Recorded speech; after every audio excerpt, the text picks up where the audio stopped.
Good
evening and welcome to Kennedy Space Center in Florida, where we have 3 astronauts and 1 cosmonaut about to suit up for their journey to the International Space Station in just about 4 hours. You are seeing aerial views of what their ride will be today.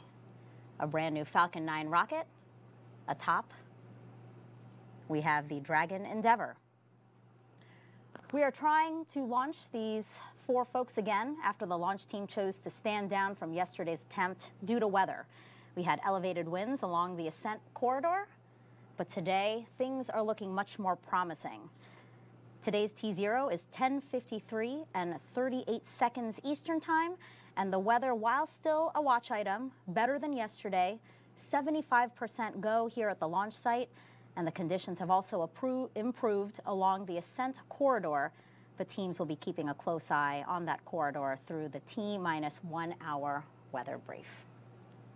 Crew 8 is a continuation of regular crewed flights from U.S. soil to the International Space Station as part of NASA's Commercial Crew Program. The crew's ride to space, again, what you're seeing there on your screen. Dragon Endeavour will fly for a 5th time with this launch, and over the next 4.5 hours, we will show you all the action live and in 4K. I'm NASA's Megan Cruz, and this is the official launch broadcast of Crew 8's launch. And with me to help commentate to what's happening tonight is NASA astronaut Raja Chari. Hey, thanks, Megan. Glad to be back. So I'll own the first scrub from yesterday. We kind of joked that I may have jinxed it, and I think I may have. No. But I think I'm also going to blame my wife a little bit, because it turns out she was not wearing her Crew 8 shirt yesterday. So she's got it on tonight, and so I think now that myself and better half are synced, we're good to go. Well, some quick background on Raja before we turn our attention to the operations we have before us today. Raja was the commander of NASA's SpaceX Crew 3 mission, which launched back in November 2021. Once aboard the space station, he served as a flight engineer and conducted science experiments and technology demonstrations. He also performed 2 spacewalks. And then after 177 days in orbit, he and his crew, as you can see here, splashed down off the coast of Tampa, Florida. And then in March 2023, 1 year ago yesterday, Raja watched his first launch from the ground while co-hosting our Crew 6 launch broadcast, and we are, of course, happy to have you back for Crew 8. And happy to be here and still going for 3 in a row. So like you mentioned, got to see my first launch after my first launch being on the rocket, and then got to see Crew 6. Got to be lucky enough to come to Crew 7's launch and be with Jasmine Mogbelli's, one of my classmates' family for that launch, and then back again for Crew 8 to launch yet another turtle to the International Space Station and keep that string alive.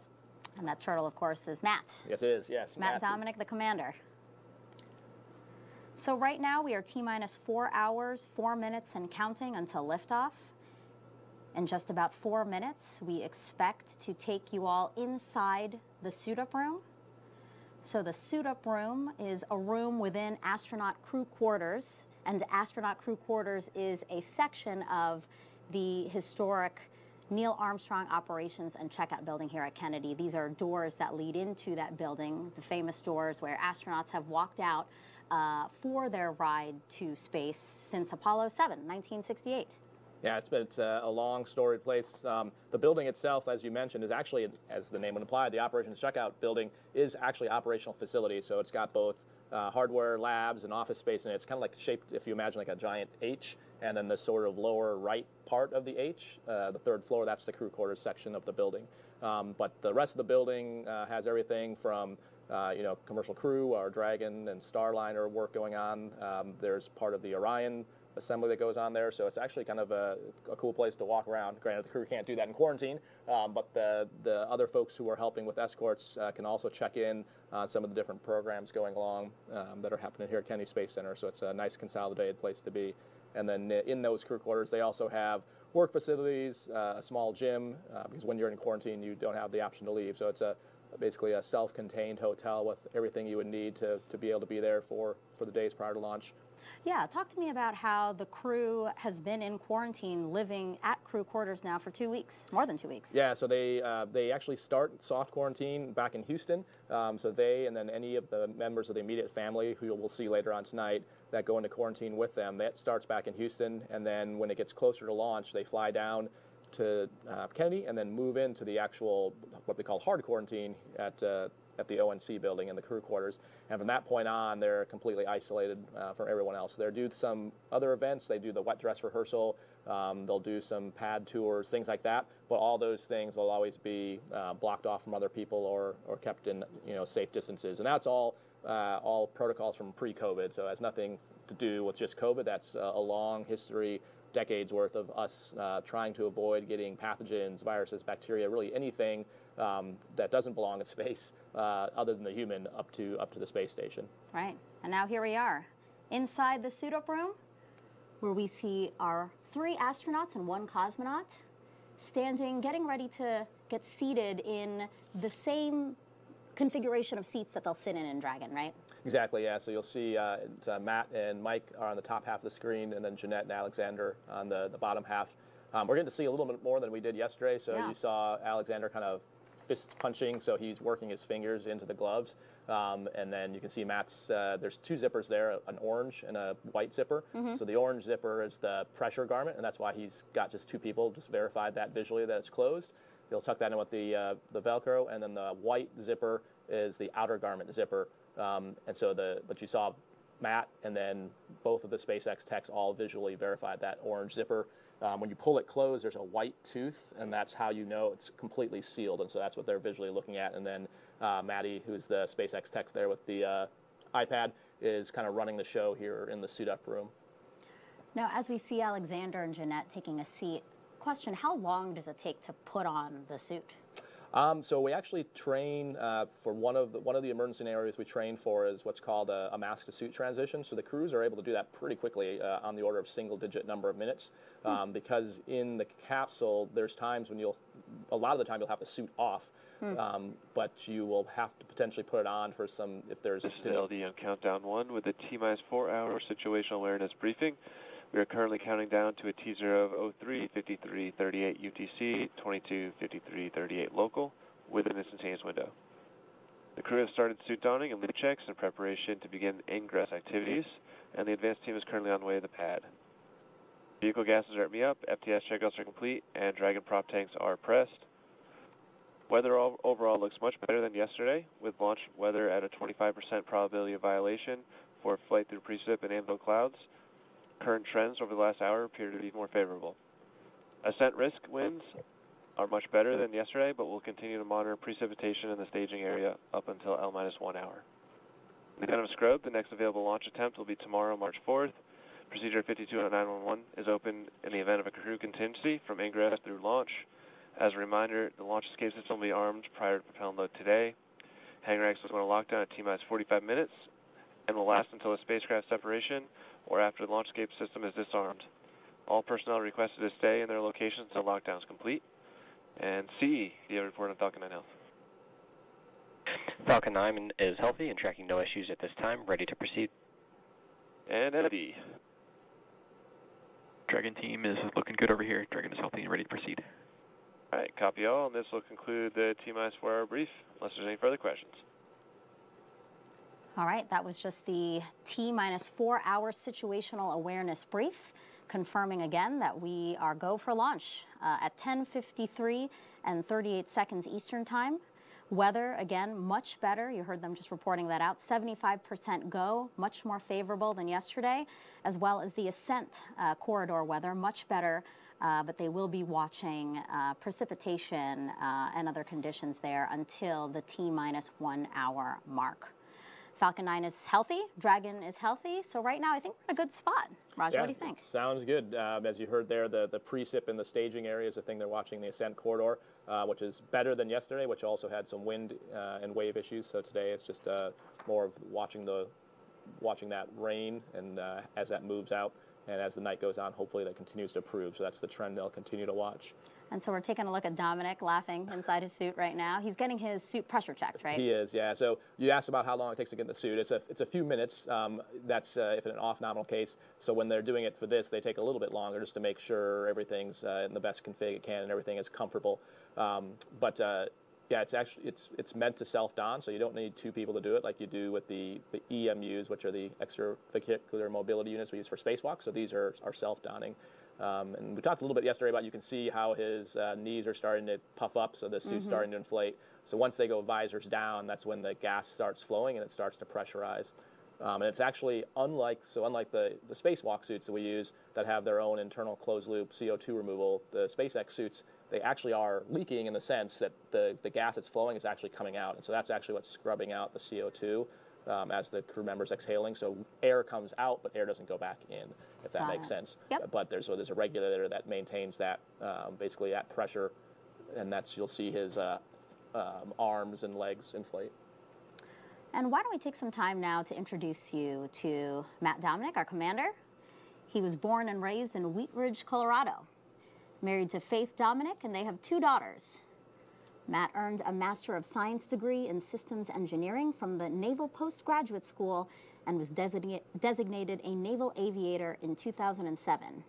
He made 2 deployments to the North Arabian Sea, flying close air support missions in support of Operation Enduring Freedom.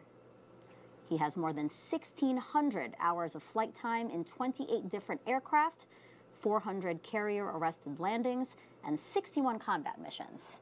This is going to be his first spaceflight. Yeah, and like we talked about yesterday, Megan, the other important thing about Matt is he's a turtle. So as a fellow turtle with the class of 2017, great to see another one going to space. He'll join Jaws and Laurel, who are up there now. So there'll be 3 of them on board. But great to see Matt flying. He is always one of the most hilarious people in any room you're in, but also one of the most technically competent and just knows how to get the job done. So I'm excited to see him commanding this mission and heading up to join the rest of the crew up on the ISS. And as his pressure check was completed, we have pilot Michael Barrett sitting next to him. He was selected by NASA in 2000. He's the only one of Crew 8 who's been to space before. He was part of Expedition 1920 in 2009 and STS-133 in 2011. In total, he's spent 212 days in space. He is board certified in internal and aerospace medicine. He has actually been awarded numerous times for his contributions to space medicine research. Michael lives in League City, Texas with his wife, Michelle, and they have 5 children. Personal and recreational interests, we talked about this yesterday, include sailing, boat restoration, writing, and cooking food in harsh or remote places. He said austere specifically.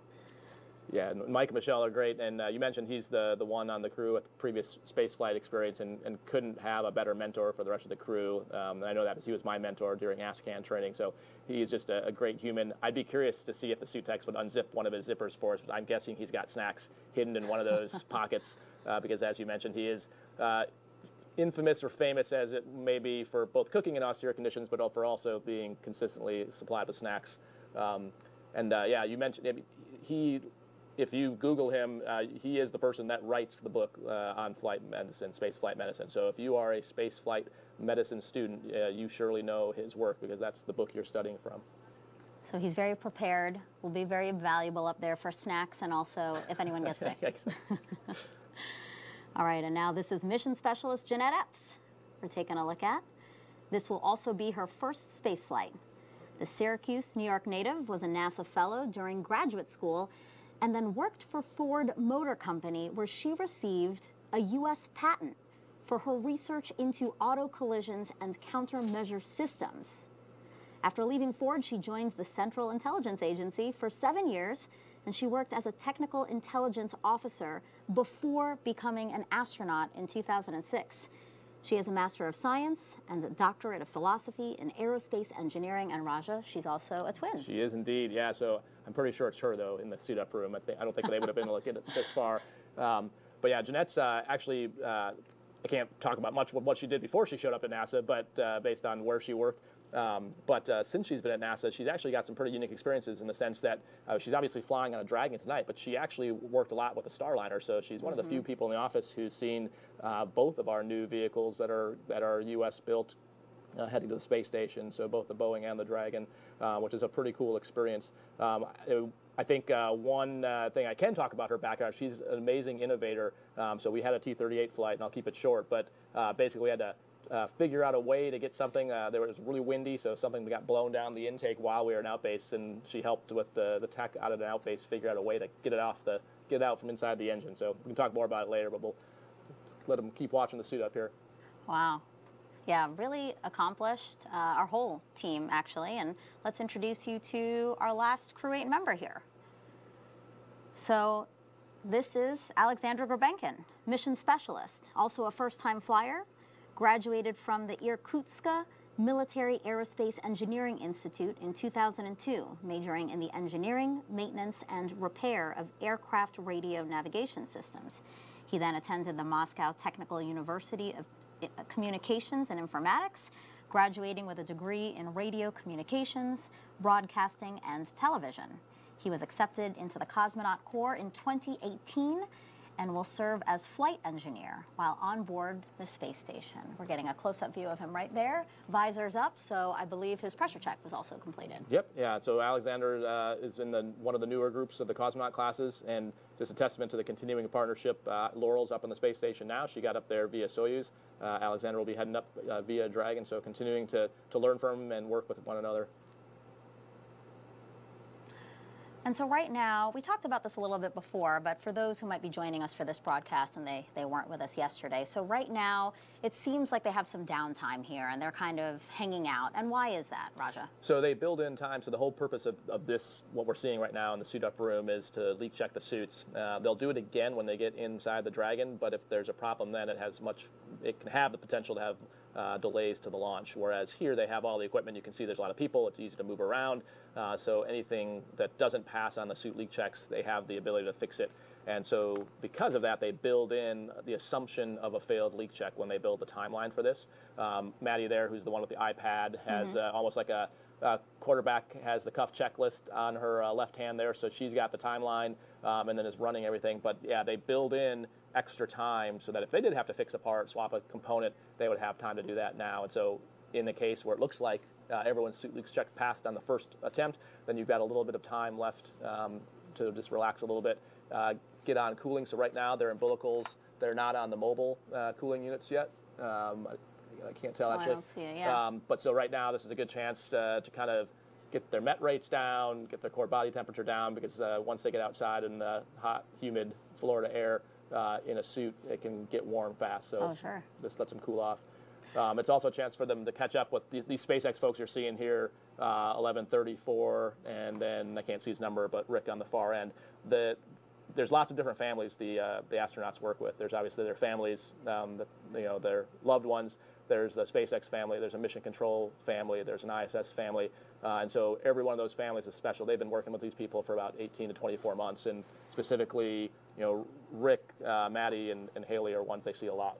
And then this is a shot actually of the astronaut support person, right? So wearing number 21, the one is covered there, but number 21, that is Denise Burnham. And she is a NASA astronaut candidate, graduating actually in 2 days. And what's her role here? Yeah, so Denise is what we call the ASP, which is the astronaut support person. In the shuttle era, they used to call it the Cape Crusaders, but essentially it's the person that is the eyes and ears of the crew as they're setting up in the final stages for the launch. So she's been in quarantine with them.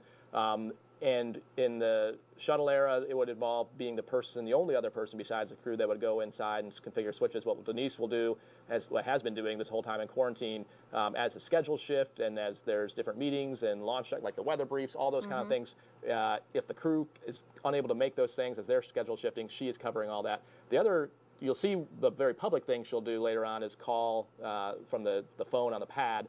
But the thing you won't see when they cut the feed here is all the little things. So like getting glasses ready, if like someone has a timer, if they like where exactly on their leg they want the iPad positioned. So all those things seem very little, but after so many sims, you kind of have a scan, or we call it a cockpit cross-check, and it's very kind of particular of where you want all those different things, where you want maybe, like I said, like a timer located, as you can see, where you want your watch. And so she's kind of like the expert and knows for each person exactly how they want it configured, to include, Jeanette maybe wants her volume set at whatever on this loop, and having all that preset. So when they get into the Dragon, things are ready to go. And I do want to point out that everybody else who's in a black suit, SpaceX employees. Correct. Yep. We call them the ninjas. Person, yep. The only person who's a NASA employee in a black suit is Denise. Correct. Yep. Yeah, and you can see the other folks in the room. So that they're in crew quarters, and they're basically just watching the clock at this point. Yeah, and you were saying that it is more comfortable for them to be sitting because the suits kind of scrunch them down. Yeah. Thanks for reminding me of that. Yeah, I mentioned that yesterday, but forgot to bring it up again tonight. So they're not just lounging; it's actually a physical reason they're laying there. So you saw when they did the pressure checks, the helmets expand, and the reason they are very tight is because you want to have expansion, and you still want to be able to see out of the visor when it's pressurized, but that means when it's not pressurized, like right now, if you were to stand up, it kind of hunches you over, and you'll see that both when they stand up here, and it's really obvious when they go out to the pad and they're trying to look up at the rocket. You have to lean backwards, and so it puts pressure on your head and on your shoulders and back. So the longer you can be in a reclined position, the more comfortable it is. Right, because they're in this room until about 3 hours and 24 minutes, so they have quite some time. They're ahead of schedule. Again, no problem there. Yeah, which is great news. You can see that little blue thing that was dangling outside Jeanette's helmet is her earpiece. And so the reason they haven't popped out is since they're not getting comm through the umbilical, they're talking to people in the room. So they have one out, one in most cases, so they can hear the conversations of people talking to them.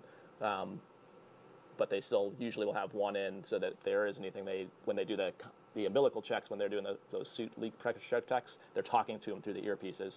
So it's kind of a 50-50, so they can hear both. Really cool insight. I didn't know that. I did know that they got comms, but... All right, so I have a question for you as we take a look at Matt and Mike there. How long has this crew trained together? So between 18 and 24 months is the whole training flow. It kind of depends on whether you're doing a backup flow or not. But it's not just the Dragon training. So as you're seeing some different shots here, that's the SATA chamber. So you can see Mike and Jeanette suiting up Matt, so practicing all the ops that would go along with that. We use the T-38 as a great analog because it involves, talking to another person, having to work together as a crew, talking to a ground control station. This is the ISS simulator in Building 9 at Johnson Space Center, where we spend a lot of time doing space station training for both nominal and off-nominal scenarios. Jeanette's working on some of the science payloads they'll see, so that's part of it. anticipating what science we're going to be doing on the space station, because that's the whole reason we're there, is to do science. And so being familiar with that before we show up. This is a shot out at Hawthorne, which is where the high fidelity trainer, also called the Buck, is at, that trains the inside of the Endeavour capsule they'll be in today. And so that's so those are kind of the big elements, but all those things are happening over the 18 to 24 months prior to launch to include robotics training. They'll do spacewalk training, so that's all continuing as well. But also just learning about each other, right? Like the camaraderie, but also like learning maybe what people like to do, don't like to do, how they respond to things, right? Exactly, and that's probably the biggest piece of it. There's the technical side of the training, but there's also the soft skills and the team building that happens. And at this point, knowing how to read when someone's stressed or has bandwidth to deal with something if it's an nominal situation. So you spend a lot of time in sims kind of debriefing how things went and then trying to adjust going forward. You see some of the other folks in there in the top center of the screen is Shannon Walker and Norm Knight. So Shannon's the deputy chief of the astronaut office and then Norm's the chief of the flight operations directorate. And so they also have been in quarantine this whole time. To the left of Denise is Pyotr, who was on the space station up with me, spent a year up there, a cosmonaut, and so he's down here with Alexander's, also has been in quarantine with him. And it looks like they are on the mobile cooling units now. And those mobile cooling units are those blue boxes that we see tethered to them, right? They are, yep. They're very similar technology to what was used early in the space program. It's kind of rebuilt on the inside, but this, it was a good concept then. It's still a good concept now, but that allows them to continue to get cooling as they go, as they start walking out and go on to the Teslas.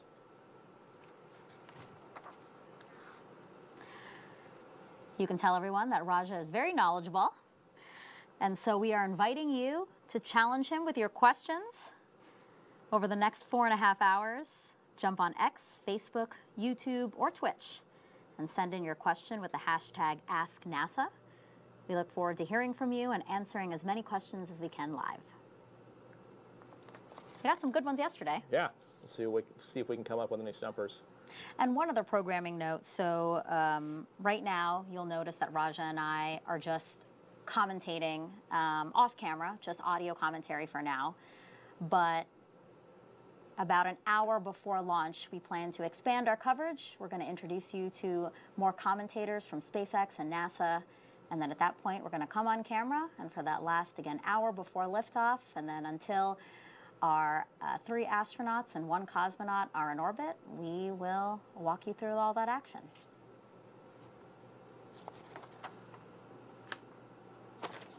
So I should say, so at 4 hours, you heard the voice of, I'll hold off here. So they're just getting up.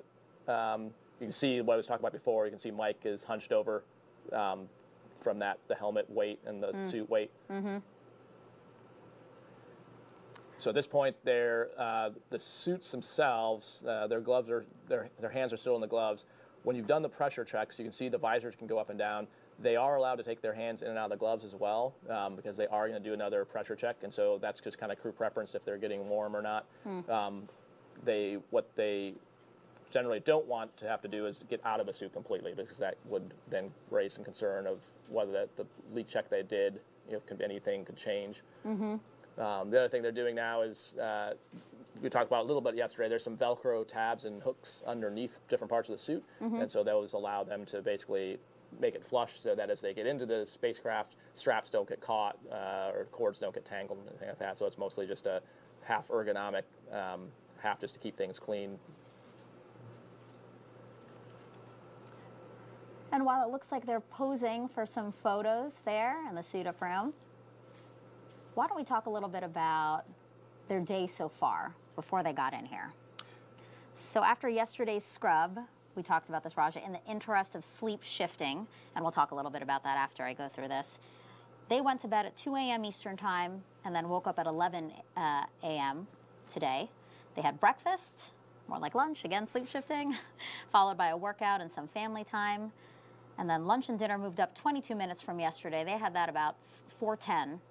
Medical checks, other flight day preps. Now they're suiting up and are about to play a card game. They are. So it's a long-standing tradition with the chief of the astronaut office playing with the crew. prior to heading out to launch. Deputy today. Deputy Chief, yeah. And I think we talked a little bit yesterday. I think the really important part about this is the fact that the leadership is there. And you might say, well, why is the deputy there? Where's the chief? So the chief of the astronaut office, Joe Octava, is actually coming back from the Pacific Ocean. So he was out there doing a massive training event with the U.S. Navy with the Artemis II crew, practicing and recovering them. So it looks like she split the deck. Yep. She's now dealing. And the point of this card game is so that the commander loses, to use up his bad luck, so that he proceeds with good luck. The whole team proceeds with good luck through launch and their whole mission. I think he did not lose, so we're redealing.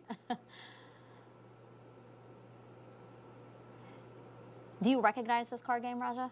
So it can change from crew to crew. So I'm not exactly sure. It looks like maybe they're going high card. And I think Mike won.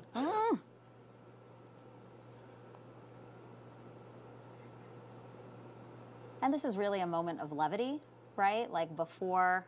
Yeah, especially if everything's on timeline. Like look at the case tonight, they didn't have any suit issues. They're ahead on the timeline, so it's actually a nice chance to just kind of hang out and relax again with the people who've supported you and worked with you, not just these last few weeks, but really the last 18 to 24 months. If it is high card, I thought it looked like he lost, but. Well, you can tell by the fact he's laughing, which is not unusual for Matt. I think at this point they're just having some fun. Looks like it's down to just Shannon and Matt. Traditions are important, right? They are, and like I said, I think it's really. I know Norm, Joe, and Shannon are all very passionate about making sure that they are in quarantine all the time for all these missions. I had the chance with the scrub to meet with the administrator staff yesterday and today, and yeah, the amount of support and vigilance that goes into human space flights, both impressive and warranted. Yeah, and it looks like he lost, but there were cheers. It's a very counterintuitive, but the idea is a really nice one, and again, a nice moment for the crew to do something with each other before they really get into the motions of this timeline and counting down to liftoff. You can see the camera behind Matt, their patches on the wall there, so one of the other traditions they would have done probably yesterday, since it would have been before they suited up, is sign around that patch on the wall back there, and then you can see the stickers out just kind of off to the left that are the stickers of the previous crews, the signatures of them around there. Yeah, we actually have video of them doing that. Oh, gotcha. You jump for there them. you go. Sorry, No, I should read the script.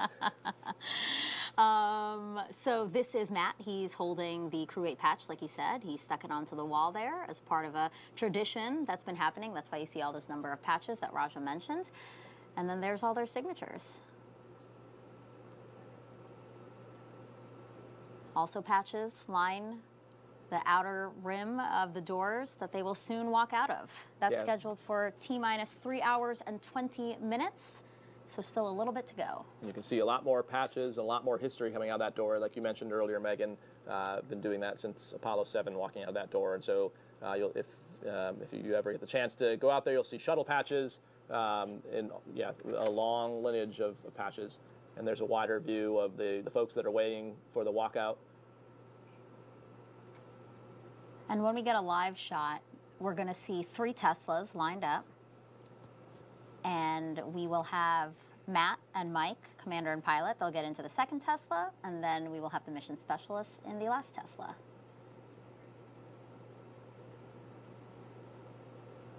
So this is a gathering of media that are here to cover the crew walkout, obviously, but also family and friends. Select family and friends, though. Yeah, and you can tell there's kind of like 3 rows, if you will. So the aftmost one is the people who haven't been in any kind of quarantine, the general public, press.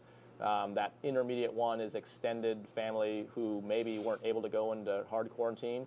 And then the furthest up one, closest to the crew, are the immediate family who've been in quarantine with them, and then their escorts. And so you can see there's some blue flight suits down there at the far right. It's Jessica Watkins, so she's escorting Matt's family. Jess Whitner is just to the left of her. She's in the new class, also graduating in a few days with Denise, and escorting Jeanette's family members. And then I can't quite see off camera. I think probably to the right is Steve Bowen, who's escorting Mike Barrett's family members. And then further right, you'll see later, the other people that are in this group are the NASA administrator and some other senior leaders who have been down here supporting the crew and out to sea launch. Now, we asked folks to send in some questions for you, Raja, and of course, they're sending questions in. We love that. Excellent. So let's pull up our first Ask NASA question. This is from Sebastian Vaquero on YouTube asking, do you have a cooling garment under that suit? Your suit? I'm assuming the crew suit. I'm assuming you're talking about the IV suit. So, yes and no. So the suits you're seeing in the room they're in, there's no cooling garment in that. So it's basically like a black spandex, like dry fit type material that they're wearing. And there's the shot. You can see Administrator Nelson he's the one in the jeans with his back towards us. Jim Free is the senior civil servant at NASA. He's in the Associate Administrator of NASA, yeah. Glasses. And then Pam Melroy, just to the right of the administrator, is the deputy administrator. Yeah. So once the crew comes out, Administrator Nelson will go behind that first stanchion, and then forward of them is where the immediate families will be at. Yeah, it's always nice to see NASA leadership here supporting, again, this continuation of NASA's Commercial Crew Program, a very successful program that's sending astronauts to the International Space Station really every 6 months on U.S. soil. It's pretty impressive. And yeah, to answer the suit question, so in the SpaceX IV suit, which stands for in-vehicle suit, there's not a cooling garment. There is airflow, and so it's basically the convection of that airflow that takes heat off the body, and then I mentioned before the air actually comes out, and so that's what keeps you cool. In the EVA suits, or the extravehicular activity suits that we wear for spacewalks, those do have liquid cooling garments, and so in that case it's water that's actively going through tubes in the suit and then going through a sublimator to vacuum to chill it. And it just has to do with the workload and the MET rate. So in the IV suit, it's not really meant to do a spacewalk. It's meant to be still strapped in and restrained in the seat, because you saw when they were doing those suit checks how their arms and legs kind of puffed out. And so it's not meant to really be mobile. It's just meant to protect you to get home. And so meaning that you're not really working very hard and getting very hot, whereas in the EMU, which we do on spacewalks, you're absolutely working very hard, and so for hours. And so you need something to basically offload the heat from your body. So very different kinds of suits. Exactly. So again, these are the two Teslas that they will be getting in for their ride to the pad. And the license plate, always fun to see. Yay, space.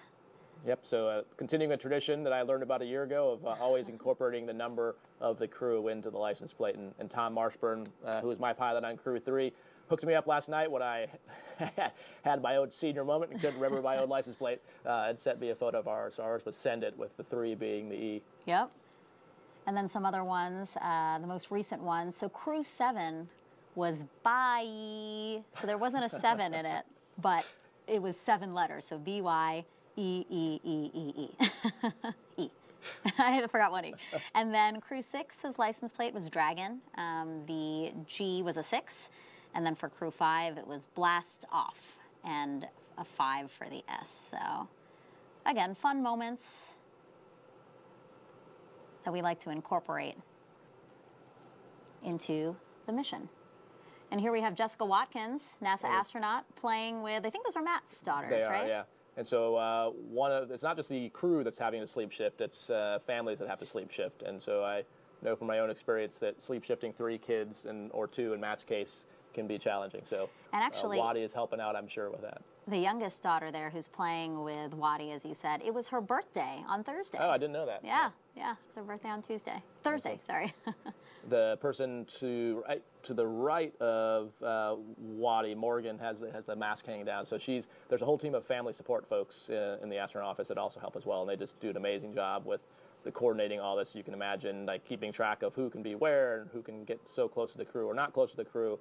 So this whole week, actually, she and a team have been helping with extended family, doing events, trying to let everyone be as much of part of this as they can, but also keeping the crew safe and healthy.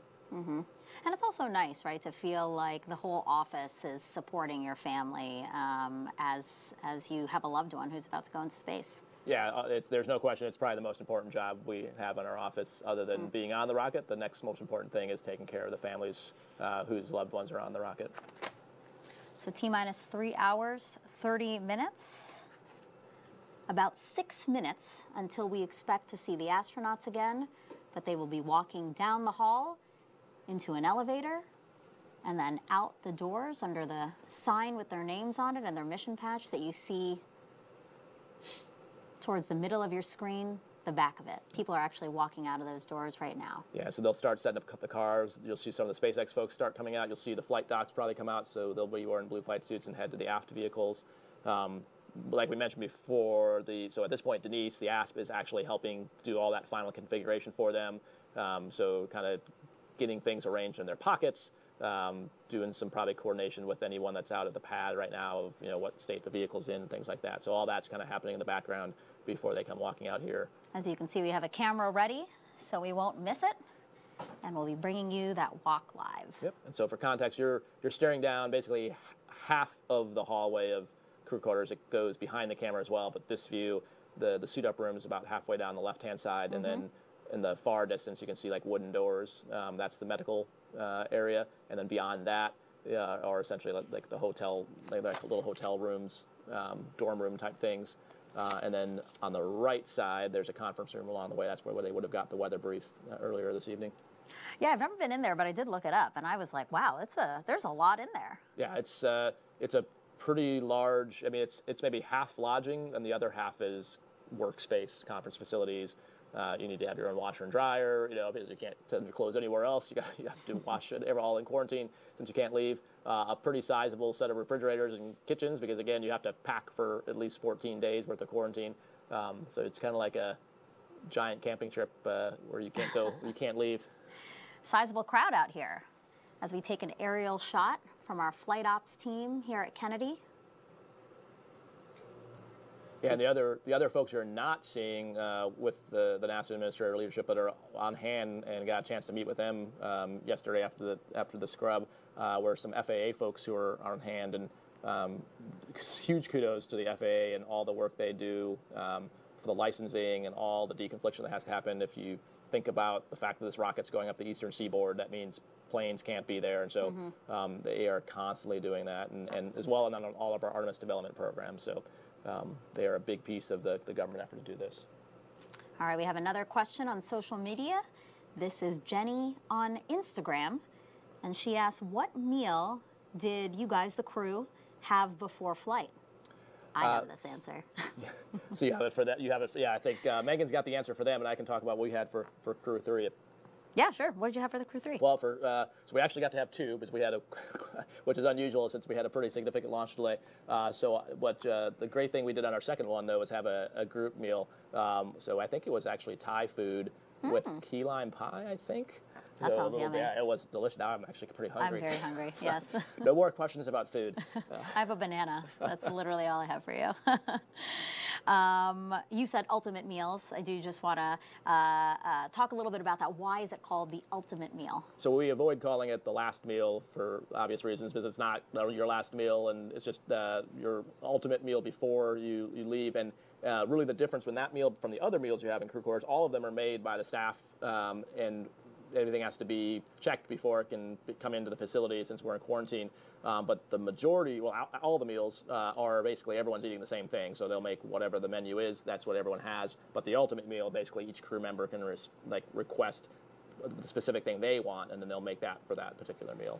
And so for pilot Mike Barrett, his ultimate meal was grilled salmon and veggies. Commander Matt Dominic, he said he'll have whatever Mike's having because he trusts Mike's culinary expertise. Then we have mission specialist Jeanette Epps. She asked for butter chicken. And then Alexander asked for nothing special, soup, meat, and veggies. I'm even more hungry. All right, we are now looking at 1 minute and 43 seconds away from when we expect to see Crew 8 walking down the hallway. They'll take an elevator down and then out the ONC doors to this crowd of folks wanting to wish them good luck for their 6-month mission to the International Space Station. Just to the left, to Jim Free's left is Vanessa Weiss, who's the Center Director at Johnson Space Center. And then you can see Pam Melroy talking with Mike Barrett's family. All right, here they come. All right, here they come. In front, Matt and Mike, commander and pilot, and now we have the mission specialist, Alexander and Jeanette. Applause from folks around them as they walk down the hallway here in crew quarters and are getting inside an elevator, their first few steps before their big trip. This is kind of a cool surprise. I don't know if they got this far yesterday since we didn't pick up the feed, but I at least didn't know that there would be that banner in there when we got in the elevator with all the signatures. So it's a really cool thing because as soon as the doors close and the camera's on, you can turn around and see all the signatures of all the folks that you worked with on that banner, which is kind of a really touching time. And like I said, the surprise factor, we didn't know it was there. And actually, yeah, that's a good note to point out from yesterday. So yesterday, they decided to stand down from the launch attempt right before this moment, actually. We were waiting for Crew 8 to walk down the hallway when the launch director came onto the mission audio loops, and you guys heard that live for yourselves. And that's when they said that they were standing down from yesterday's launch attempt because of elevated winds of the ascent corridor. But again, we are looking much better today, and I think we're going to see a launch. The launch weather officers telling the team a little bit before the T-4 hour mark that it's looking like a good day to fly.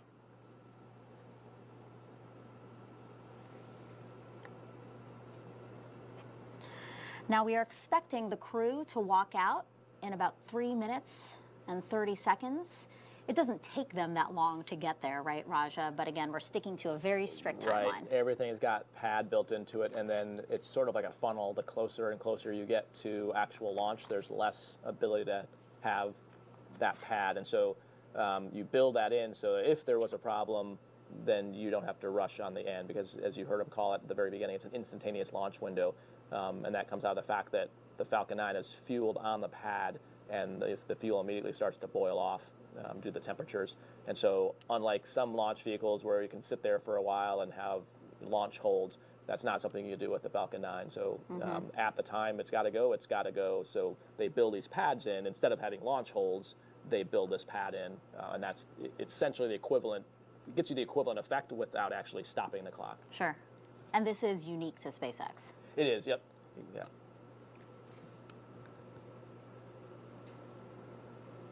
You said this yesterday, but it looks like we might be running out of space on.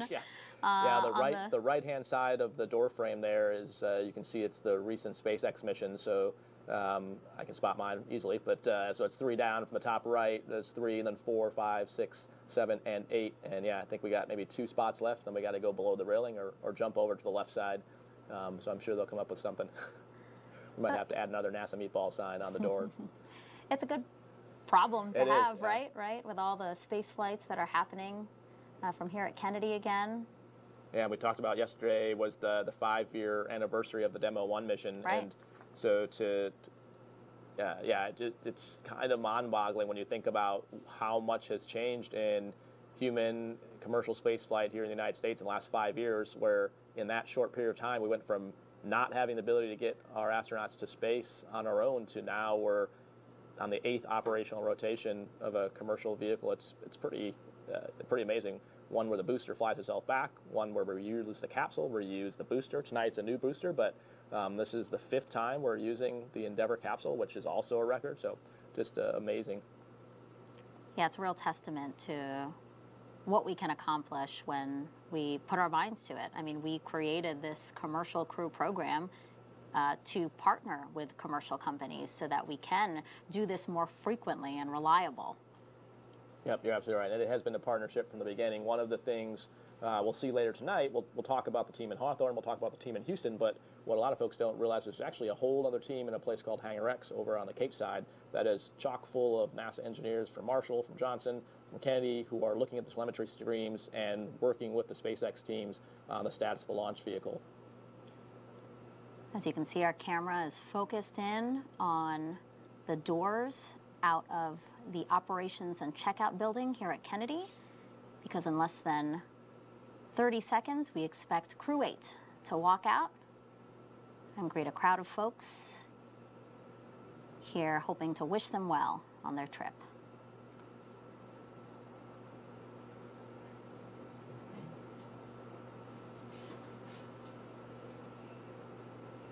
You can see some faces behind the window there, so it looks like they're on time.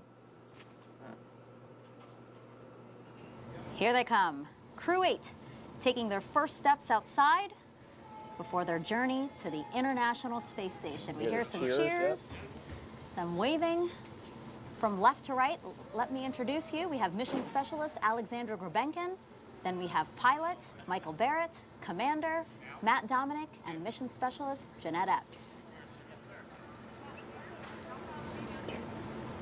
They're walking now to greet family and friends who came specifically for them. They have assigned spots with assigned stanchions of people. Exactly, yeah. So what you'll see is that they won't go any further down towards where the administrator is standing, so that's as close as they'll get to them since they have been in quarantine, and then their families, the immediate families, are staying behind the stanchions there. And once they get in the vehicles, the families that have been in quarantine will come up to the windows.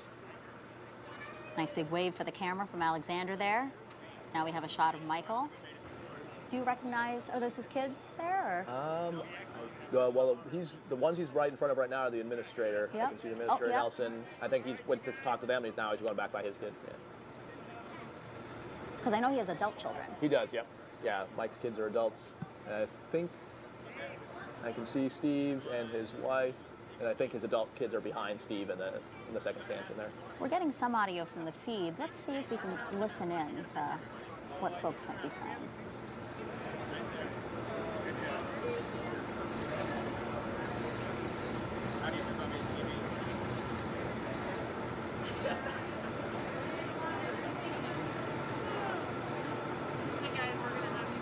All right, so Haley's giving him the wrap it up, number 34. Like I said, like one of the key SpaceX members that the crew is very familiar with, and she's kind of helping run this whole timeline. So they're going to start working towards the Teslas, and you'll see the families then come up to the windows, and you'll talk to them there as well. Yeah, we are expecting them to leave the ONC here at around T-minus 3 hours and 15 minutes. Another great cheer from the crowd. As we see Jeanette Epps taking her seat in her Tesla, she'll be joined by Alexander Grubenkin. And then in front of them, we have Matt and Mike, who just got seated as well. And then the people in the Teslas with them are the SpaceX ninjas, and usually there'll be a suit tech, and then either a flight doc or two suit techs, just kind of the mix kind of depends. But so you're kind of always ready to respond if anything is having problems with the suits. And so they're also going to attach them to their umbilicals in the cooling units again. That's why we also have the second opportunity for families to go up? Correct, yeah. So that's why they limit them on time, just so they don't get too hot, as it is not as bad tonight, but some nights can be pretty hot and humid. But once they're in the vehicles, those cooling units are there so they can plug back in and start getting cooling flow again. And like we mentioned before, it's much more comfortable for the crew to be sitting than it is to be standing, because it offloads the weight of the suit off their shoulders and head. And so the folks who are at the cars right now, they've been in quarantine. Exactly, yep, those are there's other extended family, but those can't actually come up to the window because they haven't been in hard quarantine the whole time. Looks like Matt's wife is, and the two daughters. Waddy's taking a picture of them with Matt in the car there.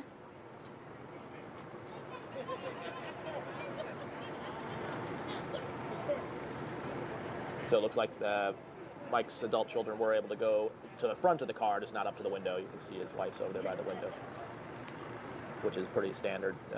Again, only the folks that are actually in quarantine getting that close enough to actually talk to the crew with the windows down. You know, since we did see that Matt has younger children, I know you had younger children when you flew. How did you prepare them for this moment, or how was that moment with them? It's interesting. I think each family kind of deals with it their own way. So we talked a lot about it before and during. And now we can see the crew is departing from the Neil Armstrong Operations and Checkout Building, beginning their 20-minute drive with a full security escort across NASA's Kennedy Space Center to Launch Pad 39A. In the words of their license plates, yay space. Now, we again want to invite those who are watching to participate by asking Raja a question here as we see the convoy hang a right. Again, they're going to be driving through Kennedy Space Center. Just hop on Facebook, YouTube, Twitch, or X. Send your question, #AskNASA, and we will answer as many as we can. And as they begin their drive out, it's usually less than 20 minutes. But as we begin the drive, let's again hear from Commander Matt Dominic. Again, first space flight, but he has more than 1,600 flight hours and 61 combat missions as a naval aviator.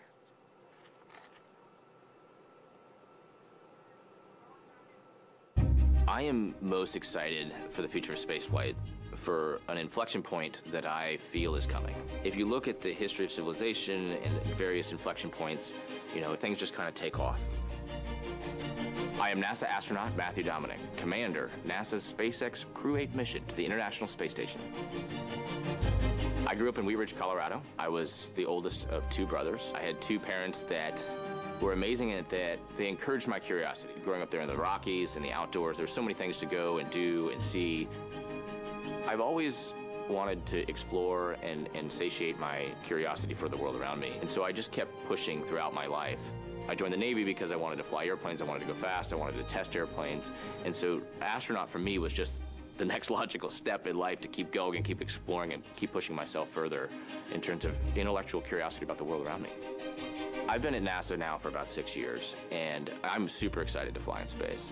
Working and training with Crew 8 is absolutely awesome.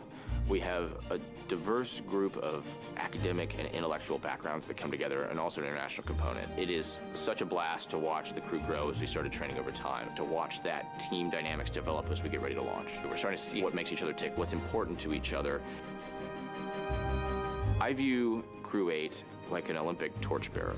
That's where I see Crew 8. We are a torchbearer on that path to the Olympics that are going to occur in the future as we move humanity forward. We're going up there to relieve Crew 7, Crew 9 will relieve us, and we are keeping the flame of space, human presence in low Earth orbit, alive. If you're a studier of science or statistics, you know that you always want to have a big N, and that just means sample size, to understand the thing you're studying. So just launching 1 or 2 or 10 or 15 people to space leaves you with a very small sample size. So every time we launch 4 more people to space, we're building our sample size and our understanding of the human body and the things that happen to it in a zero-gravity environment. That sets us up to go to the moon. It sets us up to go to Mars. Many folks think of NASA and they think we're using crazy cutting-edge technology and all kinds of adjectives and superlatives to make space work. There's no smoke and mirrors, there's no magic. It is just hard work through the laws of physics and basic material science to get us into orbit. That's the magic. We are part of a massive team of people that need to continue continuous human presence in low Earth orbit and not letting that flame go out. We are line soldiers on the ground marching to make sure that this continues. And just being a small part of that and continuing that is what's important. The Crew 8 convoy continues their drive across Kennedy Space Center to Launch Pad 39A. It will be the 3rd launch to space for the pilot of Crew 8. Michael Barrett has previously flown on Expedition 1920 in 2009 and STS-133 in 2011. Here's more on the doctor from League City, Texas. The ISS is, I would say, a very critical stepping stone in human exploration beyond low Earth orbit. I'm NASA astronaut Mike Barrett, pilot of the Crew 8 mission to the International Space Station. I was born in Vancouver, Washington, in the southwest part of the state. Grew up around the city of Camas, a very small town in a farming community, and we had about 80 acres or so. We raised sheep and cattle, and it was a really great upbringing. There was plenty of the natural world around us to really be fascinating. And I had interest sparked in astronomy and oceanography and photography. I built telescopes in high school, and I had this commanding dark sky out there. It was really quite magnificent. And I went through these phases of only wanting to be an oceanographer or only wanting to be an astronomer. And all this with the backdrop of always having to fix things and get up and take care of animals and a certain amount of discipline, which I probably didn't appreciate so much at the time, but I certainly do now. The combination of those demands for living and an interest in natural sciences, I think, partly what led me to where I am today. I came to Johnson Space Center in 1991, and I've never left, except when I left the planet a couple times. But I spent 9 years as a NASA flight surgeon, and I would say that is absolutely one of the dream jobs at NASA. I think my passion is the human in space, how we adapt, how we prepare for space, how we rehab when we come back, and how our physiology changes. And so that job allows you to dabble in all of those things and be among the last of the people who see the crew before they launch, the first who see them when they land, and to talk to them every day. That was an amazing experience. And I was very, very lucky to transition to the astronaut corps in the year 2000. The last time I was on the International Space Station was in 2011. I was fortunate to fly the last flight of the Space Shuttle Discovery, and she was a magnificent station at the time, and we actually put the permanent multipurpose module into place, and we kind of considered the station complete at that time, and again, it was not small.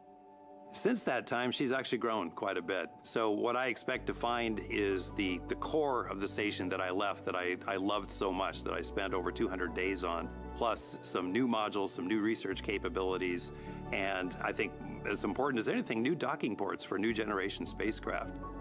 What I remember most fondly from my first mission was looking out the window and just hanging out with my shipmates at the galley table at the end of a long workday. My personal goal is really to see my crew become part of it, help build it, and have us all come down so much better than we were. If we do that and we've executed our mission and we're fatigued, tired, but giddy with success, that's what I'm looking for. The Crew 8 convoy now passing Kennedy's iconic Vehicle Assembly Building.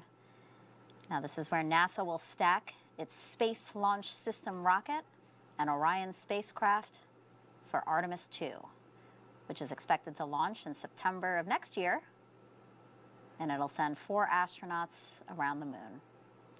And amazing efforts going. As I mentioned, that's where the chief of the astronaut office is now, is working with the Artemis II crew on recovery, and we'll be stacking the Orion on top of the SLS there in no time at all. It's going to fly by, and they'll be sending humans around the moon for the first time in a long time. There's the VAB there. You see the big meatball on the left hand of your screen. You can't miss that building here. On a dry day when you're flying here in a T-38, when you hit the west coast of Florida, you can actually see it. If it's clear and dry, you can actually see the VAB from the west coast of the peninsula, because it's the biggest thing. It's so massive. Yeah. And we have a former technical intelligence officer for the CIA and U.S. patent holder flying with Crew 8. Here's more on mission specialist Jeanette Epps. What I love about space exploration is finding out new things, learning new things we never thought we would learn in my lifetime. My name is Jeanette Epps. I am a mission specialist for the NASA SpaceX Crew 8 mission to the International Space Station. I am from Syracuse, New York, where it's very cold. I am one of 7 children. My twin sister, Janet, yes, Janet and Jeanette, we both loved science as kids. Janet went on to become a molecular cell biologist, and I became an aerospace engineer.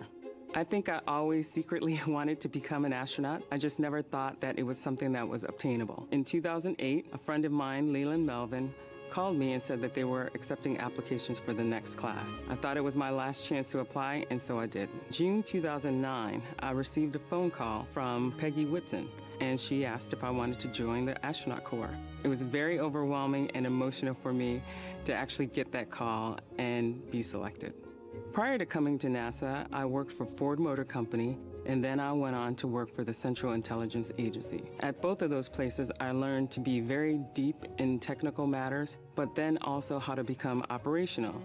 Our mission will entail getting on the vehicle, flying to the space station, taking care of the International Space Station, and then we'll also conduct experiments. Each individual will be an experiment in and of themselves, how our cells behave, how our blood changes, how our bone density changes, muscle mass. We're looking at everything to figure out countermeasures for the human body so that it can live longer and longer outside the Earth's protection.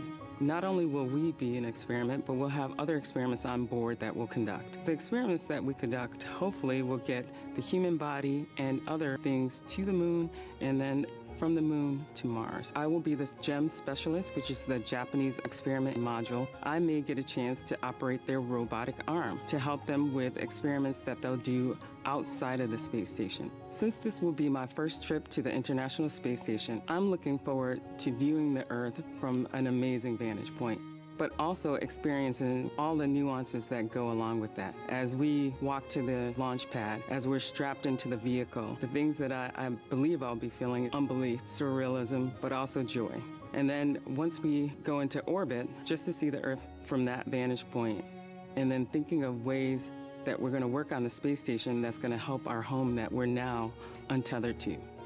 When I get to the space station, I'm expecting that it will be like home. We've trained so much here on Earth in a mock-up that looks just like the International Space Station. The biggest thing I'll have to do is adapt to space during the first 2 weeks of being there, and then I'll settle into home. An aerial view as we get into Crew 8's Mission Specialist 2, cosmonaut Alexander Gurbenkin. He has an engineering degree in radio communications, broadcasting, and television. Действительно того, что мы получая на орбите, используем на Земле. Поэтому, если прямо вот вкратце, это ведь и новые материалы, это новые лекарства, новые какие-то открытия, которые связаны именно, скажем так, здоровьем людей, то есть обследования, которые там возможны. Я Александр Гребенкин, я являюсь специалистом полета миссии Crew-8 на Международную космическую станцию. Целей несколько. Основная из этих целей — это, конечно же, та научно-прикладная работа, которая будет выполняться с использованием различного оборудования, с использованием различных укладок. Это, конечно же, задачи, связанные с обслуживанием, своевременным ремонтом и дооснащением систем Международной космической станции. Это очень действительно важно, потому что космонавтика, она в первую очередь приносит пользу именно здесь, как бы это ни казалось странным, на Земле. В условиях микрогравитации они позволяют открывать новые горизонты, разрабатывать новые препараты. Это все используется впоследствии здесь, на Земле. Есть даже сведения о том, что некоторые заболевания, которые раньше ожидание увидеть нашу красавицу Землю с высоты орбитального полета, и то, что я задумал много-много лет назад, пока буду осторожен в высказываниях, штатно мы услышим заветный лифт-офф и подъем, и окажемся на станции, и будем, самое главное... You are seeing live images now of Crew 8's convoy arriving at launch pad 39A. They'll be driving around the back, right, Raja? Yep, yeah, they kind of take a circuitous route, head up to some trailers, basically have a bio break if they need it before they head out to up to the elevator to the rocket. A bathroom break. Yeah. Some awesome videos there of the crew members. It was really cool seeing Mike Barrett when he was first to flight dock at NASA. I don't think I'd seen some of those pictures before. Yeah. And real quick about the bathroom break, this is the last opportunity they're going to have, right? Right. I mean, they've got what's called MAGs, maximum absorbency garments, which is a fancy acronym for a diaper. But yeah, this is the last chance to not use a diaper.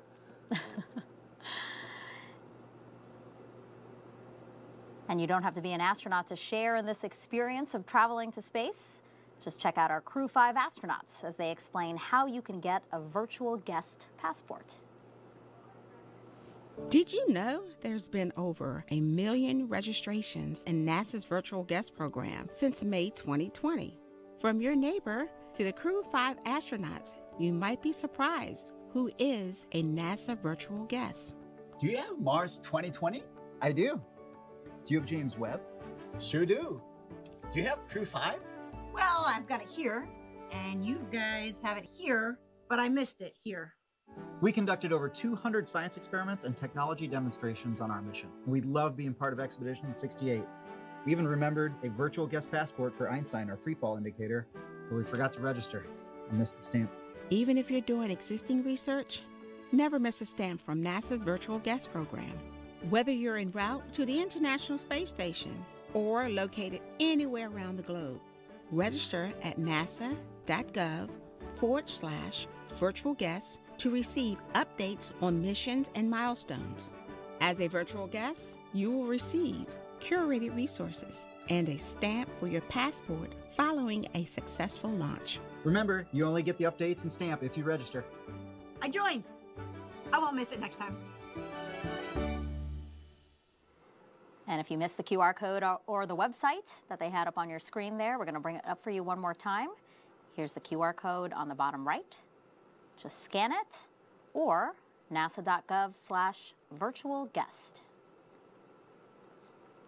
It's really important for us here at NASA to include as many people as possible to really bring you into what we hope to accomplish by heading into space. Yeah, it's obviously only so many people can get on site here at KSC. It's late at night, so yeah, the more people that we can bring in and watch virtually and from home, the better. And hopefully the next generation of kids out there who's going to solve all the problems we need to solve to be able to live on the moon and Mars. So I know we don't have all the solutions, but I know someone out there does. We are now T-minus 2 hours, 59 minutes, 28 seconds and counting. The crew arrived early to the pad. That was scheduled for T-minus 2 hours and 55 minutes. Right now, as Raja said, they are taking their last real bathroom break before they're going to get into the launch tower there, walk across the crew access arm that you see at the top of your screen there, and into their Dragon spacecraft, Dragon Endeavour. And there's also some time here. More than likely, they're probably getting some updates on the weather. We mentioned before, the ASP had kind of set up their equipment. Different crew members have different ways of setting up things on their legs and on their suits in terms of whether it's on a card or whether they put notes in the iPad that they have on. And so this is also the time to kind of, any of these free moments you have are times you're sort of going through that mental rehearsal or kind of configuring things, making sure your notes are where you want them. Right. So it's always nice to be a little bit ahead as opposed to feeling rushed to have that stuff set up.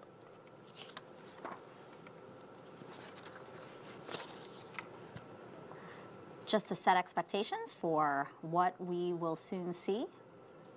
So in pairs, right, Raja, we're going to see the commander, Matt, and the pilot, Mike.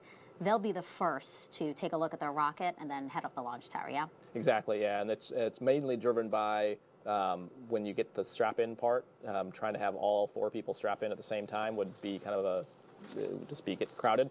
And so for that reason, they do 2 at a time, and they do the 2 middle seats first. Like you said, Matt and Mike will get in, and then the 2 outer seats. So that's the reason they split it up into like a 2v2. Yeah, we're going to take our viewers inside the crew access arm in the white room, which is the room that's at the end of the crew access arm just before they get into the Dragon spacecraft. I mean, they're going to see that it's tight. Yeah, and and the reason it's tight was partially just because you're on the top of a giant tower, but also because it's essentially a clean room. They call it the white room, which harkens back to original days of spaceflight, the terminology that was used then. But it's basically it is a mobile clean room, so you can see all that black plastic and rubber. Those are seals, and so it is. And then you can see the air hose running into the cabin. So it is not hot and humid in there like it is outside that area. And so they're temperature controlling it, humidity controlling it, but most importantly, what we call foreign object debris controlling for that, because even something like a human hair across that hatch could keep it from sealing. And so you'll see that's why they wear those black ninja outfits. They'll have the masks and everything on to keep anything. They'll have booties on. You can see that white square thing before the hatch is sticky material, so that catches any lints, little pieces of pebbles or whatever that might have been picked up as they go from the elevator, but the crew will have booties on their boots until they get to the outside the crew access arm and then take those off and they go through the clean room, but that catches anything else. And then you can see there's like a little piece of Kapton tape over the hatch seal, so everything is protected to maintain the integrity of that hatch. And here they are coming to take a look at the rocket. That's right. There's Matt and Mike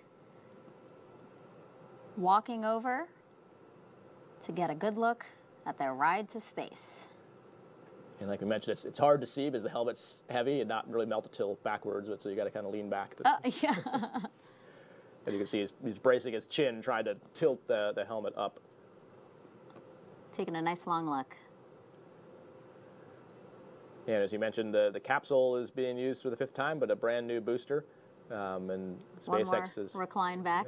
Pioneered the reuse of both the booster and the capsule, so pretty amazing with the...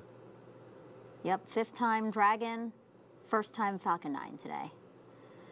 And now here they are. They're getting into an elevator that will take them up the launch tower. We won't be joining them inside the elevator, but we do have a picture of the buttons inside there. If we can pull that up as they walk inside, as you can see, the bottom floor is Earth. And where they'll be going to is space. Makes it very easy to know which button you have to push. Yeah, no confusion there, huh? Was it like that for you, or is that a new addition? I think the space is a new addition. I think for ours, it was still the other numbers correspond to the feet off the ground, is what those numbers are. And so you can imagine with Artemis, it's going to be an even bigger number. They actually come up here. There's actually kind of 2 floors. They come out here and then wrap around and go up another very short set of stairs that goes up to the actual level where the crew access arm is at. Mm-hmm. And you saw that since they're going into the clean room, you saw the Ninjas have the additional, they have the hoods on for their hair as well, like I mentioned. So 21, like we mentioned before, that's Denise who's the ASP. It's a little harder to tell that now that everyone's got the hoods on. That's why the numbers are probably really exactly, important. Yep. All right, so we have Matt and Mike walking up, like you said, a set of stairs. That'll bring them to the final level where they'll connect. Correct. To the yep. And those yellow chevrons you see on the ground, if they have to egress, they don't actually have to go back down those stairs. There's slide wires that go from the top of the tower down to the ground, and so those chevrons are meant that if there's bad visual conditions, you can look down and know which way to go. So they'll be walking against it to get into the crew access Correct. arm. Yep. But if there were an emergency, they'd be going with the chevrons. Right. You can see over their right shoulder is the access arm, and then you can see Alexander and Jeanette down at the bottom of the elevator getting their time and their chance to take a look at the rocket. The rocket recline, and then we saw some waves from Alexander. Yeah, it's kind of a cool view with all the lights on it at night.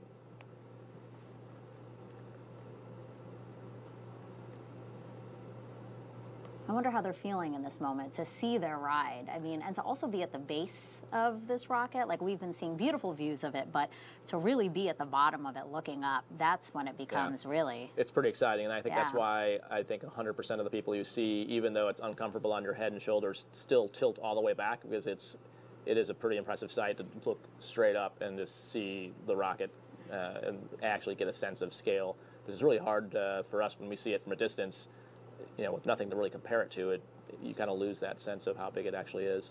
To the left side of your screen, that's a great shot from, again, our flight ops team here. That's a helicopter that's orbiting the pad right now, giving you that beautiful shot of Mike and Matt. They're making phone calls. Yep, so you can see in the left-hand picture is the view of where they're at on the pad arm, and the right side was the crew access arm, and on the right-hand view, you're seeing number 21, Denise, there operating the pad phone there for them to call to their family before they actually go into the crew access arm. Yeah, the mission specialists are about to catch up right now with, there you go, with Matt and Mike there. So this phone call, you mentioned that Denise helps them, and it's because of the gloves they're wearing, right, to dial? Yeah, exactly. It's and also, again, we're just super conservative about anything getting contaminated or touching anything. So, but yeah, it's mostly just because in the gloves, it's hard to actually, probably a high likelihood of misdialing, trying to dial a phone. And this is an opportunity maybe to call some of the folks that you did just see at crew walkout to say, hey, I made it, right, but also others, right? Yeah, it could be that. It could be people that maybe couldn't travel here for whatever reason, maybe aren't well enough to travel, but are still pretty important people in their life. So that's the other, I think, common thing that people might do.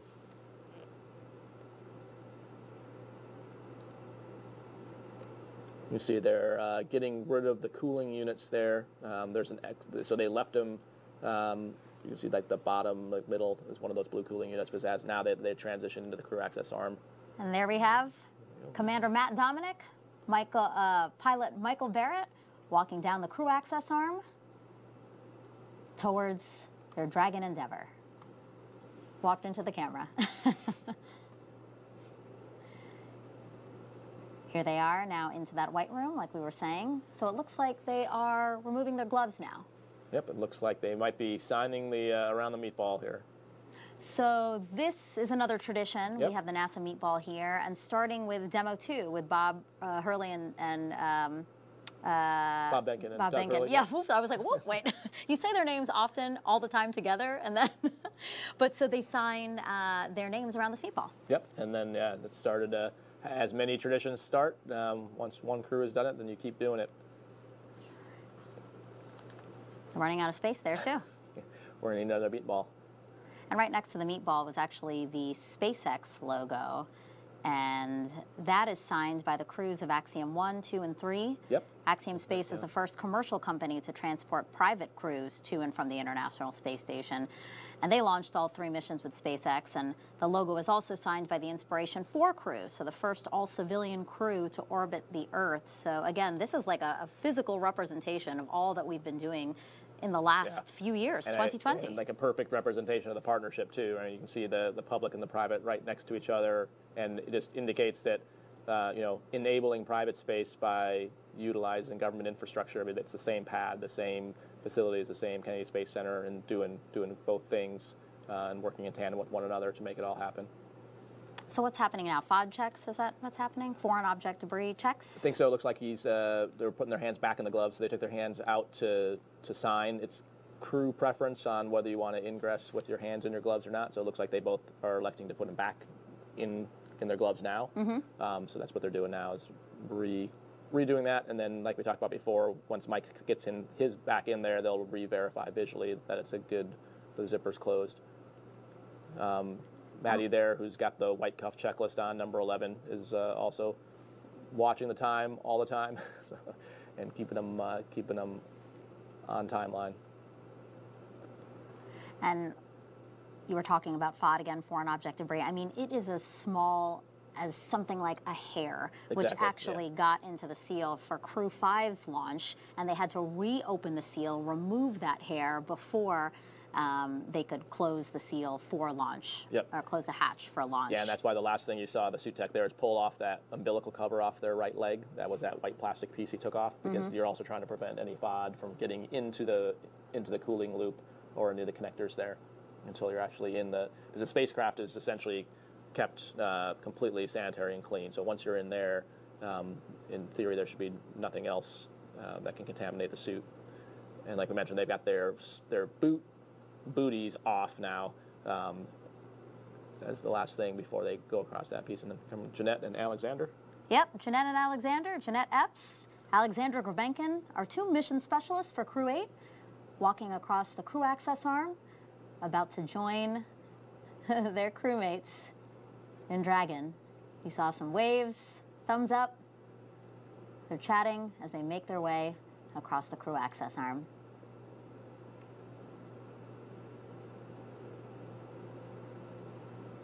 They'll do the signing of the meatball here while the other 2 are getting strapped in. Yeah, the other 2 are already both in. So we have Matt and Mike already inside Dragon. Going into Dragon, that's called ingressing. They just ingressed into Dragon. This crew is moving. It's better to be ahead than behind, that's for sure. Exactly.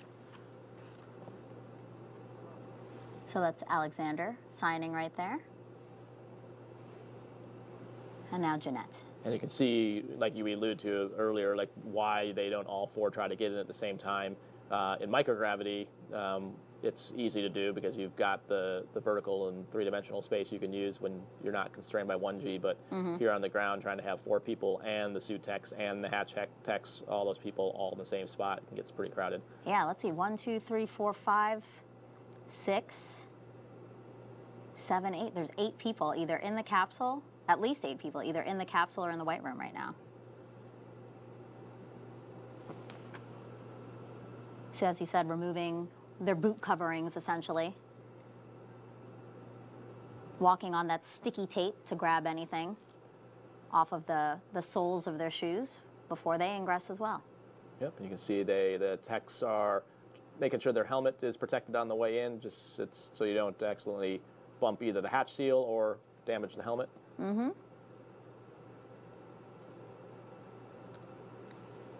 big of a space are we talking about? Can you give us an idea for how wide it is in there, Dragon? Inside the Dragon? Yeah.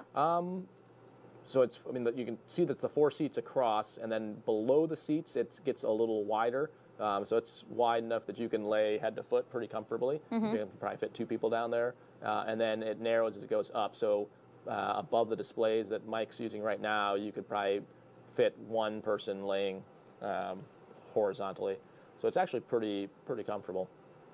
Actually, Dragon is configured for 7 passengers if needed, right? Right. The original outer mold line design was built so where you see the cargo bags underneath Mike and Matt's feet, that at one point early in the design was considered for extra seats. That wasn't. That's not what it's certified for now, but that was originally part of the original concept. You can see number 22. Those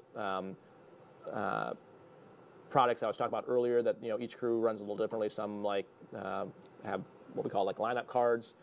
Some use the iPad. Some maybe have wave for Matt waving, there. yeah. Finding the camera, he sees us. Thumbs up. I think that's for you, Raja. From a turtle to another turtle. So as we can see, Matt and Mike have their harness on. It's a 5-point harness. Yep. Yeah. So there's a harness, and then also where their boots are at, there's a connection in the sole of their boot that locks their feet into the footrests, and then you're seeing that they're helping. You can see a good view of Alexander's thing. It's like a rotary knob that those 5 straps go into. And it looks like on Mike's right leg, that's where the umbilical will be connected to, right? Right, they're all connected right now. You can see it on Jeanette's, on all their right legs. You can see it's connected. So at some point, I would assume they'll start doing comm checks. They can probably hear each other at this point, would be my guess, depending on whether the ground's configured it yet. Yeah, comm checks are They'll usually probably wait for the text to get out of there, just otherwise you hear a bunch of background noise. Gotcha. Yeah, so explain what the umbilical system does. Like, what do they get through these umbilicals that they're now attached to? Yeah, so the umbilical gives them air, both for cooling and the breathing air, and then also it's the comm link. So that's the 2 big things. That's so environmental control and then communication.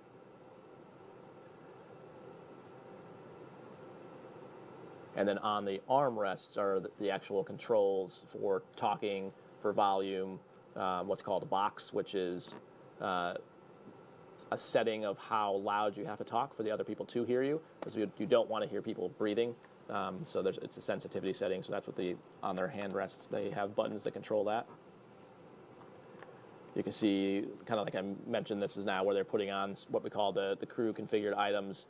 So it looks like maybe that's a mirror, I think, like a wrist mirror. So pretty common to see. We'll see that on like the EVA suits, and that's because once you're at pressure, it's hard to read things on your own suit. I see. And the team actually, Raja, just got another weather brief, and right now, launch weather here at Kennedy is 85% go. Nice. Great news. And we have that up there. There's still some concerns. Again, flight through precipitation, anvil cloud rule. Explain what those rules are, Raja, and why we do have to keep a close eye on launch weather. Sure, yeah. So the flight through precipitation is just kind of the physics of a vehicle going really fast. If you imagine driving in your car at 25 miles per hour.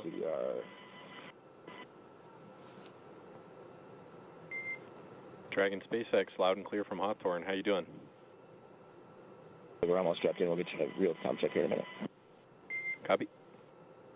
So you heard that call out? They're getting ready for comm checks. That was just they're just saying they're in their seats. Yep.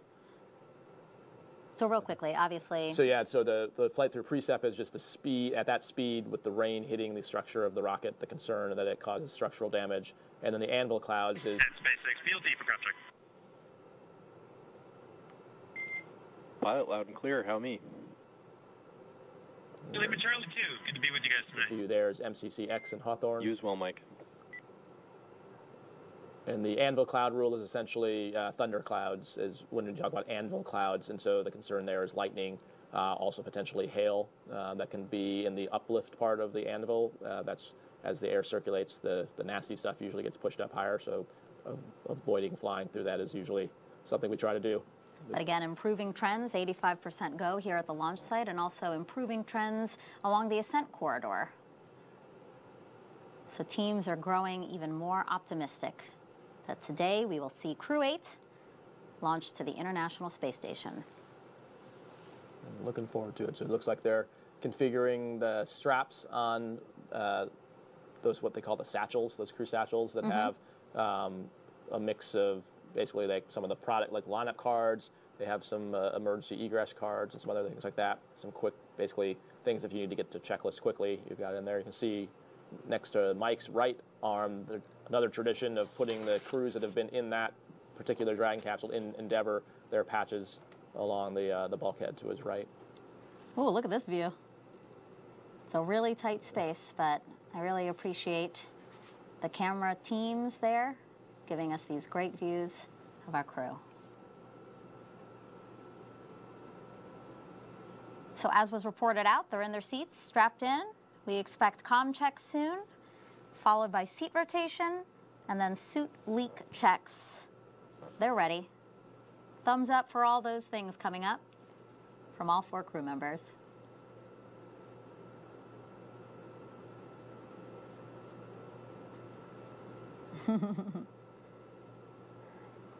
It's nice to see them looking calm and collected and ready, it looks Yep, ready like. to go. And pretty good view there of the stuff below Mike and Matt's feet. You can see not just the people going up there on the Crew 8 vehicle, but also cargo. And so the white canvas bags are called CTBs, and then those lockers in the middle are powered payloads, meaning it's probably science that needs either cooling or heating or or air circuit, something to preserve whatever it is that needs power. And so the Dragon has the ability to take really high value and high-end science to and from the space station because we can bring it back to Earth for further analysis. And so things that are, perishable, that we can't necessarily don't have all the tools on the space station to analyze, you can bring back, which is a pretty amazing capability that we now have with the commercial crew program. Yeah, I mean, that's the reason why they're going up to the International Space Station. It's all about science. So that if you can actually, keep the science preserved, that's huge. If you're just joining us, it is T-minus 2 hours, 38 minutes until Crew 8, you see there, launches to the International Space Station as part of NASA's Commercial Crew Program. Commander Matt Dominic, pilot Michael Barrett, and mission specialist Jeanette Epps, Alexander Gurbenkin, strapped into their seats inside Dragon Endeavour, waiting for comm checks, as well as their seats to be rotated into the launch positions. Yeah, so what you're not seeing in this view is all the activity in the white room as the techs are starting now to clear out those hatch seal covers and prepare the hatch for closure and start working all the white room ops. There you can see it there.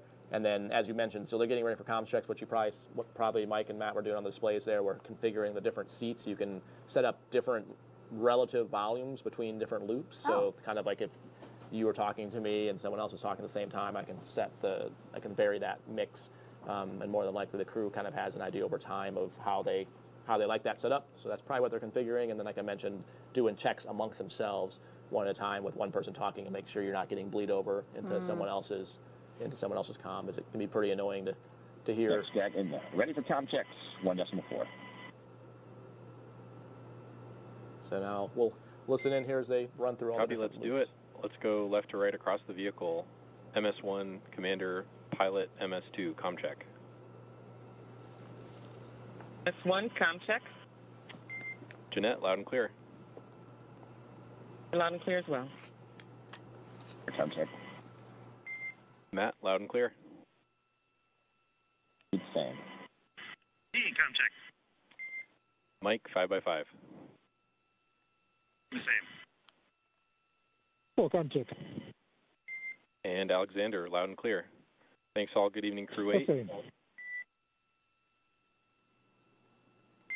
That's the umbilical comm check. And next up is seat rotation. Report when ready for that.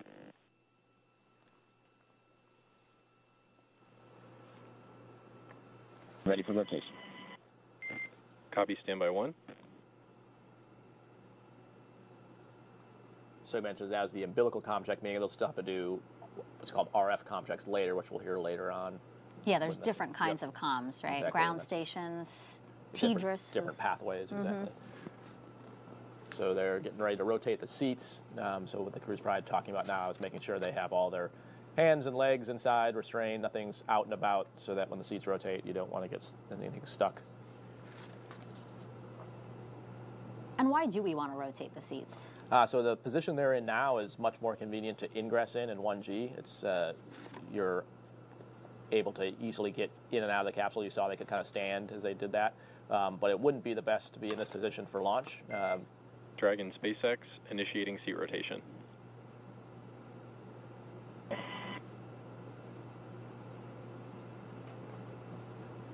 If they were to stay in that same position they're at now, as the vehicle goes up, the force of the acceleration, or the gravity vector and the acceleration vector will pull the blood down towards the bottom of the capsule. So in the position they had been in, that would pull the blood out of their brain. So very similar to when fighter pilots fly and do G-strains to keep the conscious, it would be the same thing. And to avoid doing that, since this is a much longer ascent, it's a multi-minute thing, we rotate them onto their backs, and that way, when that acceleration vector pulls the blood down, it's still staying in their head. It's mostly staying in their chest and head, which is a much more sustainable, basically, body position to have.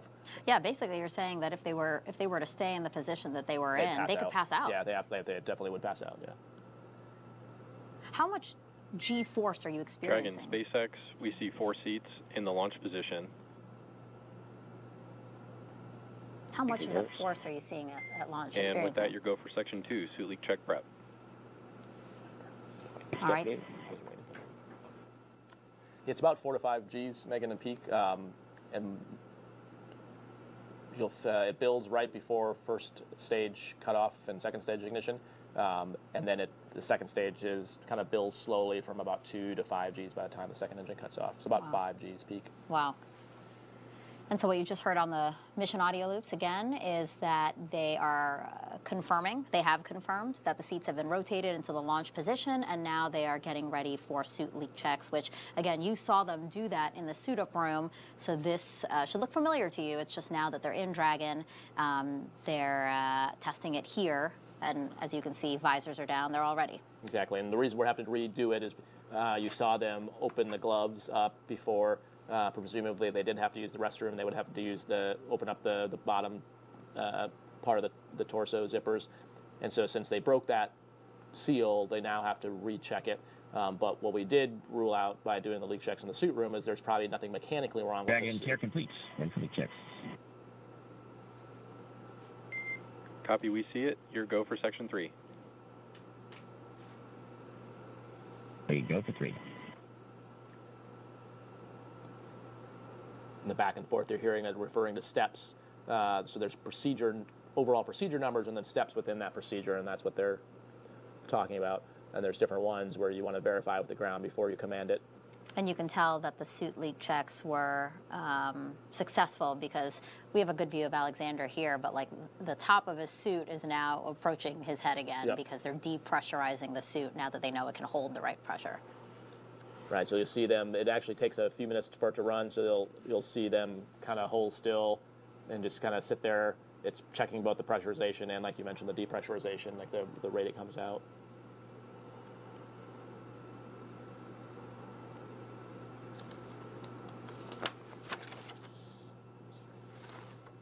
Unlike the leak checks in the suit room, in this case, you can actually also test out your ability to see the displays.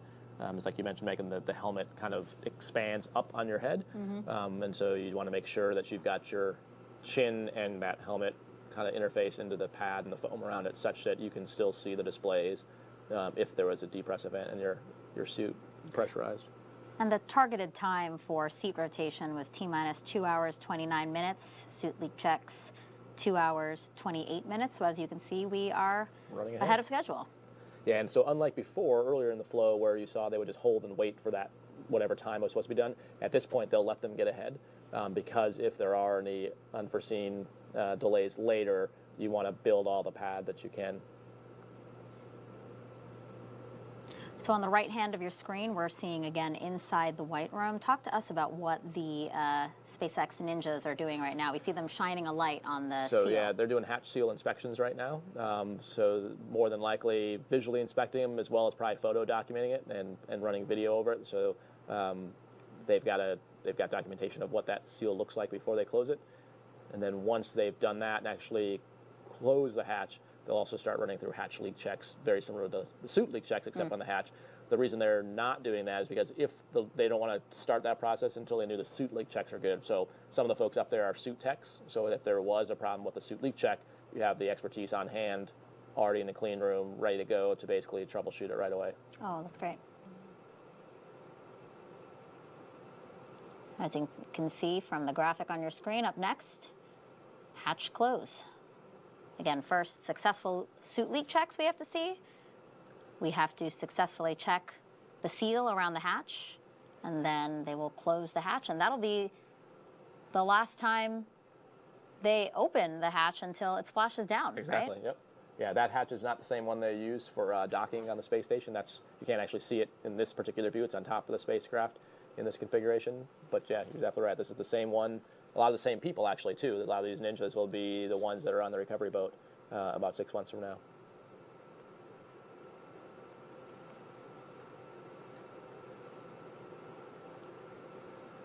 So you can see he's got like a little lint-free cloth there that he's dabbing at something on the seal.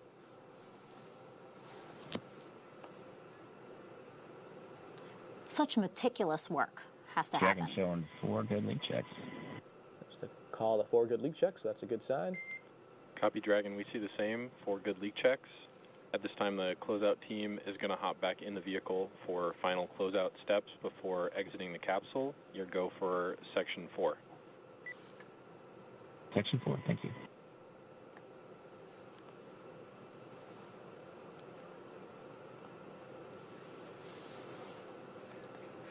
So now they know the suits are good, that what he was talking about is the SpaceX folks will come inside, basically do a once over the inside of the capsule, make sure, there was nothing, nothing accidentally left behind, nothing out of configuration, kind of one last check if all the straps are tight.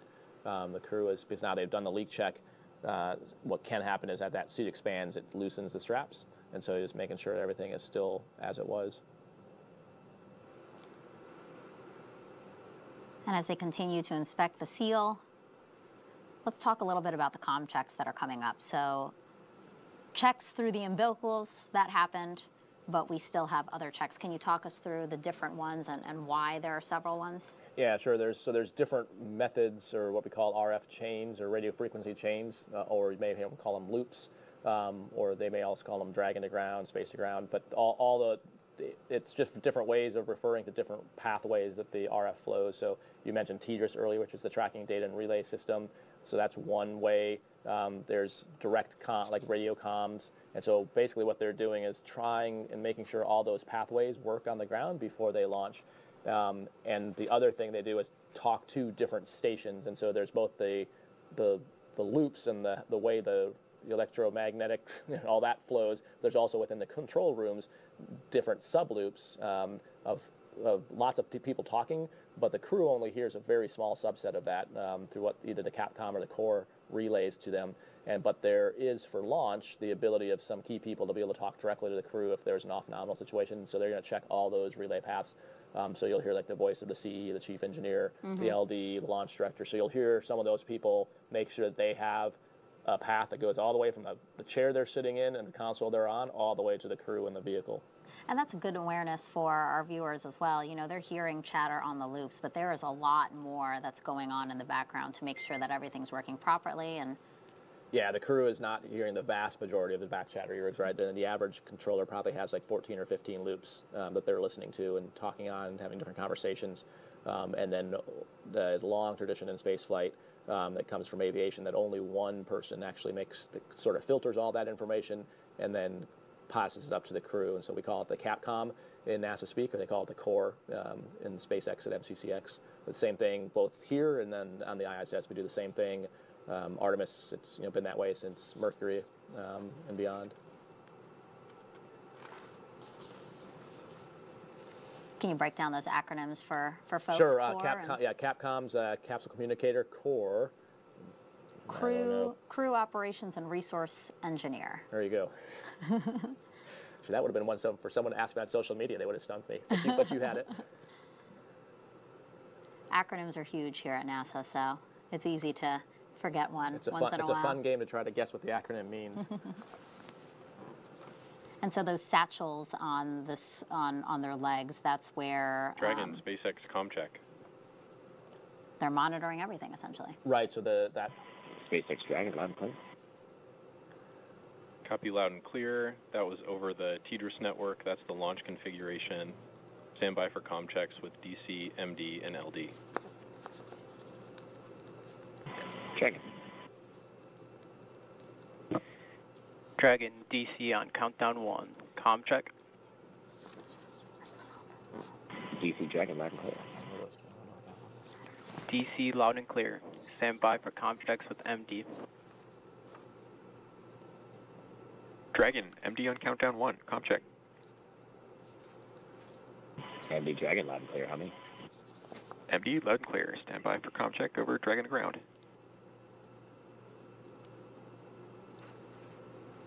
Dragon, MD on Dragon to ground. Comm check. MD Dragon to ground loud and clear. MD loud and clear. Stand by for comm checks with LD. Dragon, LD on countdown 1. Comm check. LD! Dragon loud and clear. We're excited. Hey, Matt, got you loud and clear. Stand by for comm check over Dragon ground. Dragon, LD on Dragon ground. Comm check. LD, Dragon, Frank, we got you loud and clear. LD, loud and clear. And Dragon, that'll do it. Launch configuration comm checks complete. Yeah, so you heard Matt pretty excited to be talking to some of those folks. I mentioned families earlier, and that's just another piece of the family. There's the Dragon family, there's the ISS family, the Houston family, there's the F9 Kennedy family. And so about a year prior to launch, the crew first starts actually interacting with the same folks that are on the loops with them this evening. It actually kind of worked out good that it scrubbed last night, as I got a chance to meet my CE. And so it was really interesting. You heard the familiarity in the voices, which is a really big part of the team building. So even though Jared, who's my CE, had grown out a beard and his hair was longer, as soon as I heard his voice, I recognized him immediately, even though he looked different. And just, you learn over time, and after multiple sims of hearing the intonation in their voice, and just like the crew learns to work together, you learn to work with those people and all the controllers and hear things in their voice that give you an indication of what's going on. Some of those voices are coming from here at Kennedy, some were coming from Hawthorne, and then we're also tied into MCC Houston, so we've got 3 different sites. And you mentioned some of the loops that we're not hearing. It's not just whether they're tracking, but there's all kinds of things about, are the recovery ships ready to go? Are the DoD forces that are ready for off-nominal, are they ready to go? So it's an amazing orchestra of stuff happening. You're seeing the front rooms, Hawthorne on the left and Houston on the right, and there's a bunch of back rooms for each of those positions. There's a whole lot of another team of experts that are feeding information up to them. Yeah, it takes a lot of people to send folks to space. It's super humbling to be the astronaut that just gets to be the tip of the spear that all those folks are supporting, and it's a amazing job to be able to do that. And it sounds like Matt and his crew are ready to go and excited. We are now at 2 hours, 22 minutes from the liftoff of the Falcon 9 from Kennedy Space Center in Florida. Crew 8, you see them there, currently inside Dragon Endeavour. We have 3 first-time flyers on this mission. We have Commander Matt Dominic and Mission Specialist Jeanette Epps and Alexander Gurbenkin. As for pilot Michael Barrett, who's seated second from the left, this will be his 3rd visit to the International Space Station. Yep, and they're excited to go up there. Actually, I was after yesterday, I was able to message back and forth with Jaws and Laurel and pass the word on to them. So they sent me a pretty awesome picture of their sad faces that the 3rd turtle wasn't going to be up there for a while, but they're ready to catch Endeavour when it shows up to dock with the space station. Yeah, Andy Mogensen launched on Crew 7, and he wrote on Twitter today that we should say Crew 8 is crew late. And they're all excited to see them.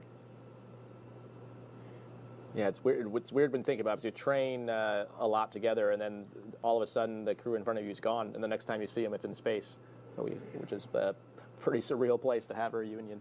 So we have the split screen, obviously, of our Crew 8 astronauts inside of the Dragon capsule, and right outside, again, the white room as they work to close the side hatch there.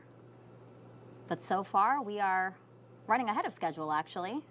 Astronauts have completed their comm checks, their different ones, as Raja mentioned, to make sure they can communicate with the teams here on the ground. They can communicate through satellites around the world. They can communicate with each other.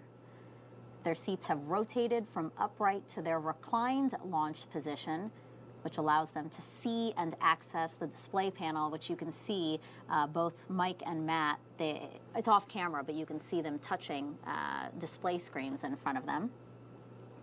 They also have completed their suit leak checks to make sure their spacesuits are working properly.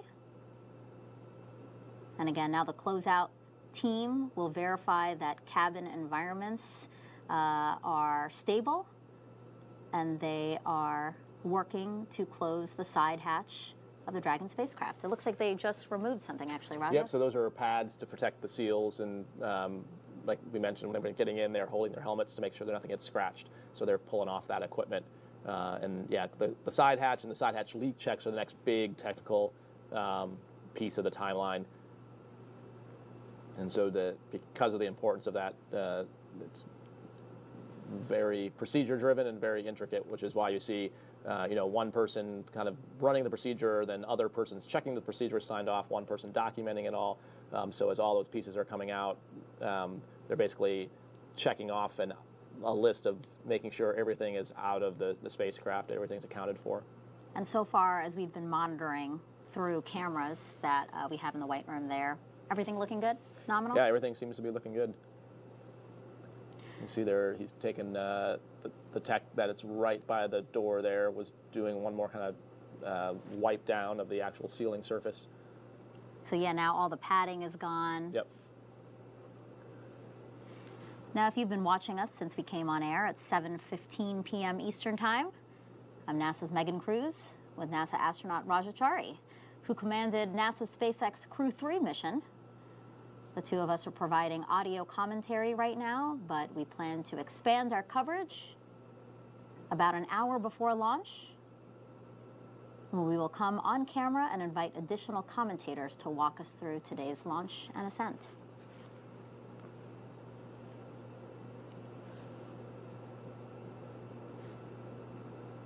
Let's now take another look at the crew going into space today. Commander Matt Dominic, born and raised in Wheat Ridge, Colorado, married to Faith Dominic. They have two daughters, again, the youngest one. It was her birthday on Thursday. Matt earned a Master of Science degree in Systems Engineering from the Naval Postgraduate School. He was designated a Naval Aviator in 2007, made 2 deployments to the North Arabian Sea, flying close air support missions in support of Operation Enduring Freedom. He has more than 1,600 hours of flight time in 28 different aircraft, 48 carrier-arrested landings, and 61 combat missions. And this is the commander's first space flight. And as you heard, he's excited to go. Definitely hear the excitement in his voice doing the ground checks. And then super excited to get to see Matt lead his crew up to the space station.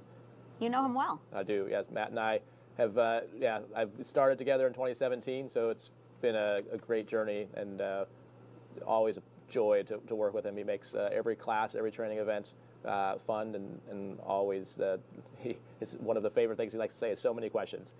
So he's a bit infamous for always having lots of questions for the instructors, but I think both they and us come away learning something new that we never expected every time. That's right. There's no bad questions. There is no bad questions, yeah. We also have... Only unasked ones are bad ones. Exactly. We have Dr. Michael Barrett, Crew 8 pilot. Selected by NASA in 2000. He's the only one of Crew 8 who's been to space before, the only veteran. He was part of Expedition 1920 in 2009 and STS-133 in 2011. In total, 212 days in space. He is board certified in internal and aerospace medicine, has been awarded a bunch for his contributions to space medicine research. He lives in League City, Texas with his wife Michelle, and they have 5 children. I'm told that he's the one who's going to make the best meals for the crew once they get to the space station. One, for experience, he's been there before, but 2, because he likes to cook in weird places, apparently. Yeah, as you heard him kind of express in his video earlier, he's got some really unique experience with space, and in terms of having been part of the team that assembled the space station, having lived on the space station, and now getting to see it in its in an expanded form. So I think it's going to be really cool for him to get to see how it's grown and how the science has really matured, and it truly is an orbiting national laboratory, and all the research that's going on, which is near and dear to his heart. So it's, I think, a really cool circular journey for him to have started being one of the leading, flight med and science researchers at NASA, now an astronaut, and now getting to go actually do the science and add to that. Like I said, he's written the book on space medicine, so he's going to have some more hands-on experience to add another few chapters. As we continue to monitor the closeout team working to close the side hatch, let's take a look at mission specialist Jeanette Epps. Also a first-time flyer from Syracuse, New York. She was a NASA fellow during graduate school and then worked for Ford Motor Company, where she received a U.S. patent for her research into auto collisions and countermeasure systems. And then after that, she joined the CIA for 7 years as a technical intelligence officer before becoming an astronaut in 2009. She has a Master of Science and a Doctorate of Philosophy in Aerospace Engineering. And we saw a picture of her twin earlier in the broadcast.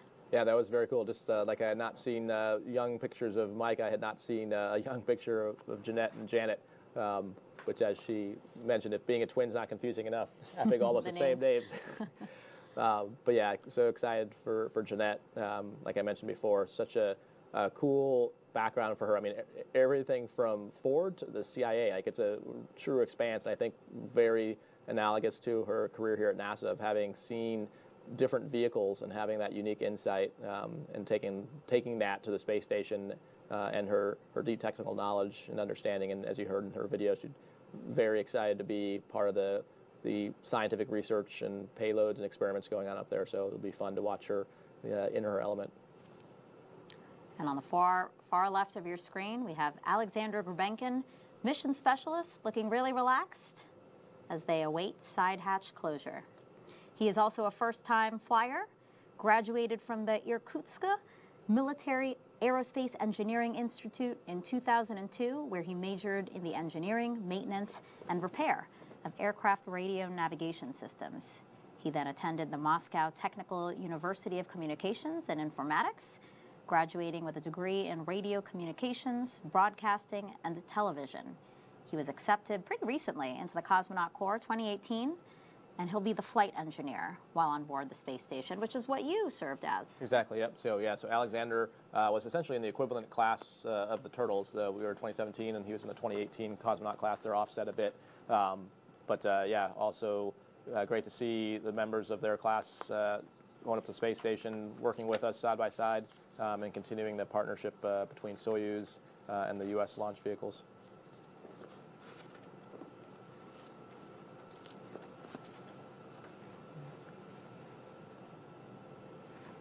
And at this point, pretty much what they're doing is kind of going through. You can see kind of how Alexander's eyes are towards the screen that Mike's on. This is kind of the crew's chance. They don't really have any actions with the side hatch closure, so this is their chance to go through the procedures for ascent and kind of talk through those again. So when they talk internally to the capsule, that doesn't go outside, so they can be having conversations on the intercom that we don't hear and the ground doesn't hear. It's only when they push the button on their hand rest that it goes out. So most likely, as you can see Matt scrolling there, they're going through just all the different scenarios and kind of what we call chair flying it, basically mentally prepping for what's going to come. So when it's later and you don't have time to talk about it, you've done all that now. Right. Yeah, a lot of things happening in the background, and as we, again, continue to monitor what's happening around Dragon Endeavour right now. We do have another question from social media. This one is Vava on Instagram. How did you get a job at NASA, Raja? Well, so the first step was apply. So we applied through USA Jobs. And as we mentioned before, the FLYs, which is the 2021 class, is graduating here in a few days. So I would expect we will soon be hiring after that for a new class. So, yeah, the initial step is through USA Jobs. If you go to nasa.gov, or just Google nasa.gov, how to be an astronaut, it actually lists some of the requirements there, but essentially have a master's degree in a STEM field, be a medical doctor, are kind of the academic baseline requirements. And then from there, it's about a 1.5 year long process. You apply initially online. We review those applications and then eventually narrow down the field and do 2 rounds of interviews to eventually select a class that starts ASCAN training. And I do want to point out, because we do get this question a lot, you know, you don't have to be someone in a STEM background to get a job at NASA. You know, we have a wide variety of jobs that support space exploration. So just because maybe math and science aren't your favorite subjects. Yeah, absolutely. You saw all those rooms, like I mentioned, and all those people sitting in those control rooms, all the people that work to support the people in those control rooms. It's a huge community. I mean, if you mentioned the virtual passport, if people have actually got to visit Kennedy Space Center or Johnson Space Center or Marshall, any of the places, any of the centers, they're all almost little cities in themselves. So, yeah, you're absolutely right. It takes a whole community to get humanity to space. And yeah, whatever your talents or abilities are, we can definitely use them. Because the challenges for Artemis are many and difficult. So we can use all the help and talent we can get. Of course, Artemis, NASA's campaign to establish a long-term presence on the moon. And then what we learn from that, we can further explore Mars. So Raja, walk us through what's happening in the White Room right now. It looks like they're back to inspecting the seal. Yep, yeah, so you can see you've got like the high density light out there. And so checking there's 2 surfaces. There's the capsule side and there's the hatch side, and both of them have seals, so they have to check both of those. And then amongst the seals, there's actually dual seals, a primary and a redundant seal. So it's essentially 4 sets of seals that they're checking. Wow.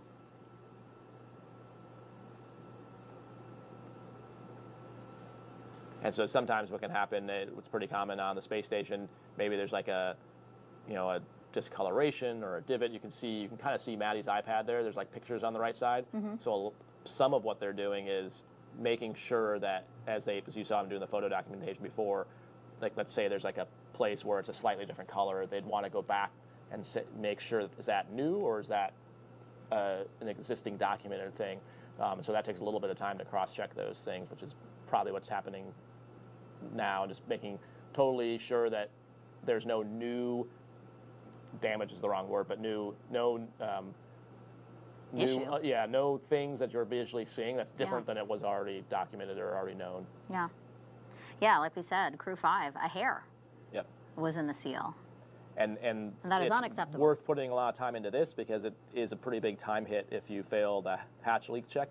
And that's built into the timeline. You'll see if it all goes well, we'll have some more time. But that's one of the the suit leak checks, and these leak checks are both very important because problems there can very quickly delay things.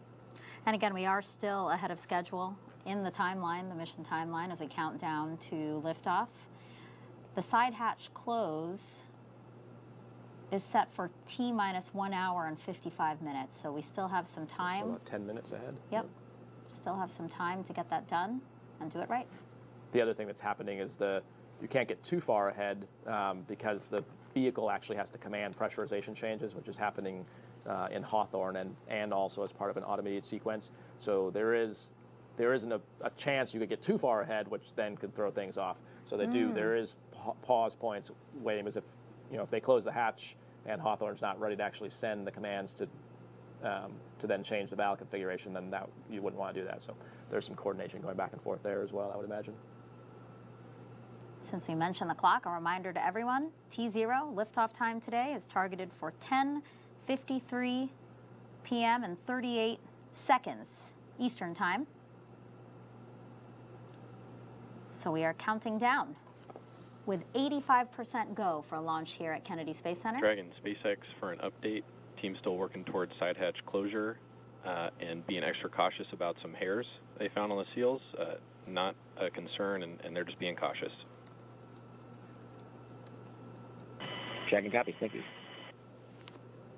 All right, so the team just reported that out to the crew. You heard Matt answering back that he copies, that he knows they are dealing with a couple of hairs in the seal.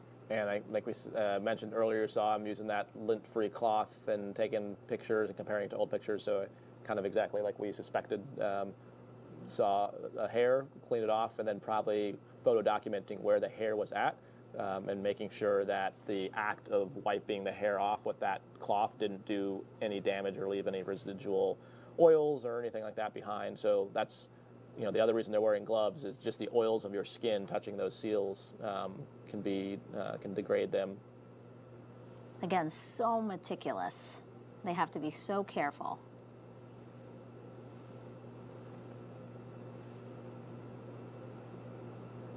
So it looks like they're closing the hatch now, so they must be happy with what they've gotten for pictures and documentation.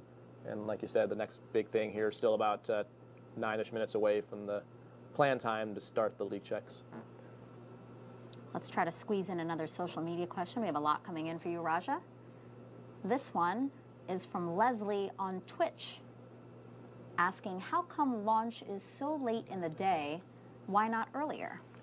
Well, Leslie, it's just driven by the oral dynamics. Sometimes they are in the day, sometimes in the evening, so it's purely driven by what's called the phasing. And Dragon, there's hatch closure. Stand by for transition to pad hatch closed. And then note for you, ensure all items are secure from now through launch. Confirmation of side hatch close. Dragon. Yeah, so it's completely dictated by the orbit of the space station, so that's the ultimate target of where Dragon's going. So based on where the space station is and the days you're trying to launch, that's what drives the window. And you're trying to minimize the amount of propellant, essentially, that you want to use to do that. So you have you save opportunities for backup rendezvous. You heard the call there about monitor for state transition. So the crew now, well, you hear two kind of actions. One, to monitor for state transition. So one of the things the crew is watching through all this is what's called the flight computer state of Dragon on their displays, and that is sort of like the major shifts in what the vehicle is doing, and that kind of drives the main flight computers. And then you also heard them say make sure that they don't have any loose items at this point, and that's because now that the hatch is closed, if you were to drop something now, you'd have to open the hatch to go get it. So it would be not great to, you know, this would not be the time for Mike to get out a pocket snack.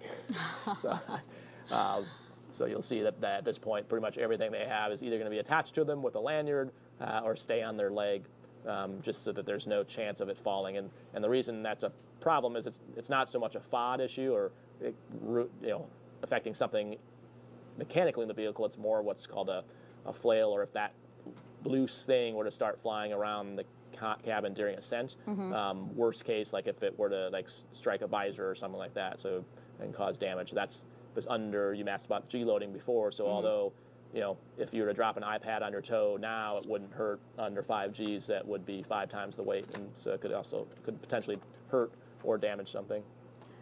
I mean, most of us can think of it as if we were flying on a commercial plane, right? And like during takeoff, we're told to stow our belongings. Right, yep, exactly. So right now, they are crouched by the side hatch. Are they about to perform the pressure check, Raja? They are. So the 17's blocking. You can't see in front of them, but there's a panel that they'll eventually cover up before they launch, and they've got some test equipment attached to that. So they're basically checking to make sure that now that the hatch is sealed, in theory, if the seal is good, it should be holding. You can add basically what's called positive pressure to the vehicle and make sure that it's not that value is holding. It takes a little while because you have to account for the effects of the temperature difference. So people who are maybe probably in high school would understand like the gas laws and how pressure, temperature are all related. So you have to account for that and give it time to be thermally stable. But that's essentially what they're doing right now, is making sure that if you add pressure to the vehicle, it's not going to escape somehow. Got it. So yeah, essentially the same thing as a suit leak check, but for the right, entire but for the entire capsule. capsule. Yep. And the reason that little panel is off is that's where they run the equipment through to basically add the air and then check the values. And so for those who've been following along with our commercial crew launches, you know that every Dragon astronaut crew brings a stuffed toy with them to space as a zero gravity indicator. When that toy starts floating, the crew, as we've seen, who've been strapped into their seats, that's their only visual confirmation that they've reached microgravity. So for the previous crew, Crew 7, that launched August of last year, they brought a stuffed sloth. And moments after reaching microgravity, Crew 7's pilot, Andy Mogensen, revealed that his family inspired the toy's selection. They say I'm the slowest person alive, which is also why it's a three-toed sloth, not a two-toed sloth, because apparently that would be too fast for me. So welcome to space, Sasha the sloth. And Raja, this is video of your crew's zero-G indicator. You guys also had a very specific reason for choosing this one, right? We did, yeah. So ours was a blend of all the parts of our crew. So clearly it's a turtle, since Kayla and I were lucky enough to be turtles in space together. We named it FAO, which is German for turtle, since Matthias Maurer was our ESA astronaut with us. And it's actually specifically a peacock turtle, because Tom Marshburn, the pilot, their class is called the Peacocks. So it represented a piece of all of us. And you can see we even had a little space helmet for a turtle, so it could do EVAs with us. Dragon SpaceX, clock ticking past T-minus 2 hours. We're going to step into a health check for the launch escape system. Expect a momentary flight computer state change, and then we'll be back in pad hatch closed. Checking. And we'll talk a lot more about the launch escape system coming up. But really quickly, go ahead. Yeah, so it's basically the system, once there's propellant on the rocket, that if there's any kind of problem that the crew needs to immediately get away from the rocket, that it will propel the Dragon capsule, separate from the F9, and bring it back on its own. So the health checks, you talked about the reason they're giving that heads up. We mentioned the flight computer state that they're watching, and so they're seeing, they're giving that word so that when they see it change to something having to do with the launch escape system, that's a known planned event, as opposed to anything wrong with the launch escape system. Right. So just checking that real quick. A critical piece of equipment that's obviously needed to make sure that in the event of an unlikely emergency, that the crew is safe. Real quick, just back to that zero-G indicator we were talking about. Of course, that leaves us wondering, what is Crew 8's zero-G indicator? I don't know, do you have any insight? No, it's a very close held secret. It is. If it's well done, it's close. It's got to be hidden there somewhere. But they do a great job of making sure it's out of sight. And it's actually a tradition that's gone back quite a ways. And it seems kind of silly, but the reality is when you're actually strapped in that tightly, you unlike if you're in a roller coaster or in a car and you slam on the brakes and you move forward before the reel locks, you're strapped in so tight that when the engine cuts off, you are pretty sure you're in space, because you get this sort of feeling with your internal organs starting to move around, but you didn't actually move as you're strapped in so tightly. Right. So one way to know for sure, other than the fact that you can see the telemetry, a good mechanical analog backup is if that thing is floating, you are definitely in space. Yeah. And we're going to find out what Crew 8's zero-G indicator is soon after they launch. And when it actually starts floating around in the capsule, we're going to hear some words from them. So they can explain their choice. Again, also a nice thing for the whole team to do. Again, like they design their mission patch together. They pick a zero-G indicator together. Again, it just builds this camaraderie and feeling of a team. Yeah, and there's a whole, as with everything you said, in space, there's so much more extra complication. So the zero-G indicator has to be tested as well. So the one I have is actually the test article for FAO, the peacock turtle, because they had sequins on it. So we had to do pull testing of all those sequins to make sure that nothing would come loose in flight or launch. So one FAO is on the space station, the actual one, but the test article is still here on the Earth with me. Because the sequins could be FOD. They could be FOD, exactly. Wow. Yep. Because since they're slightly metallic, if they were to come loose and then short something out, so yeah, it's the FAO I have was a little bit beat up, but has all of its sequence still. All right, as you can see from the clock on your screen, we are now under 2 hours until the liftoff of NASA's SpaceX Crew 8 mission. You're seeing 3 astronauts and 1 cosmonaut inside of Dragon Endeavour, atop a brand new Falcon 9 rocket on Launch Pad 39A here at Kennedy Space Center. They are headed to the International Space Station to help maintain the orbiting lab and to conduct science experiments and technology demonstrations. You know, and speaking of their 6-month trip, Raja, it's going to be a really busy one. First of all, a lot of visiting vehicles, including the first crewed flight of Boeing's Starliner spacecraft. Yeah, it's as I mentioned, Jeanette's had the opportunity to kind of see that. Matt actually worked on the commercial crew program and worked with the Boeing Starliner, so it's pretty exciting to have to be this close to having 2 vehicles that launch from the U.S. taking astronauts to the space station. So it is always busy during launch and landing time, but yeah, we're all looking forward to Butch and Sunny, who are the primary crew flying the Boeing Starliner, heading up there soon. Yep, it'll be a crew of 2, as you said, NASA astronauts, Sunny Williams, Butch Wilmore. The mission will be NASA's Boeing crew flight test, and that flight would move Boeing's Starliner spacecraft one step closer to certifying it for regular crewed trips to and from the space station for NASA's commercial crew program. And so while Crew 8 is up there, that's one of the visiting SpaceX vehicles. Good side hatch leak check. Excellent news. Great news, Dragon Brothers. So you can see them closing out that access panel. Now the leak check's done, they'll put the panel back on there. So in addition to CFT, we'll also have another cargo launch. Another NASA astronaut, Tracy Dyson, she's going to arrive to the space station aboard a Soyuz spacecraft. A really dynamic time for Crew 8 to be up there and doing work.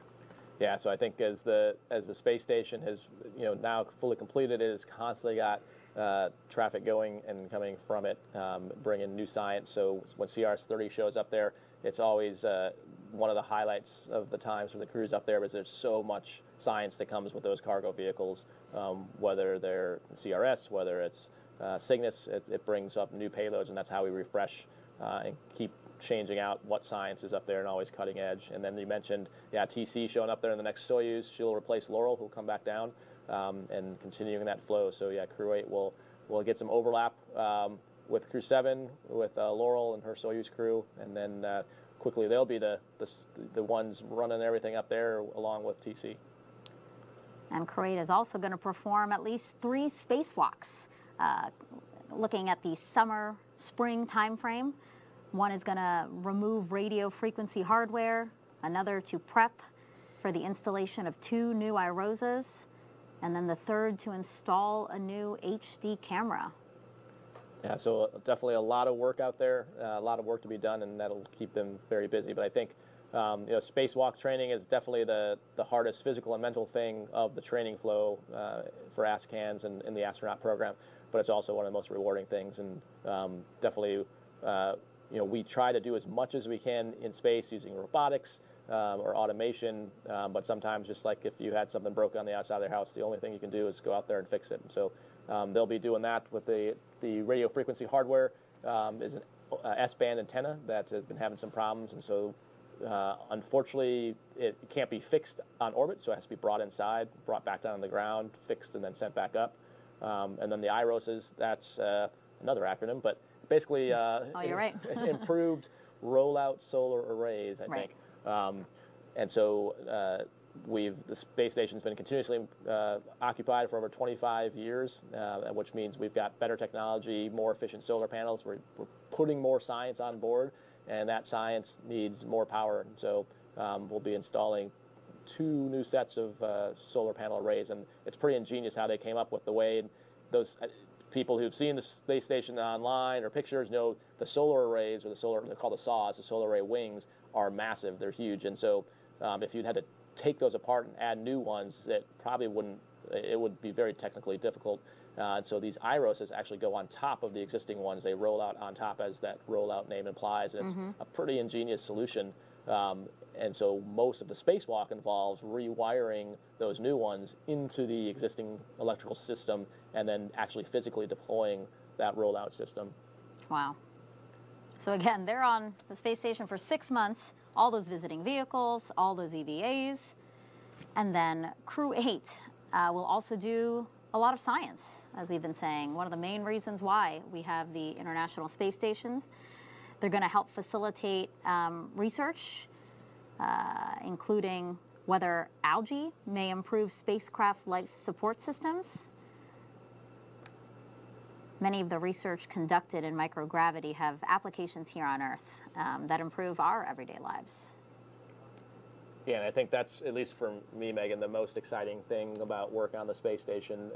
I mean, that's why I became an astronaut to begin with. I mean, there's the exploration piece, but it's really about changing lives here on the planet. And so I think the most exciting research we're doing is things that helps us get to the moon, helps us to get to Mars, but also changes how we live here. So whether it's clean water technology, carbon dioxide scrubbing, both those things, we need them to live on other planets. But more importantly, those are technologies that would change the way humanity lives here on Earth. And so that's, you know, it's so amazing to know that you're a small piece of the program, a small piece of the research that does that. It's really an honor for the astronauts to be able to be a part of that, and knowing that the teams they're supporting is part of the research and science that happens on the space station. You can see them removing some more of the parts and pieces that connect the white room and that clean room. So now that the hatch is closed and that cover is on, they'll start disassembling the pieces there, so that when the crew arm retracts, nothing still is attached to the capsule. Mm-hmm. Seems like a good time now to take another social media question. This one is from Mars06 on Instagram. What does it feel like to travel to space? I think the best analogy, you kind of feel like a superhero, is the ability to float. So I think that's the thing I miss the most, is being able to just float around. It takes a while to adjust. You heard Jeanette mention in her video that after about 2 weeks she'll be a little more acclimated. That's probably accurate. A few days to a few weeks to really completely have your body adjust, but then once you're adjusted, it's truly a joy. Great questions. Keep them coming. All you have to do is go on social media, really any platform that you enjoy watching us, but we know a lot come through YouTube, X, Facebook, and Twitch. Use the hashtag AskNASA, and Raja will try to answer them, as many of them as he can. I'm sure there's many more than I'll get to, but yeah. So you can see him attaching the fall harnesses there, as they're basically reaching out over the platform. So those harnesses are just fall protection. And they're basically taking off, like I mentioned, taking the seals off. Because again, up until now, this has been a completely sealed-in environment. Now, as they take these seals off, you actually are getting the ambient Florida air into that cavity. But now that the hatch is closed and we know the seal's good, none of that's actually getting inside the spacecraft. Okay, T-minus 1 hour, 47 minutes and counting. So far, a very smooth, ahead of schedule countdown. Right now, again, as Raja said, you are watching the closeout team on the pad in the white room, preparing for the crew access arm to retract. Dragon SpaceX for the big picture post-ingress. Go ahead. All right, Crew 8, timeline is ticking down to launch tonight. We've got the side hatch closed and leak checked with some margin. Closeout team is still on the crew arm. I'll give you a further update when they depart. How copy so far? Copy all. All right, no significant updates on vehicle and ground systems. Dragon, Falcon, and the pad look healthy as we continue ticking down. I do have a weather update for you. It's been trending better since our L-4 hour brief. Primary watch item is still flight through precipitation further along the ascent corridor, but we're down to a probability of violation of 15%. We've got the meteorologist continuing to track the weather per usual. to monitor deviations from the forecast, but it's looking good out there. How copy? Great news. Great to hear that trending. Thank you. Agree, great news. That's actually all I had. How y'all doing in there? Loving life. Hang it out. All right. And I did get some last-minute words from Rick on the crew training team. He wanted to pass along some advice specifically to you, Matt, to, quote, just don't break anything.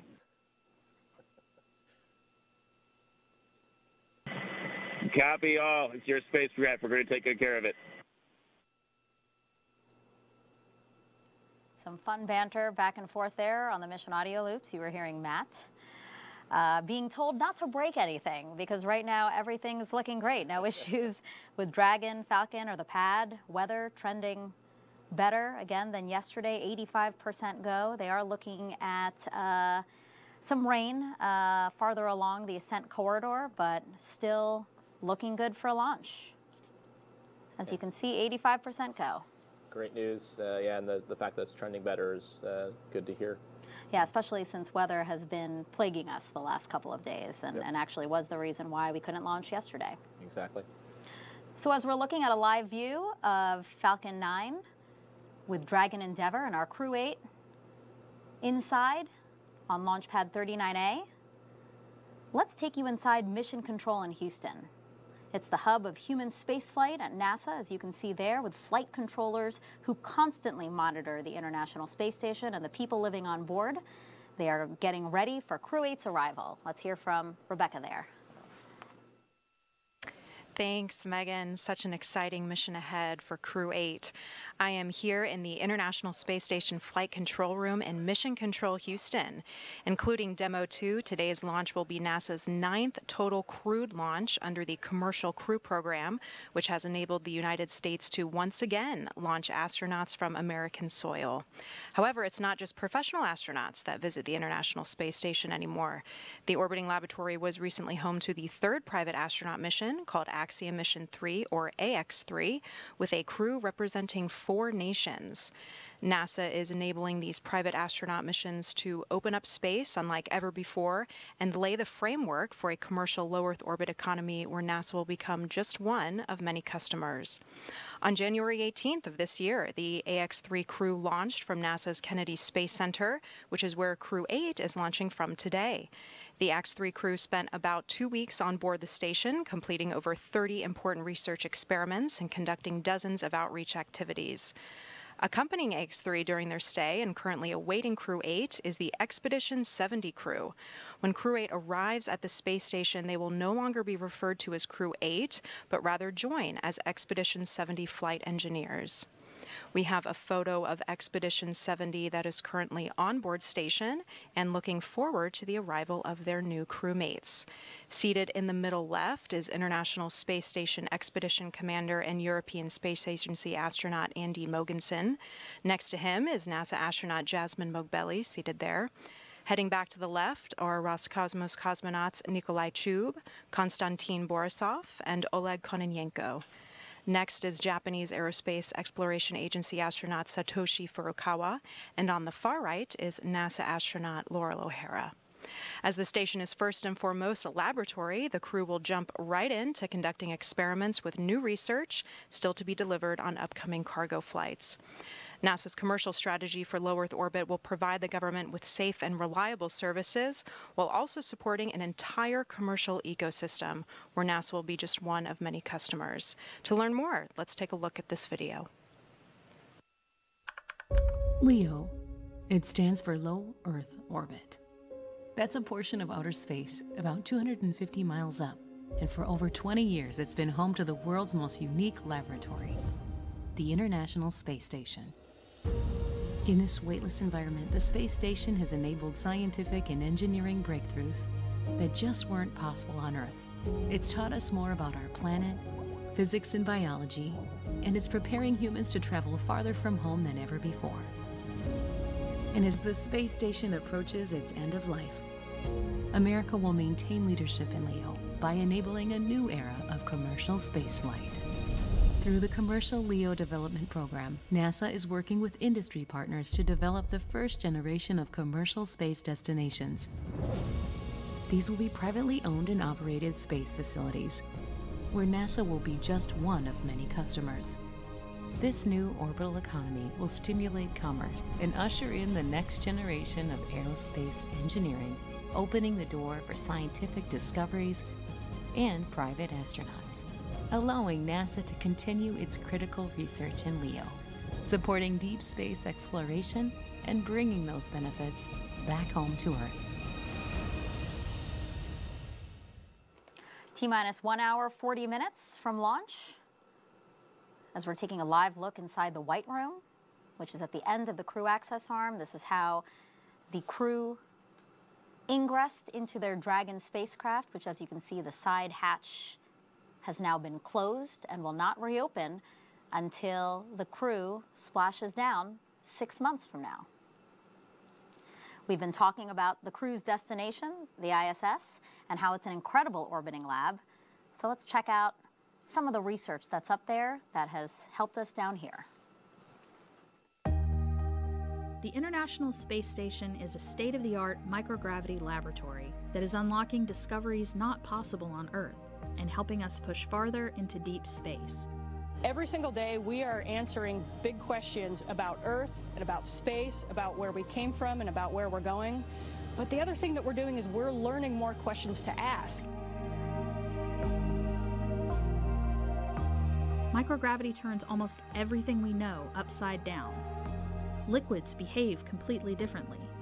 Fire burns in new ways. Biological systems reveal surprises. There's a few things that have made me gasp out loud up on board Space Station. Watching heart cells actually beat has been a pretty big one. We're studying ways to grow food in microgravity. I got to tell you, these are pretty amazing. We're learning how human bodies react to life in space and how to keep crew members safe and strong on long-duration exploration missions. Deadlifts are awesome on Earth. They're also awesome in zero gravity. We're testing technologies that will be critical to our return to the Moon and Great Leap to Mars. Our research has contributed to medical and social benefits on our home planet, allowing us to find new ways to combat disease back on Earth and develop technologies to deliver clean water to remote communities in need. The spectacular vantage point of more than 200 miles above our planet supports our monitoring of Earth's climate, natural disasters, and plant life. The orbital perspective that we have here on the ISS is just absolutely amazing. Earth is gorgeous. The growing new space economy, so vital to our continued progress in space, is flourishing in low Earth orbit. We're inspiring future generations from a platform that is one of the largest international collaborations of our time. We're doing science at 17,500 miles per hour. Come along for the ride.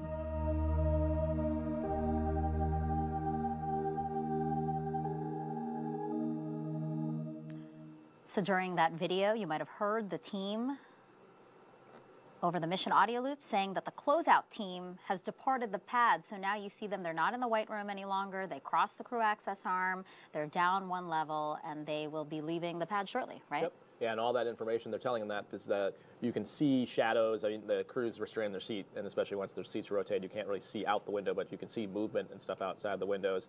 So just giving them the situational awareness that they shouldn't be seeing that anymore. If they are seeing movement, that would mean something else is happening with equipment.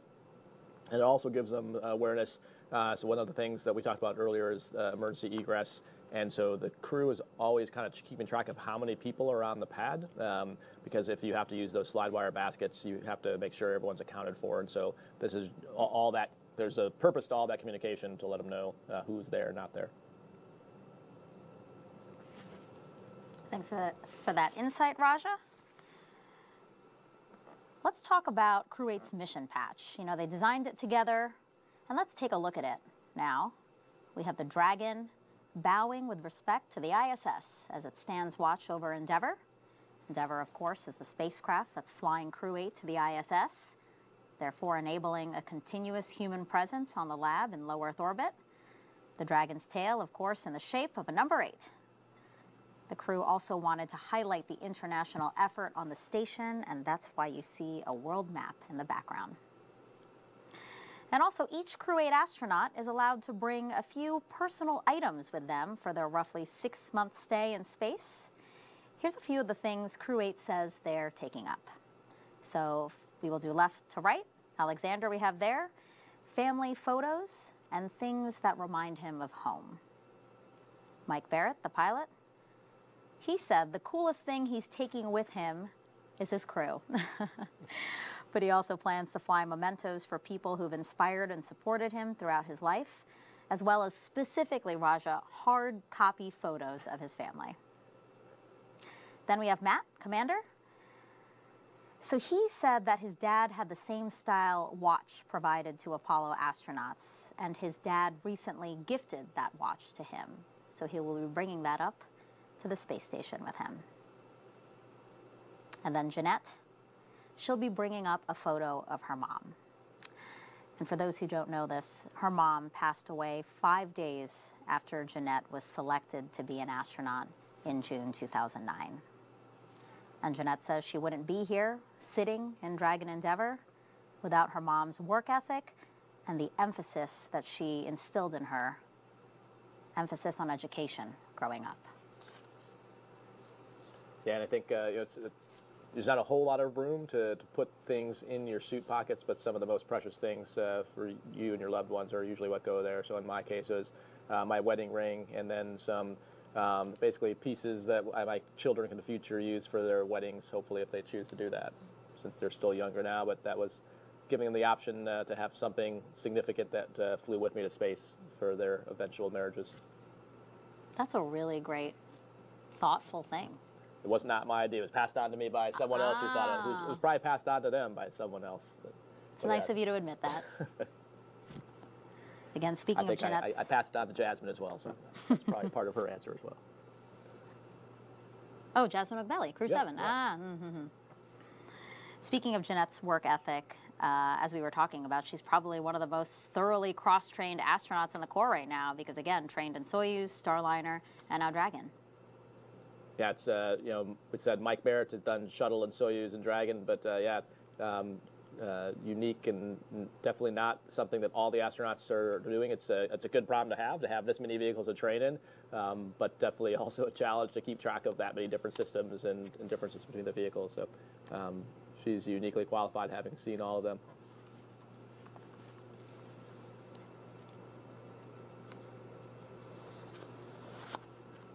Again, a beautiful shot of the launch pad. We're flying a new Falcon 9 booster.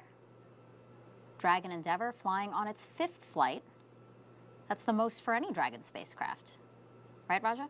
Yeah, it's the fleet leader. And the original certification done by the Commercial Crew Program, which just the fact that we were reusing capsules to begin with was,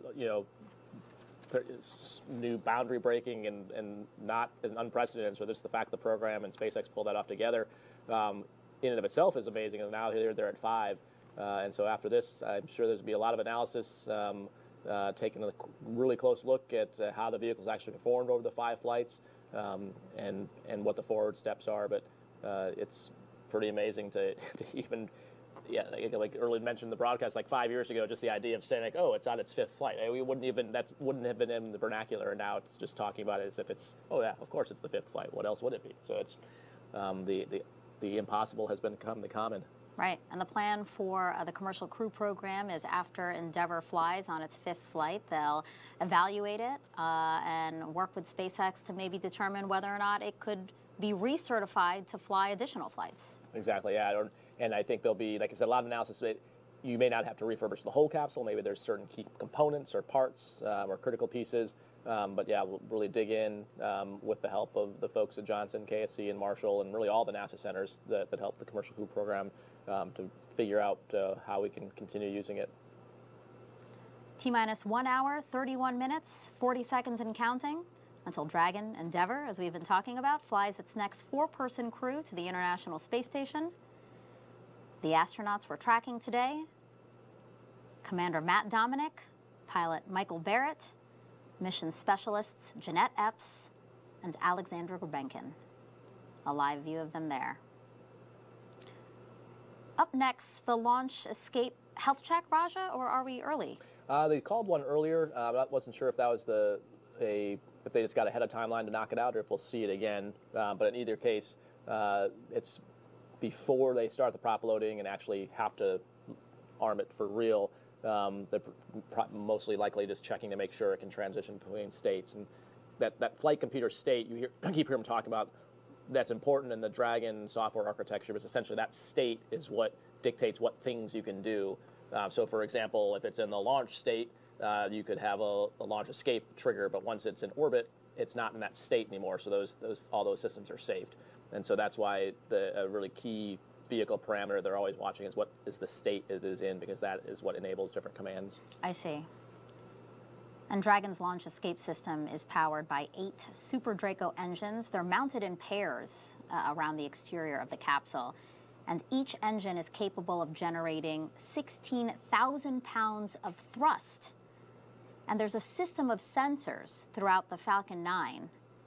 Those sensors feed telemetry to the ship's flight computer, which constantly monitors the performance of those critical components. So if there is a major malfunction, if that is detected, that flight computer is programmed to automatically fire the Super Draco engines to propel Dragon away from the Falcon 9 rocket at a rate of a half a mile in 7.5 seconds. So really, this system can move the crew away from the rocket if there were an emergency. Right, and that's one of the biggest improvements to crew safety that the commercial crew program has brought us with both the Dragon and the Starliners, a robust launch escape or system. So like you mentioned, designed to be automated, but also able to be activated manually by the commander and the pilot, who have a way to force launch escape. And that acceleration is important because keep in mind, if it happens during launch, the rocket is still accelerating, so you actually need to accelerate even faster than the rocket to get away from it. Right, yeah, good point. This launch escape system can be triggered either while still on the pad, but also during flight. Right, basically all the way until it's called orbital insertion. It has the ability to be able to safely launch escape from the F9.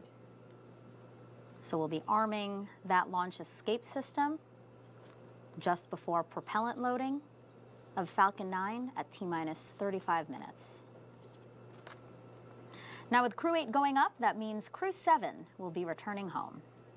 NASA astronaut Jasmine Mogbelli, ESA astronaut Andreas Mogensen, JAXA's Satoshi Furukawa, and Roscosmos' Konstantin Borisov. You see them there? They launched from Kennedy Space Center in August of last year. They've been living and working on the space station now for 6 months. And once Crew 8 arrives, there's going to be what's called a handover for about 5 days, and then Crew 7 will undock from the ISS no earlier than March 11th. So, Raja, what is this handover period? What happens during that time? So usually it's about a minimum of 5 days for the new crew to have some overlap or on-the-job training with the outgoing crew. All the crews are already trained when they show up there, but really that handover period is for all the little mini things that are impossible to cover in training, like where do you keep the camera covers? Where's the microphone for that camera? Where did you leave out? Every crew maybe organizes the food a little bit differently in terms of how we have breakfast food here and lunch food there, or maybe we break it up by there's meats in this drawer and vegetables in this one. So it's kind of all those little day in the life things. And as you heard Mike say earlier, the space station is constantly changing. Every cargo vehicle that shows up there changes the configuration, and so what you saw in training may not actually be the same in some areas. And so getting those kind of real-time specifics from the crew who's there are pretty important. And then you also side saddle a lot of the tasks, and so just kind of getting their handover on. You saw some of the exercising and the exercise equipment. Some of those things have maintenance you do based on use, and so they can give you that handover. And one thing specific to this handover with Crew 7, I thought this was interesting. The astronauts are going to be testing new water bottles? Yeah, so soft water bags that we'll use hopefully on future Dragon launches, potentially as part of the Artemis program as well. And the idea is that the hard plastic water bottles, they're not super efficient to get all the water out, and they take up more room when you pack it down. Whereas a soft water bottle, you can squeeze so you can get all the water out of it. It's a lot easier to compact, and you can refill it potentially. So on the Orion vehicle, that's also a use case as well. So definitely an improvement and trying to always come up with better and more efficient ways, because water, as it turns out, is pretty heavy to take up and down to space. And so as we look towards lunar and Mars missions, the more efficient we can be with that, the better. So a lot of planning and coordination has to happen to bring astronauts home safely. So I want to introduce everyone now to Samantha Testa, who is a recovery director for NASA's Commercial Crew Program. I am a NASA Recovery Director for the Commercial Crew Program. So my job is to coordinate and lead the NASA team that brings the astronauts home from the International Space Station after their roughly 6-month mission in space. I think something that's surprising about Commercial Crew, especially right now flying with SpaceX, is that we're landing capsules in the ocean, both in the Gulf and the Atlantic side of the state of Florida. We're bouncing between coasts of Florida when we're bringing these astronauts home. We are continuously learning about the hardware associated with the capsule, the parachutes, the recovery vessel, and from the team itself, including the astronauts. My first mission stands out to me the most. I was new to the Commercial Crew Program. It was the Crew 3 return mission. We were still coming out of the pandemic, which was a challenge for everybody around the world, but including NASA. Finding ways to make sure that our astronauts were safe, our landing recovery teams were safe, our partners in SpaceX were safe. So seeing that mission, the challenges that we saw, the way we overcame them together as a team, and having that mission be successful as my first with Commercial Crew is something that will stay with me for a long time. Really cool insight there. Again, speaks to all the folks that help make a mission like this possible. All right, everyone, we have another QR code for you. This one will show you how you can download NASA's new Spot the Station app. So for those who don't know, the International Space Station is the third brightest object in the sky, and this app, if you scan that QR code on your screen, will help you see it while it's orbiting the Earth at over 17,000 miles per hour. The app can send you push notifications. It'll look just like this. You see on the top there, of upcoming viewing opportunities based on your location. The app will also track the station location in real time, showing you where in the sky you need to look. And you can also take a picture or record a video and share it to social media, all directly from the app. Pretty cool. Okay, looking at the clock again, we are 1 hour and 23 minutes, 34 seconds from launch, again, of Crew 8 to the International Space Station. Crew has ingressed, as you can see, helped by the closeout team. Umbilicals, they're attached, and those provide breathing air and comms to Dragon. Their suits were checked, were pressure checked. Comm checks were completed. The closeout team also closed the closed the hatch, which also gets its own leak check. And that team has now departed. And we will be hearing final weather checks before a no-go, no-go poll for launch.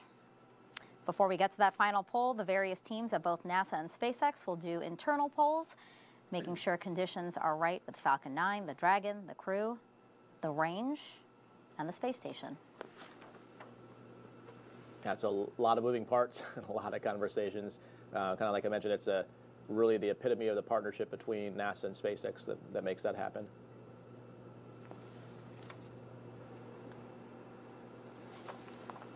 So we kind of talked a little bit about it before, but I think what a lot of people don't necessarily even realize, and just the amount of data and rigor and analysis that goes into these crewed launches, and so we take that really, really seriously, obviously at NASA and at SpaceX, and so even down to the engine component. So the Merlin engines on the F9 actually have heritage from Marshall Space Flight Center, who helped SpaceX early on, back when they were first developing the engines. And so we still have experts there that are looking at poring over the data as they start to the final count. Like I mentioned, you've got the folks from the Commercial Crew Program who are called SMEs, or subject matter experts in all kinds of different systems, who are essentially also monitoring the telemetry kind of overseeing everything and at all points conferring with SpaceX, consulting with them, make sure that everyone agrees that everything looks good. So the team has just continued to flourish, and that those partnerships have worked really well. We have a nice shot now of Crew 8's ride to space, Dragon Endeavour. We've been talking a lot about it tonight. Again, the first time SpaceX and NASA will fly a Dragon spacecraft for the 5th time. Here's a look back at its previous flights and why it was named Endeavour. Liftoff of the Falcon 9 and Crew Dragon. Go NASA, go SpaceX, Godspeed, bottom time. May 30th, 2020, Dragon capsule C-206 launched Doug Hurley and Bob Behnken to the International Space Station. It had been almost 9 years since astronauts lifted off from U.S. soil. The historic launch also marked the first crewed flight by a commercial company under NASA's Commercial Crew Program. In a tour of the spacecraft shortly after launch, Behnken and Hurley announced why they named the capsule Endeavour. We both had our first flights on Shuttle Endeavour, and it just meant so much to us to carry on that name. That's what we decided to go with. Endeavour was also the name of the Apollo 15 command module that orbited the moon while a 4th pair of astronauts worked on the lunar surface. April 2021, Dragon Endeavour's 2nd mission, Crew 2, launched from Kennedy Space Center carrying U.S. astronauts Shane Kimbrough and Megan MacArthur, along with JAXA astronaut Aki Hoshide and ESA astronaut Thomas Pesquet. Endeavour splashed down off the coast of Pensacola, Florida, after spending 199 days in orbit, a record for an American crew transport spacecraft. A year later, Endeavour's 3rd flight, Axiom Mission 1, a privately funded and operated mission to the International Space Station. Astronaut Michael Lopez Alegria and 3 civilians spent 16 days docked to the ISS before splashing down in the Atlantic Ocean. Then last year, Crew 6 was Endeavour's 4th flight. It launched NASA astronauts Stephen Bowen and Warren Hoburg, along with cosmonaut Andrei Fedyaev and UAE astronaut Sultan Al-Nayati to the space station. Endeavour splashed down off the coast of Jacksonville, Florida, after 3,000 orbits of Earth and 79 million miles traveled during its 6 months in space. Over its 4 flights, Endeavour spent more than 450 days in orbit, the most by a crewed spacecraft, surpassing Space Shuttle Discovery's 365 days. Next up for Endeavour, Crew 8, and another record, the first vehicle in its generation to reach 5 flights. And as we count down to launching our next crew of 4 in Endeavour to the International Space Station, let's get a check of our Artemis II astronauts. You can see them there. Work on their launch pad is underway as NASA prepares for their historic mission around the moon.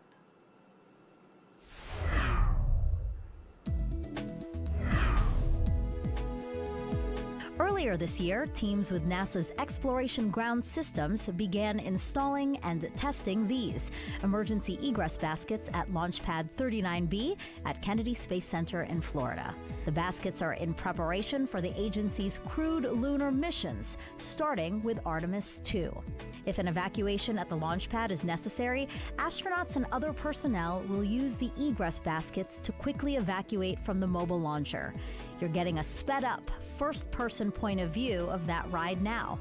They're like gondolas in a ski lift, and you slide down more than 1,300 feet of cable to the ground. There are 4 emergency baskets, each about the size of a small SUV, and can carry up to 5 people. Once everyone is safely on the ground, teams operating specialized emergency vehicles will drive them away from the launch pad. That's your Artemis Moon Minute. And next, for that emergency egress system, teams will test the baskets by placing water tanks filled at different levels so those can simulate the different weights of passengers. And once that's done, then the Artemis II crew themselves are going to practice that evacuation route. Yeah, kind of like we talked about earlier with Crew 8 here and knowing who's on the tower, who's not on the tower. Similar thing for the Artemis II crew is knowing how many people could be in each basket, and that's why they'll do the different tests for all the different possible configurations and permutations you could have, and clearly testing it with ballast before you actually put people in it. And you're having a big hand in the Artemis campaign, yeah? Yeah, I think our entire office is involved, which is one of the most exciting parts of our jobs. I mean, obviously flying in space is great, but most of our day jobs is helping with all the other human spaceflight programs, whether it's the ISS, SpaceX, Boeing, and the multitude of Artemis programs. You kind of heard them there in the video, EGS, the Exploration Ground Systems, all the work that we call at Stage 0 for building the pad. I'm working with SpaceX and Blue Origin on the lunar lander, which we call the HLS program. There's the rocket, the SLS, there's the Orion capsule. So there's no shortage of work going on for Artemis right now, and the astronaut office is heavily involved in helping with all of that. Yeah, all hands on deck. Exactly. Must be exciting for you guys to think about that, and the speed again at which we are making so much progress in human spaceflight. You know, we are doing such great things with the Commercial Crew Program, as we've been saying since 2020. We've accomplished so much, and now we're looking ahead with the Artemis campaign. Yeah, it's a great time to be working at NASA, and so many, you know, whether it's thinking ahead to Mars architecture, the moon's sustainment and how we get there, stay there, whether it's operating, living, doing amazing science on the space station. There is really no bad place you could possibly be working or supporting right now within the agency. And for Artemis updates, you can scan the QR code that we're going to bring up on your screen. You can also screen grab. I don't know if you knew that, Raja. If you were watching it on your phone and you see a QR code like that, you can't scan it.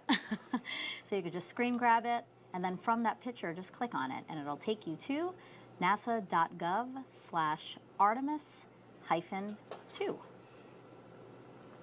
Again, we'd love for you guys to follow along with us as we explore our universe.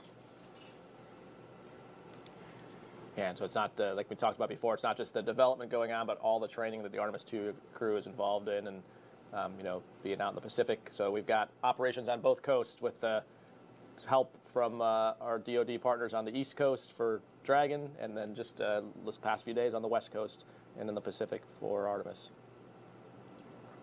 We are now at 1 hour, 14 minutes until the liftoff of Crew 8 to the International Space Station. The 3 astronauts and 1 cosmonaut will be the latest crew to fly as part of NASA's Commercial Crew Program, which uses private companies to transport people to and from the orbiting lab from right here on U.S. soil. You can see the crew there. They are flying on board a SpaceX Dragon named Endeavour. We've been talking about it, record 5th flight for this spacecraft. It's being launched today on a new Falcon 9 booster, which you can tell because it doesn't have that telltale soot on it. Nice and clean. Raja, it's been a great countdown so far. Oftentimes we are ahead of schedule. Weather was the big watch item for us, but right now we are 85% go here at the launch site. We were also keeping a close eye on the ascent corridor, and weather there has been trending in the right direction for us. So the excitement is really picking up here as we get closer to T0, right, Raja? Yep, it's definitely palpable. This is probably one of the most challenging times for this crew because you're so ready to go, but they're also just, with since everything has been going nominally, it's kind of some quiet time. And so, kind of like I mentioned, most likely they're kind of just going over and over through all the different steps for the ascent, all the different possibilities, talking through the notes they had from before, from the different sims, and just kind of re-emphasizing everything one more time. And for those who might be setting an alarm so that they don't miss tonight's launch, T0 is 10:53 and 38 seconds Eastern Time.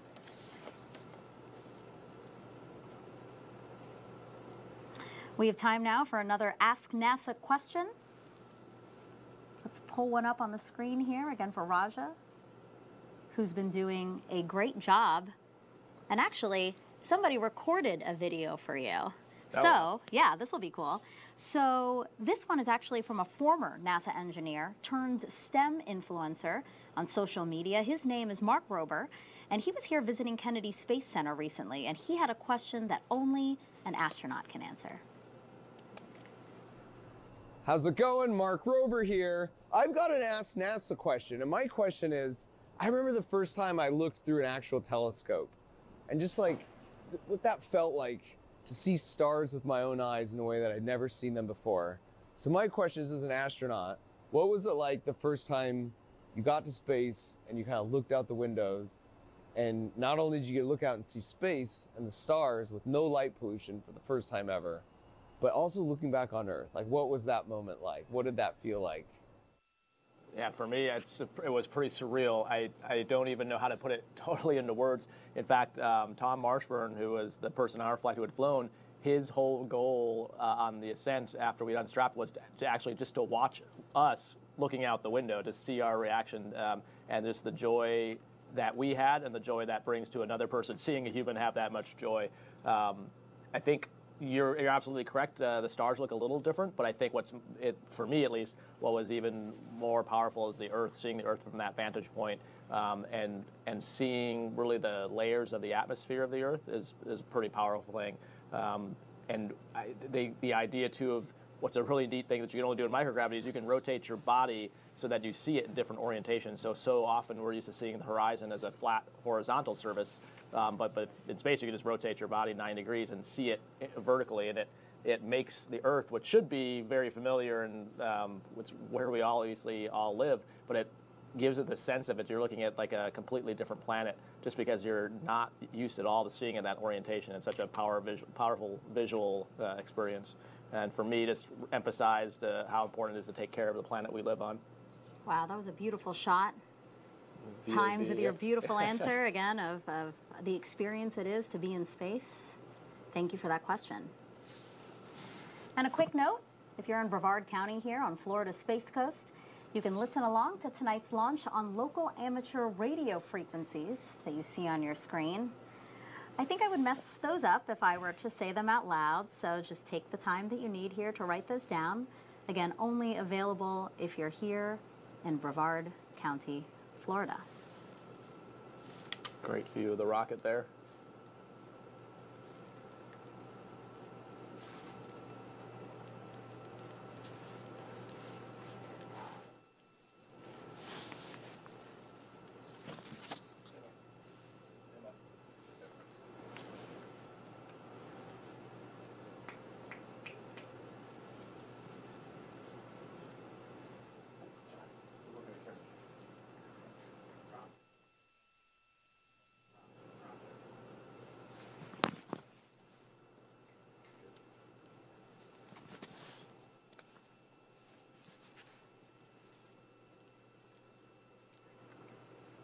If you're just joining us, welcome to live launch coverage of NASA and SpaceX's 8th rotational flight of 3 NASA astronauts and 1 cosmonaut to the International Space Station from Kennedy Space Center here in Florida. I'm NASA's Megan Cruz, and this is NASA astronaut Raja Chari, who's been gracious to spend the last 3 hours with us as we count down to the launch again of Crew 8. With just about an hour left, Raja, talk to me about how you're feeling. How has this count been going? Yeah, it's been going great, which is the way you want it to be. I think we've seen lots of times tonight where the crew's ahead of timeline, where the launch control team's ahead of timeline, which is always a good feeling to have. And we've talked about, the things they're doing in that free time is configuring the vehicle, going through, talking amongst the crew. So we're not hearing all that intercom chatter, but that's basically what's going on inside. The next big steps, I think we expect another weather update. Seems like everything's trending positively. And then from there, starting the propellant load, which is the next big step. Yeah. Now, the launch team stood down from yesterday's attempt due to elevated winds along the ascent corridor, but today, weather is looking a lot better. 85% go here at the launch site, and conditions have improved over the ascent corridor as well. It's looking like a good day for a launch, Raja. Yep, it's looking. Let's keep our fingers crossed. But yeah, if the trends continue, and we don't have to worry about the precipitation in the launch corridor, we should hopefully be ready to send Crew 8 on the way to the space station. Yeah, launch teams are still keeping a close eye on the weather. We expect another weather briefing at the T-1 hour mark, so we'll be listening in for that. Now, liftoff time is still holding for 10:53 and 38 seconds Eastern Time. And right now, we're tracking no issues with either Falcon 9 or Dragon, which you're seeing there on the pad.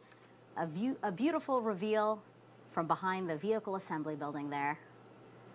No issues with Dragon, as we said, no issues with Falcon 9, and the range is green, Raja. Safe to fly. Ready to go, yeah. And as you've heard several times tonight, with Matt talking, and the crew talking with the controllers, they are excited. They're ready to go. Yeah, it looks to be a beautiful night for the folks that are here at Kennedy Space Center to be able to watch the launch. So you've got the immediate families. So we saw those when they walked out, the ones who were in quarantine. That'll be on top of the LCC to be able to watch the launch, and then the extended family, and then lots and lots of visitors here to see, the 5th flight of Endeavour, which again is just amazing. Just to think about 5 flights on a vehicle that only 5 years ago flew the first time. Now, over the last 3 hours, our crew has been getting ready for their trip to space. Let's introduce you to them now. If you're just joining us, we have in the commander's seat, NASA astronaut Matthew Dominic, making his debut space flight. He's from Wheat Ridge, Colorado, and is a former naval aviator. Sitting next to him, Matthew. Sitting next to Matthew is Michael Barrett, today's pilot, making his 3rd trip to low Earth orbit. He is board certified in internal and aerospace medicine. Next up, mission specialist Jeanette Epps. This NASA astronaut hails from Syracuse, New York, and once worked as a CIA intelligence officer. Mission specialist 2, Alexandra Gurbenkin, was selected to be a cosmonaut in 2018, and this will also be his first trip to space. So 3 first-time flyers and 1 veteran. Yeah, and what a great veteran to take them up there. Mike Barrett, such a great mentor, such a great leader in the office, has got so much experience. And you saw just a really cool span of those different pictures of all the training that goes on, whether it's at Hawthorne. You saw Jeanette down here at Kennedy Space Center practicing with the egress system, using those Humvees that we saw in the Artemis video. You saw Matt and Mike different places out at JSC, so pretty impressive. Yeah, impressive crew, impressive what they've done to get here to today. Okay, so let's take a moment to also recap launch day preparations, right? So after waking up and having a bite to eat, SpaceX helped the astronauts into their suits inside the historic crew quarters suit-up room. You see them there. Jeanette looking happy, ready?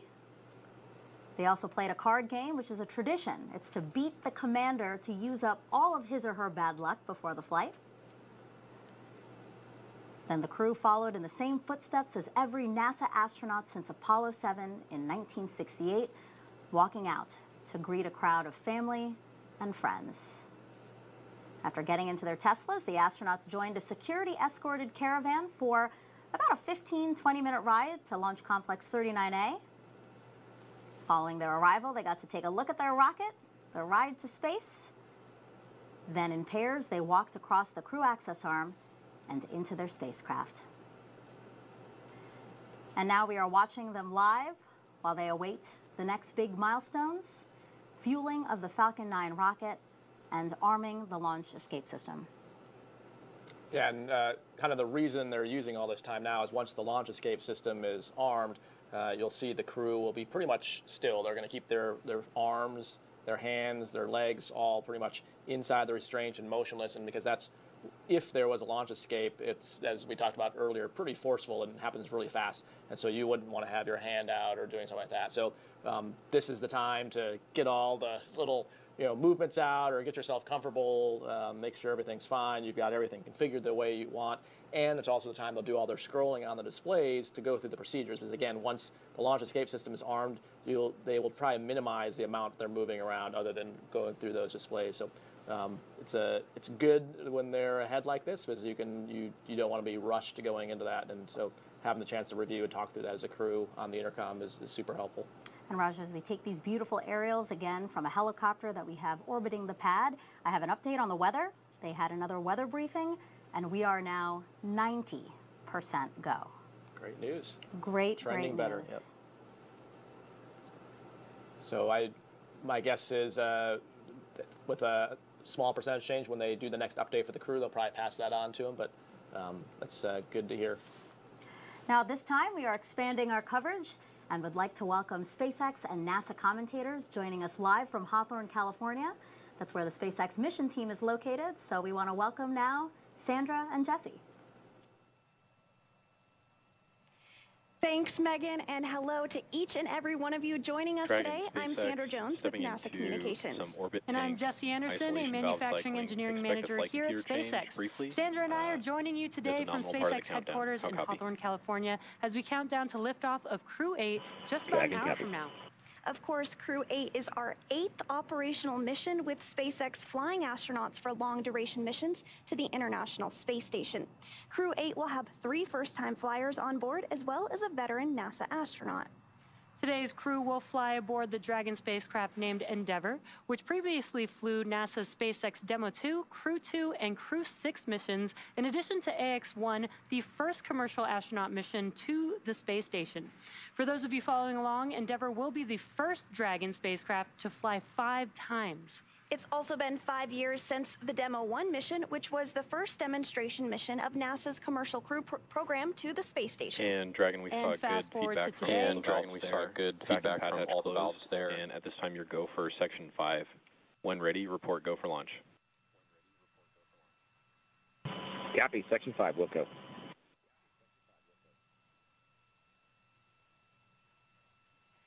And some great comms between the core and the crew proceeding through procedures. So fast forward to today, it's only March, and it's already been a very busy year for the teams here at SpaceX and NASA. So far this year, we've launched 2 missions to the space station. Crew 8 will be our second human spaceflight mission so far this year, following Axiom 3. And for the very first time, SpaceX delivered a Northrop Grumman Cygnus spacecraft to the space station on our cargo resupply mission. On the heels of that mission, Falcon 9 launched NASA's ocean-studying PACE satellite on a polar trajectory from the Cape. And just last month, we launched our first commercial lunar payload services, or CLPS, mission to the moon for NASA, which we'll talk a little bit more later in the program. All of these missions we just mentioned continue to bring us closer and closer to our ultimate ambitions of going further into space.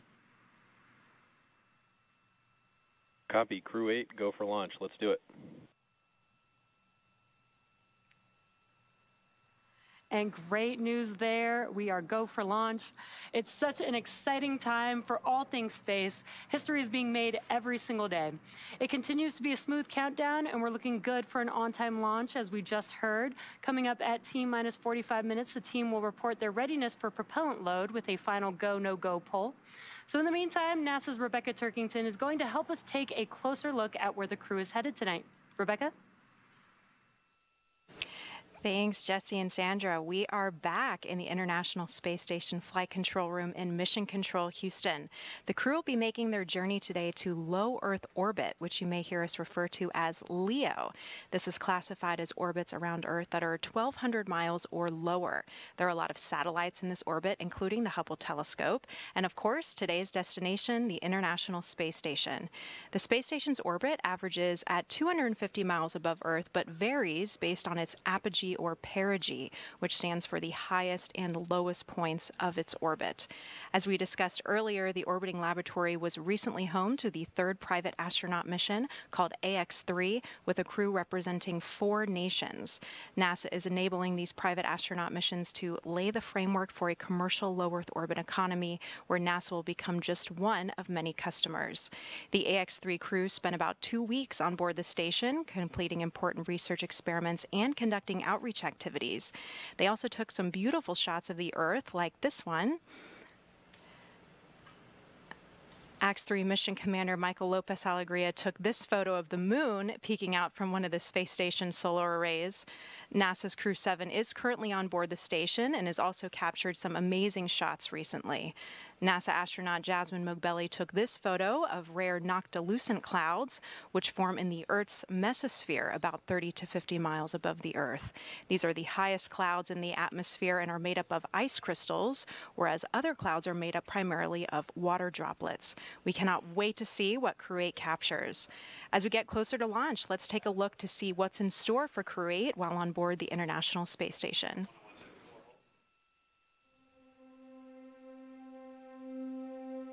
I view Crew 8 like an Olympic torchbearer. Each nation that hosts the Olympics has, these torch bearers that go along and they make a scene of it, and each person passes the torch and lights the torch and passes it on to the next person. And that's where I see Crew 8. We are keeping the flame of human presence in low Earth orbit alive by going up there, maintaining the space station, continuing to do science. Well, the International Space Station is by far the largest laboratory that we've ever had in flight, obviously the largest human-made structure in low Earth orbit. So whatever we can do in space to look at different types of materials, to look at ourselves without the force of gravity, to discover its true nature, we can develop better countermeasures back here on Earth. The International Space Station is capable as it is, becomes like a low Earth orbit wind tunnel, if you will. It gives us a platform to test things before we venture away from low Earth orbit towards the moon and eventually long transits towards Mars and eventually to asteroids. Это работа, связанная с различными научными составляющими. Это и материаловедение, это и биология. То есть спектр задач, решаемых на орбите, он достаточно широкий. Each individual will be an experiment in and of themselves, how our cells behave, how our blood changes, how our bone density changes, muscle mass. We're looking at everything to figure out countermeasures for the human body so that it can live longer and longer outside the Earth's protection. Working and training with Crew 8 is absolutely awesome. We have a diverse group of academic and intellectual backgrounds that come together, and also an international component. We are four, I would say, almost as different personalities as you could possibly imagine. Совершенно будет сработанная команда, и выполним задачи на все 100%. The chemistry we've kind of developed, I think, is really quite magic. This mission has brought us together in a way that I don't think any other circumstances ever would.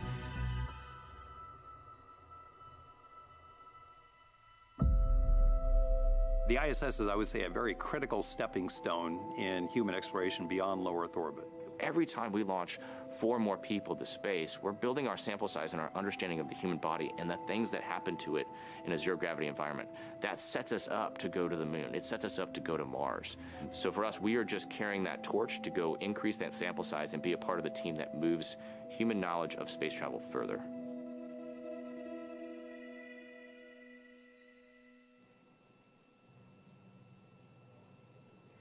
Reusability is the key to making spaceflight more routine and ultimately what will enable humans to become multiplanetary. Down at Starbase Texas, we're continuing to build, test, and fly Starship, the world's most powerful launch vehicle ever developed. It's a fully reusable transportation system and will transform how we access space because it's designed to carry a massive amount of cargo and large numbers of people to Earth orbit, the moon, Mars, and beyond, which will help continue driving down the cost per launch. Starship will be capable of carrying up to 150 metric tons to orbit and up to 100 passengers. We're still in the testing phase, but major milestones like flying at a high cadence, full system reuse, and on-orbit refilling are key priorities. We're also building a second Starbase launch tower to further increase Starship's flight opportunities. This will also allow for continuous upgrades to the towers while continuing to launch. Also in testing, our engineers are proving out all systems necessary to make a trip to the moon possible, such as propulsion, life support, and even the elevator that will take crew and cargo from the Starship hatch opening down to the lunar surface. In partnership with NASA, Starship will put the first Artemis astronauts on the moon. The vehicle will perform one uncrewed demonstration flight before the Artemis 3 mission, which will be the first human surface expedition since 1972. To that end, SpaceX has been hard at work getting Starship ready for its moon missions. With the ability to deliver cargo and people to the lunar surface, we'll be ready to help humanity build a sustainable presence on the moon and learn how to live off-world before the next steps to Mars. Just last month, SpaceX launched a lunar lander on Falcon 9 that became the first U.S. lunar landing since the Apollo program ended more than 50 years ago. That's right. On February 15th, as part of a commercial mission by the company Intuitive Machines, they sent a lunar lander to the surface of the moon. NASA was one of several customers to hitch a ride on the lander to deliver science and technology demonstrations to the moon's south pole.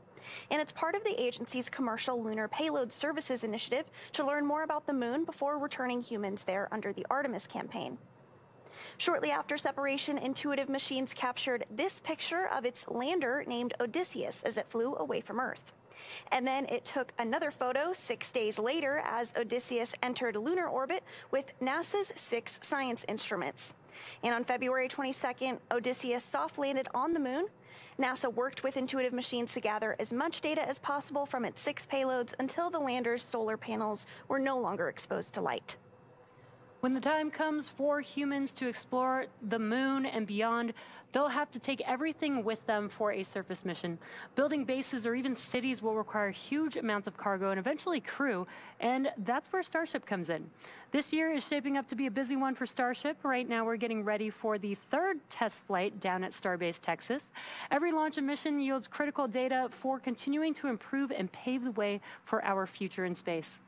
And we look forward to eventual human missions to Mars, but right now we're paving the way with today's exciting mission, which will conduct over 200 scientific experiments and technology demonstrations, including new research to prepare human exploration beyond low Earth orbit and benefit humanity on Earth. But for now, I'll send it back to Megan and Raja at KSC. And since we're hoping to go farther into space than ever before, NASA is in the process of gathering as much data as possible to understand how long-duration trips to space affect the human body. For more on that, let's go out to NASA's Jasmine Hopkins, who's at a nearby launch viewing location here at Kennedy. Thank you so much, Megan. Yes, we're joining you from the Operations Support Building here at Kennedy, which is one of the main VIP viewing locations here. And joining us right now is Kristen Fobb from the Human Research Program at Johnson. Thanks for being here, Kristen. My pleasure, and thanks for giving me the opportunity to talk about the Human Research Program. Exactly. So I see the excitement in your voice. Tell us, what is the Human Research Program? What do you guys do? Well, it's really all about the human. So we really focus on the risk and how do we reduce risk for humans in space flight.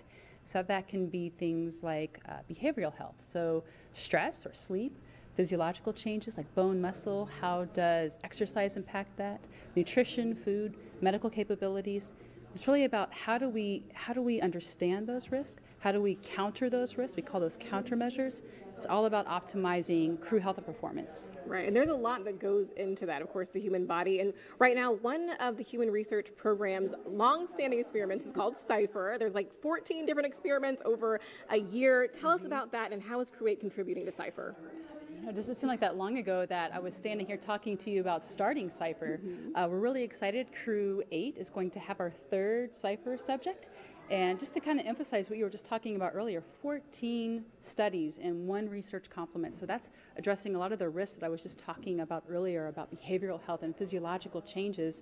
And really what CIPHER is designed to do is to say, how do we connect those dots? All of those risks, how do they interact and impact the human as a whole over a period of time? That duration piece is so critical about microgravity, and so we're really excited about this. Right, there's a lot of excitement that goes into this, and again, studying the human body, especially in low Earth orbit, because that's really a stepping stone. We want to go further to the moon and then on to Mars. So how is our research in low Earth orbit getting us there? Yeah, so, okay, well, as we talking about Artemis and for Mars, so we have these unique spaceflight hazards that the human may experience, and so that can be radiation, so solar radiation or galactic cosmic radiation, or distance from Earth, or isolation and confinement, the environment of the vehicle like sound and lighting, or the environment on a surface mission, so lunar dust or Martian dust.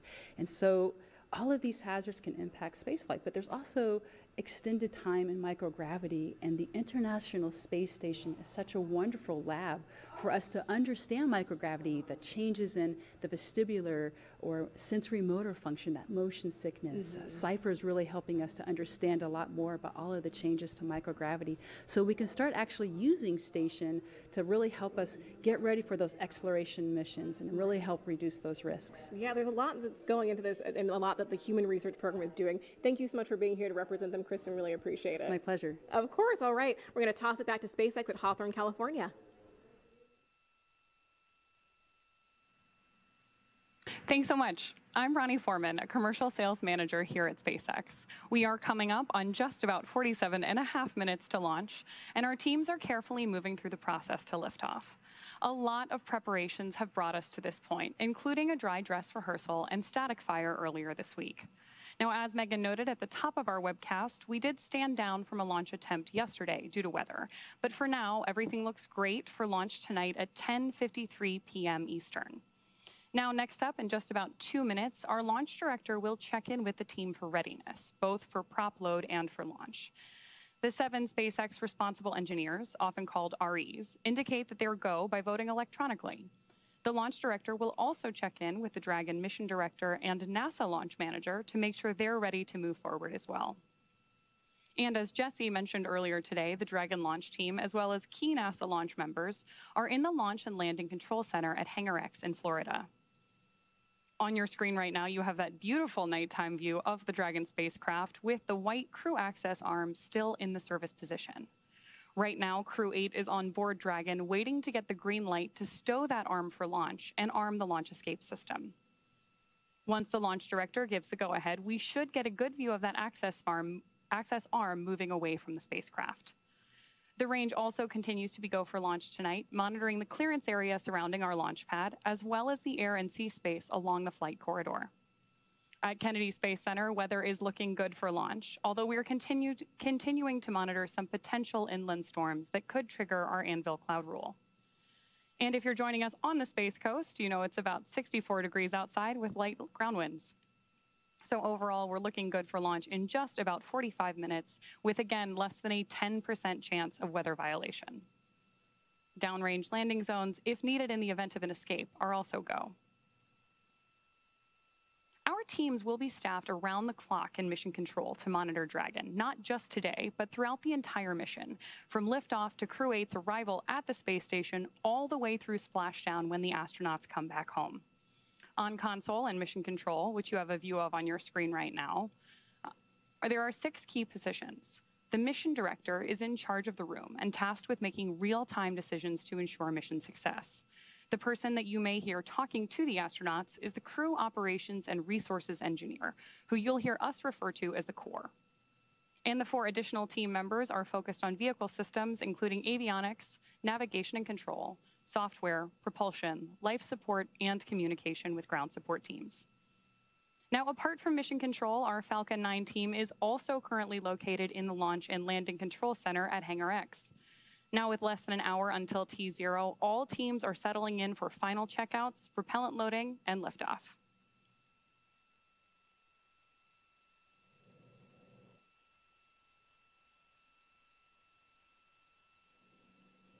Pull is complete. Again, and right now we are standing by for that access pull from arm retract. Both launch control rooms will go into lockdown at T-minus 45 minutes and remain in that state until launch escape system is disarmed. All operators are to remain in their console and maintain a sterile cockpit until MD confirms successful disarming the launch escape system following orbit insertion or propellant offload in the event of a scrub. For non-urgent no-go conditions, brief the CE or LD and then approve boarding the countdown. For urgent issues affecting the safety of the operation, operators shall call hold on the countdown net. Launch control will abort the launch out sequence immediately and proceed in the launch abort sequence. At T-minus 10 seconds, launch control will be hands-off, relying on automated abort criteria for the remainder of the count. Operators advise the launch director whether structural breakup or fire is imminent or occurring per Dragon manual escape flight rules. Launch control, you may proceed with arming the crew for movement.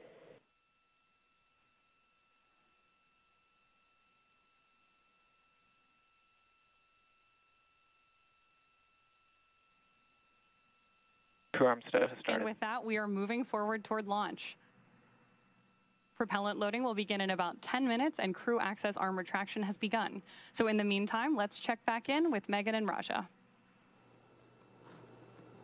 Thanks, Veronica. Now the countdown clock is continuing to tick, and we are now at T-minus 48 minutes and counting from launch. At the time of launch, the space station will be flying 260 statute miles over the southern Arabian Sea, southwest of India. Now the crew access arm will retract from Dragon. That is what we are looking for now, and actually it is happening right now. This is a critical milestone, right, Raja? It is, and yeah, so the next big thing will be launching. Dragon SpaceX for countdown timing. Go ahead. All right, Matt, we're looking at one closeout photo of the side hatch, doing some analysis on it, and are going to be looking for you to be crisp with the launch escape system arming. Team is under a bit of pressure here to get a call in. Dragon. So just the word there. Arm recheck complete.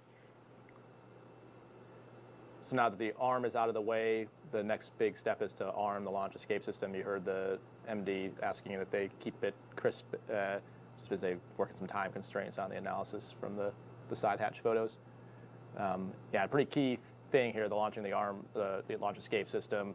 The crew will actually hear a number of valves, thunks and thuds, as the Super Dracos we talked about earlier. The valves that supply prop to them are actually open, so you can actually hear that and feel it, the vibrations in the vehicle, and that's part of the training flow. There's actually a thing called Sounds of Dragon where you listen to those sounds at that Buck High Fidelity trader out in Hawthorne, so you can hear those before you're actually sitting in the capsule. What you can't simulate fully is the actual vibrations, and you can actually feel the capsule vibrating as those things happen. Now, the launch escape system obviously built into Dragon to remove the crew, to pull the crew away from Falcon 9 either on the pad or during flight if there were to be an issue. Why isn't the launch escape system armed sooner, Raja?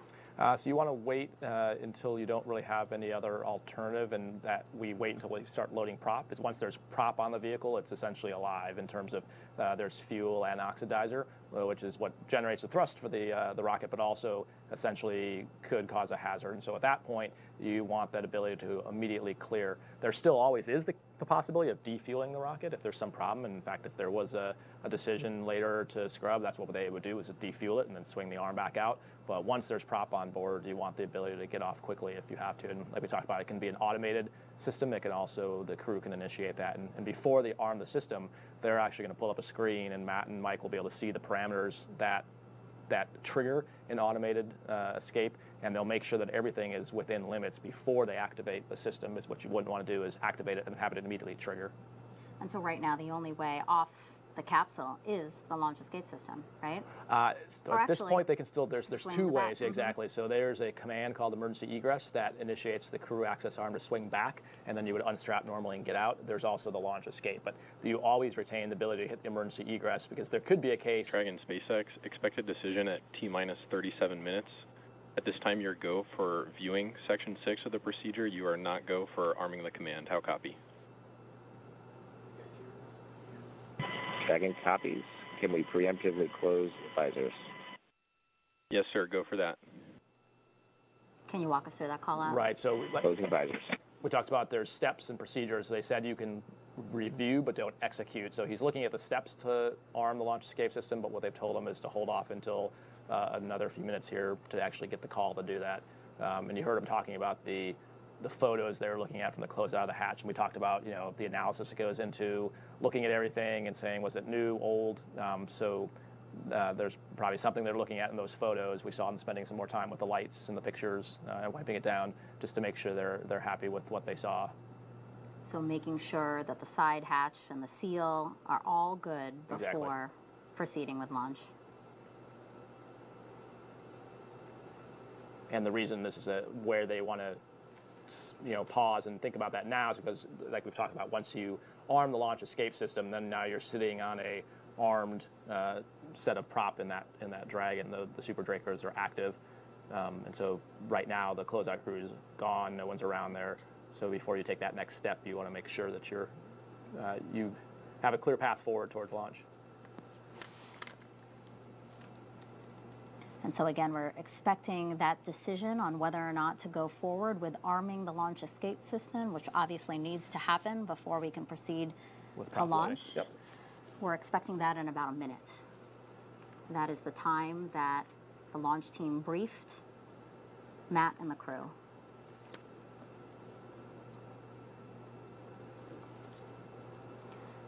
And so arming the launch escape system was supposed to happen around T-minus 39 minutes. Obviously, if it happens, it were to be later.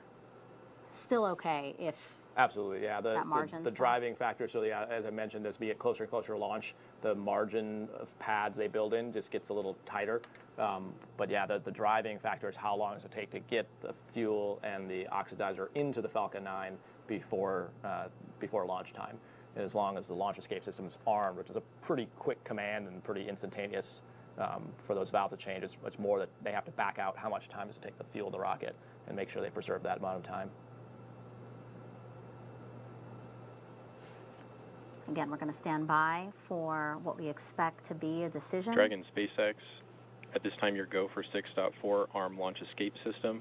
Team is confident that we understand the issue well enough to proceed into LES arm, and it's within existing analysis. Dragon copy. Go to close seat visors. Visors closed, so we are arming the launch escape system. Copy. And with that call out, again, arming the launch escape system, one of the major milestones before liftoff today at 10:53 p.m. and 38 seconds Eastern Time from Kennedy Space Center here in Florida to send 3 astronauts and 1 cosmonaut to the International Space Station. This is the Crew 8 launch, and you're watching the live broadcast of it. So you heard the acknowledgement for them to go ahead and complete the procedure. So you expect that you'll hear some. Launch escape system is verified armed.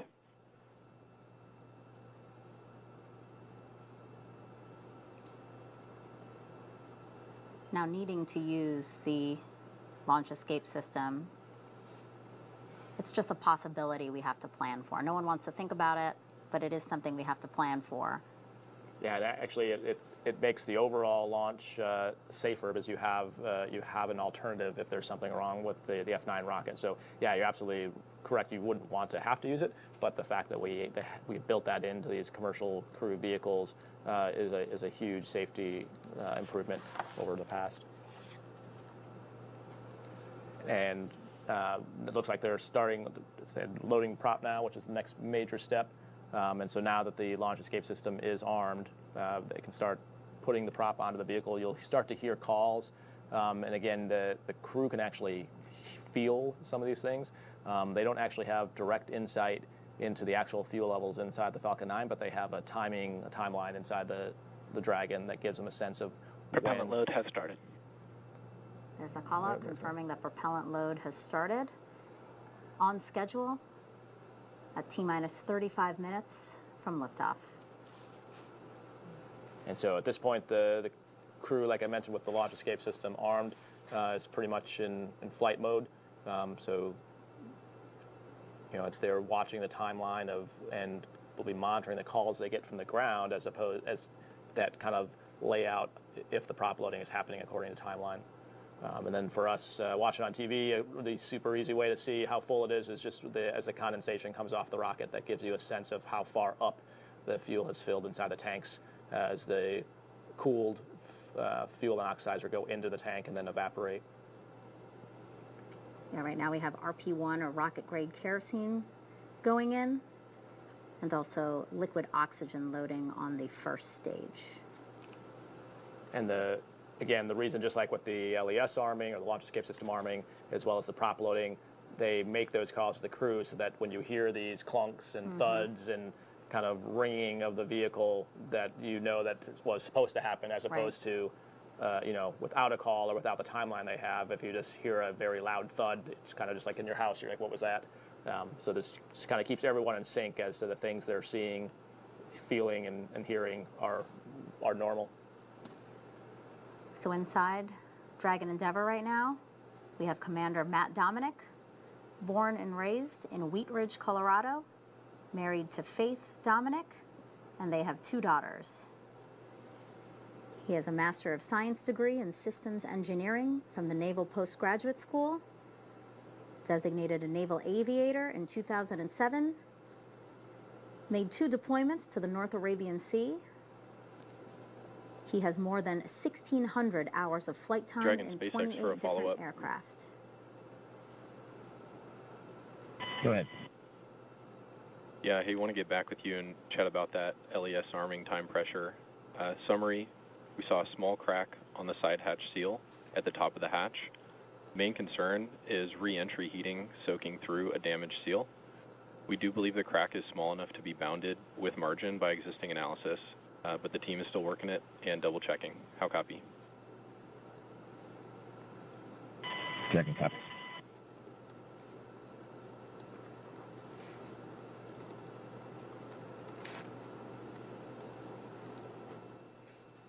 So you heard the call there, essentially saying they gave them the okay to arm the launch escape system, but that does not necessarily mean they're totally comfortable or have finished the analysis for what they saw in those hatch seal photos. So just giving the crew the update that clearly they're not going to let them launch if they're not confident, but it sounds like they believe, based on the analysis they've done so far, they have margin for the worst case, which is another word for bounding scenario. You heard him mention that.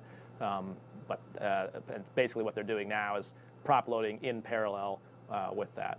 Right, because that call out gave us some insight into why there was a delay in arming the launch escape system. They basically said there was a small crack in the side hatch seal, and the concern of that crack would be during reentry. Correct. Yeah. Yeah. So I think obviously, like we've talked many times throughout the broadcast, you've got some of the best experts in the world on both the SpaceX and the NASA side looking at the data. I think it really shows the importance. Early on we were ahead of time, but all the pictures and photos they were taking of the hatch seal, and this kind of demonstrates exactly why they do that. Because now, when we don't have access to the hatch and we can't just open it up and take a look, we can pore over those photos. Go back to the SMEs, the REs, as you heard them called, the responsible engineers, the subject matter experts, and use that photo evidence compared to the analysis and the development verification information to make sure that we're confident that everything's good to go. Right. Because as they said, they believe it's small enough Start to of stage fix. 1 cryo-helium loading.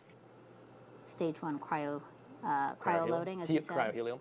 Yeah. Yeah, so helium, so you mentioned before, there's RP1 is the fuel, and then liquid oxygen is the oxidizer. What pressurizes those propellants is helium. So not only do you have to load the fuel, the oxidizer, but you also have to load gas to then push those fuels into the engines. T-minus 30 minutes, 19 minutes and counting to T0. As Raja was saying, propellant loading is happening on the Falcon 9, but there is an issue still in review, which is a small crack in the side hatch seal. The team briefed the crew just a few minutes ago, saying that they are reviewing it, but they believe it is small enough to fix. And that is why propellant loading continues. Correct, yeah.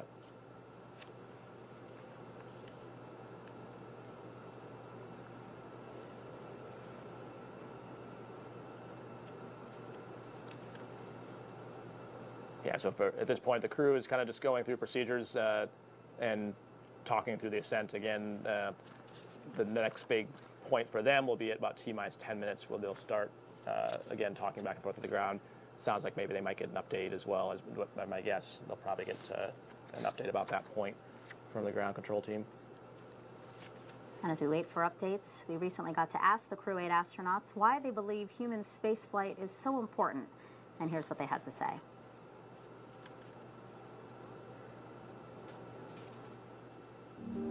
Everything we learn on space station enables our technology, it increases our knowledge, and it burns down our risk as we go further. As explorers, we're looking at ways to further human knowledge, human experience. Как сказал однажды Константин Эдуардович Циолковский, наша Земля — это колыбель человечества. Но не может человечество все время оставаться в колыбели. Поэтому именно за счет того, что мы нарабатываем сейчас пилотируемыми полетами. People are so different on Earth. The more people we get into space, the more things we learn about what happens to their body in space, the more we learn to move humanity further to the moon and then ultimately to Mars. The experiments that we'll conduct help with radiation, how to grow plants in space, how to get the human body to last longer outside of Earth's protection. In zero gravity, we've actually discovered physiological processes, how the body works, that we didn't even know existed without finding them first in space. That includes mechanisms to lower your blood volume to adapt to a weightless environment, mechanisms that store sodium in your body, which we didn't know existed, ways that the human can control its cardiovascular system that we didn't know existed. Every single human that's ever been born and ever died has all happened on our planet Earth. And if we want to continue the light of consciousness further, we need to make ourselves multiplanetary. Go further we will, go further we must, but we want to have that deck stacked in our favor as much as possible, and our mission will definitely contribute to that. T-minus 27 minutes and 10 seconds and counting to launch. Let's head back to Jasmine Hopkins, who's now with NASA Administrator Bill Nelson and Deputy Administrator Pam Melroy. Thank you so much, Megan. As always, it's an honor to have our NASA leadership here for our launch. And of course, we know there's a couple watch items right now with Crew 8, but both of our leaders right here have been to space before. So actually, can you guys talk about why safety is so paramount in human spaceflight? Well, you're dealing with a very unforgiving environment with a lot of explosive power, and you're defying the laws of gravity. And as a result, everything has to be right, so you don't launch until it's right.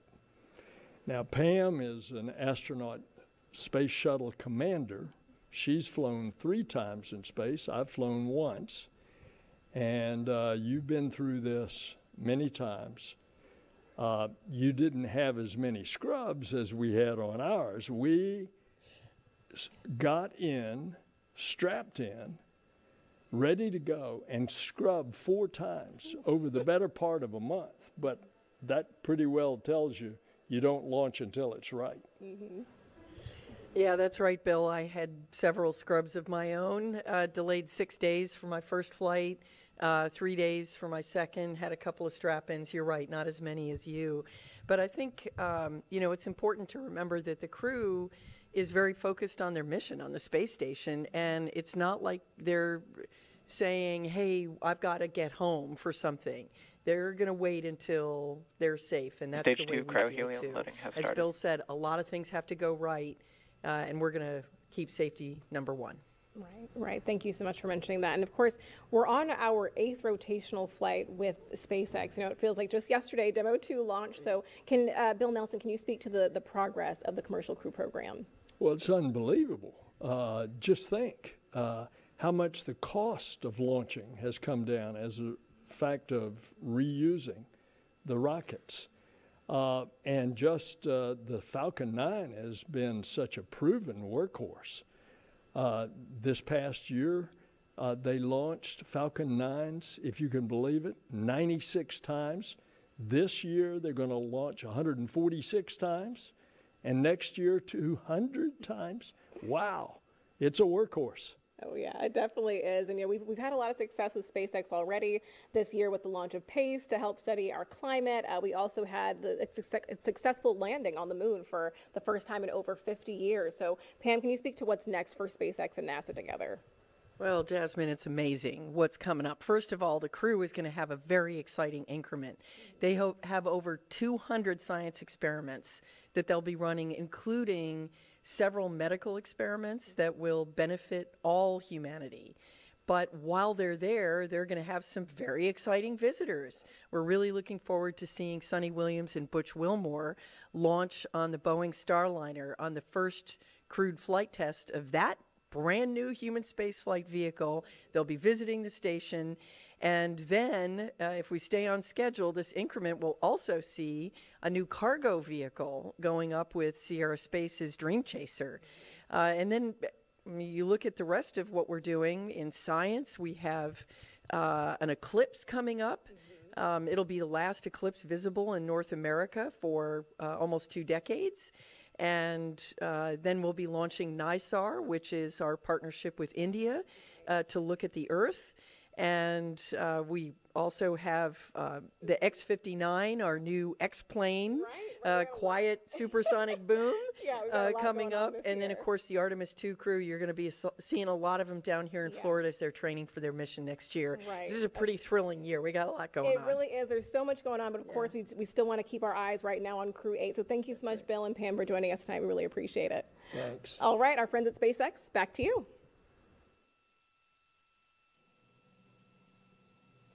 As we continue to count down, let's take a closer look at the vehicles that will be taking Crew 8 to the International Space Station tonight. Sitting atop the Falcon 9, the Dragon spacecraft and its trunk stands over 26 feet tall. There are 2 windows on the spacecraft, plus 1 under the nose cone. The nose cone opens shortly after launch to expose the forward bulkhead thrusters and docking mechanism that will connect with the space station. Dragon's trunk holds solar cells which power Dragon while it's in free flight. The trunk can also carry unpressurized cargo. And Dragon has 16 Draco thrusters that can be used in space to help navigate the spacecraft to its destination, each providing 90 pounds of force. That doesn't include the 8 Super Draco thrusters used for an abort, which are no longer active once the crew is in orbit. For those of you following along, you'll know that the Dragon spacecraft has played a significant role in advancing our future in space by safely transporting crew to and from the space station. There are currently 4 Dragon spacecraft supporting human spaceflight missions that have docked to the station: Endeavour, Resilience, Endurance, and Freedom. Crew 8 will fly aboard Endeavour tonight, which previously flew NASA's SpaceX Demo Mission 2, Crew 2, and Crew 6, in addition to Axiom's first mission, the very first commercial astronaut mission to the International Space Station. Altogether, the reusable Dragon spacecraft has completed 7 human spaceflight missions on behalf of NASA and visited the space station 38 times under NASA's commercial resupply and commercial crew programs. As always, Dragon will be delivered to orbit today by SpaceX's Falcon 9 rocket, which provides 1.7 million pounds of thrust on its first stage thanks to its 9 Merlin M1D engines. Once the first and second stages separate, these engines are also used to help land the first stage. The first stage will perform 3 burns as it makes its way back toward Earth today. First is the boost back burn, and that's where 3 of the M1D engines will reignite to help flip the first stage around to head back to the launch site. The second burn is the entry burn, and that's where a single engine will reignite to help slow Falcon 9 down as it prepares to enter the Earth's atmosphere again. Finally is the landing burn, and that's where 3 engines will slow down the rocket enough to perform a precision landing back down on landing zone 1. Meanwhile, the second stage continues to orbit, powered by 1 single Merlin vacuum engine with over 220,000 pounds of thrust. The second stage will secure Dragon's entry into low Earth orbit. And we did just hear that call out that stage 1 RP1 load is complete. That's great. We're continuing to check through these milestones, now almost less than 20 minutes until tonight's launch. So again, the second stage will continue to secure Dragon's entry into low Earth orbit before separating, leaving Dragon to continue its journey to the space station on its own thrusters. About 40 seconds after separation, Dragon's nose cone deploy sequence will begin, which exposes its guidance navigation controls that help Dragon autonomously fly to the space station. With T0 coming up in just about 19 minutes and 30 seconds, our teams at the Cape and Hangar X are doing a series of system checks to ensure Dragon and Falcon 9 are ready. Let's check in with Ronnie for a quick status update. Ronnie? Thanks, Jesse. We are still looking good for an on-time launch about 19 minutes from now, and we'll keep monitoring all the vehicle systems as we get closer to liftoff. Both Dragon and Falcon 9 continue to be healthy. So as we continue to listen and watch the countdown, our teams are continuing to prep the vehicle for flight, and propellant loading of both RP1 and liquid oxygen began at T-minus 35 minutes. We also heard the call out a few minutes ago that the launch escape system is now armed. The range, which is monitoring keep-out zones, among other key flight requirements, also continues to report no issues, as they are go to support tonight's launch. Weather also looks good, and we are still tracking less than a 10% chance of violation at our target liftoff time. As a reminder, today we do have an instantaneous launch window, driven by the orbital mechanics constraints of 2 spacecraft meeting in orbit. The technical term for that meeting is called a rendezvous. The reason we need to launch at a specific time is because Dragon is basically trying to catch up to the ISS, which as we speak is orbiting the Earth at more than 17,000 miles per hour. That means we have to deliver Dragon to the correct orbit, and we also need to time its trajectory relative to the orbiting laboratory so that they are in the same place in orbit at the same time. A precise liftoff is crucial for achieving a timely rendezvous between Dragon and the space station. So at this point, if we hear a hold called for any reason, we will have to stand down and target our backup launch opportunity, which is tomorrow at 10:31 p.m. Eastern. So with all systems go, I'm going to turn it over to Rebecca for a status update from Houston. Thanks, Ronnie. The flight controllers here in Mission Control Houston are ensuring the space station is ready to receive Dragon. They're also checking that all the communication links between the station, Dragon, and the ground are working properly. Right now, everything is proceeding as planned. The teams here in Mission Control Houston, the team in Hawthorne, and the astronauts aboard the space station will monitor the autonomous docking of Dragon on Tuesday when they enter joint operations, which happens when the spacecraft enters the approach ellipsoid, which is an invisible boundary that helps us monitor spacecrafts arriving and departing. After docking, the crews will perform a series of leak checks and then work to... working. Expect more words here in a few minutes, shooting for T-minus 10 minutes to get you a brief. And we just received an update that we are proceeding towards launch. Once the crews perform those series of leak checks on board, they will work to open the hatches both on the Dragon side and inside the station's pressurized mating adapter. We expect hatch opening to take place about an hour and a half after docking. Once on board, the astronauts will be greeted by the space station crew and will then join in for welcoming remarks for the... Here in Mission Control, Flight Director Garrett Hain is on console overseeing the team for launch, and Paul Kanya will be on console on Tuesday for docking. That's it from here in Mission Control Houston. I'll toss it back to the team in Florida. Megan, how's it looking? Thank you, Rebecca. If you're just joining us, we are now at T-minus 16 minutes, 7 seconds and counting from the 8th astronaut rotation mission to the International Space Station under NASA's Commercial Crew Program.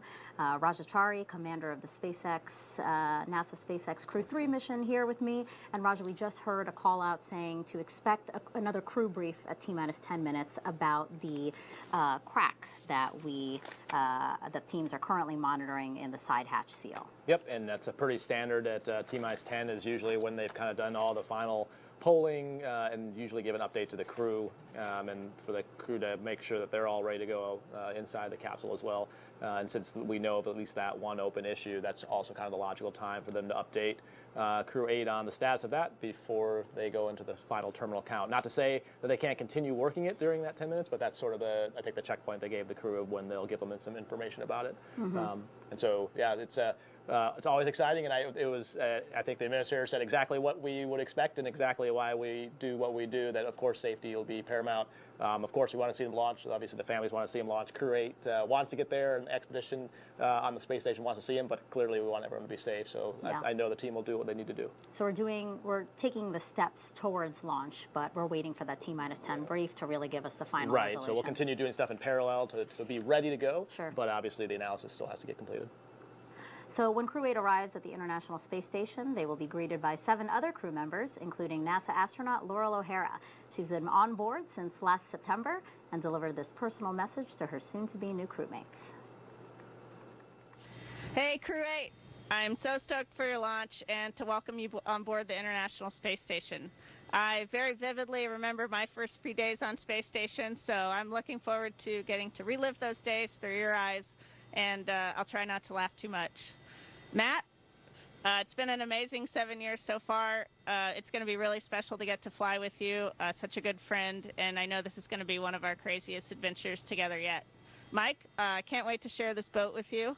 Jeanette, looking forward to continuing the good times that we had in Star City together.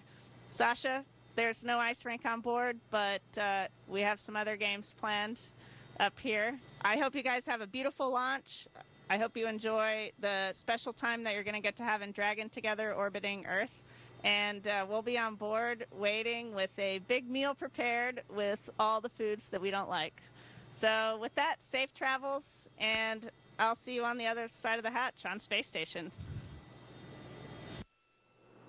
I like that she said she'll try not to laugh so much as we're inviting 3 new first-time flyers onto the space station. Yeah, Laurel is infamous for easily getting cases of the giggle, so it's awesome to see her. It's been so fun to watch her and the current ISS expedition crew loving working in space, and so I know she's excited as well as the rest of Crew 7 to see Crew 8. And Laurel's time, but she'll eventually get replaced by TC, who will be launching later in March from Star City on the next Soyuz up to replace Laurel. So we'll be tuning into that just a few weeks from now on March 21st. T-minus 12 minutes, 48 seconds and counting. We are counting down really to a T-minus 10 brief with the crew to talk an issue that the team is working. Roger, can you talk to us about that? What are your final thoughts as we approach that?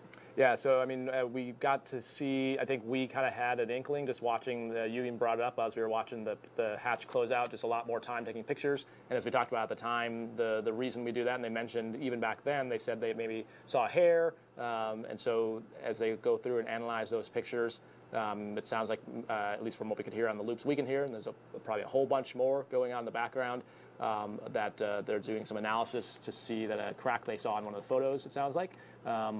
Whether that case and the analysis shows that we have what's called margin, meaning there's not any concerns for the worst case scenario of a re-entry, as it sounds like what they're calling the bounding case. So that analysis I expect will be ongoing.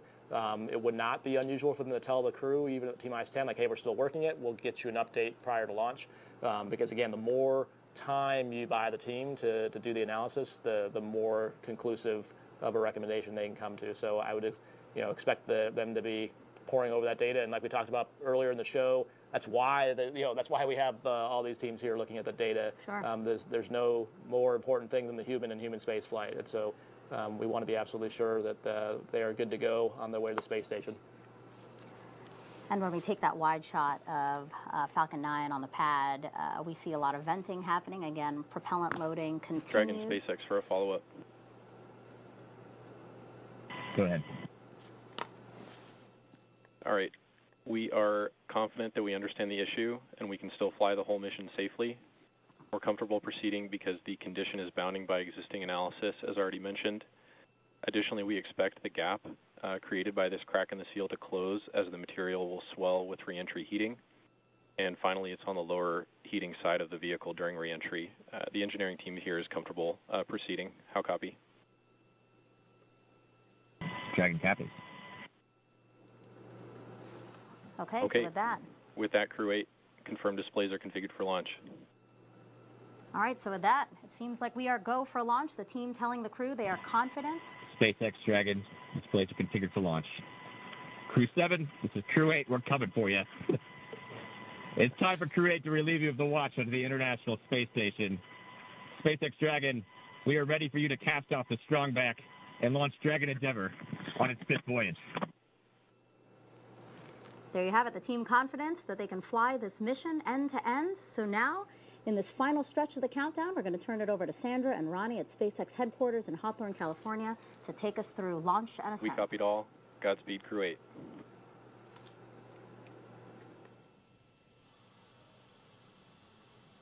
Thanks so much. So with that and Crew 8 sounding excited for liftoff, our next major countdown event will be around the T-minus 9.5 minute mark when the Falcon 9 launch commit criteria get checked by computers. So right now we're listening in for that call. The launch commit criteria are specific thresholds and pieces of information about the entire Falcon 9 system needed to make sure that the rocket is healthy.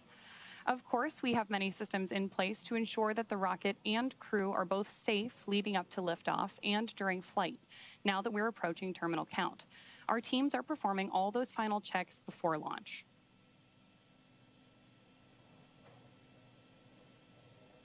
Back in Mission Control Houston, there's a variety of systems and console positions that are also being worked in tandem and monitored by the team.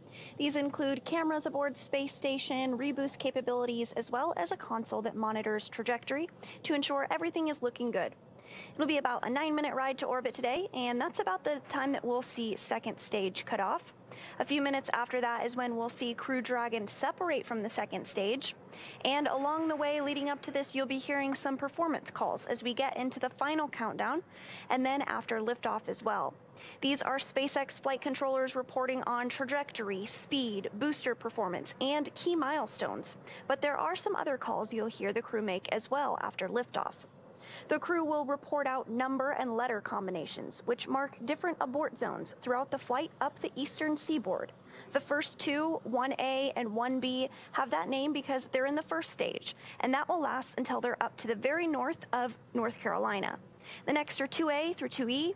Those will come into play once the second stage kicks in. That takes us from the top of North Carolina all the way to the tip of Newfoundland in the northern Atlantic. Diverting a little bit from the other naming systems, you will hear the call Shannon, or forward to Shannon, which refers to Shannon, Ireland, meaning they would target off the coast of Ireland if they were later in that second stage and did need to abort.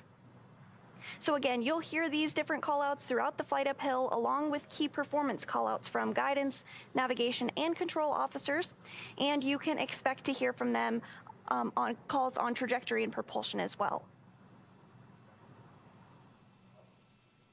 So one of the next callouts we're listening for is the announcement that Stage 1 engine chill has started, which is one of the key processes that prepares the engines for flight.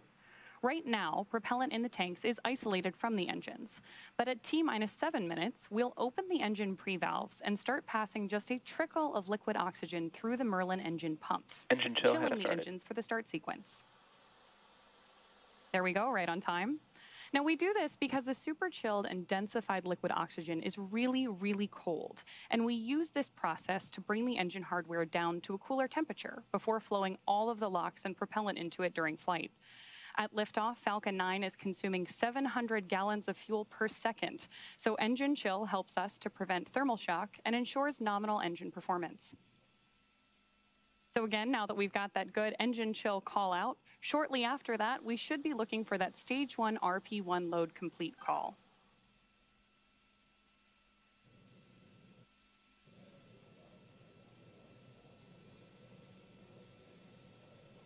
So with that engine chill now underway, we're looking ahead to the call out that RP1 load is, and there you heard it, RP1 load is complete.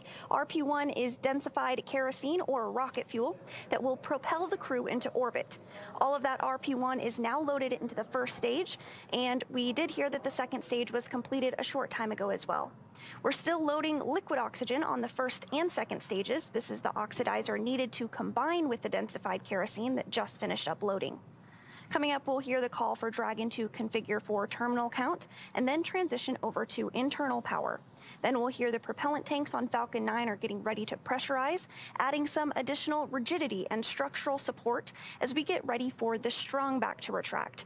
At first, it will move just a couple of degrees, and then we'll see it swing open completely the moment of liftoff. That strong back provides access to Falcon 9's fueling lines and umbilicals for both prop load and the different gases being loaded on board. We'll continue to check through a couple more fueling milestones, including one around the 2-minute mark before flight, where we will hear that the liquid oxygen is finished on board the second stage. Dragon is then configured for terminal count.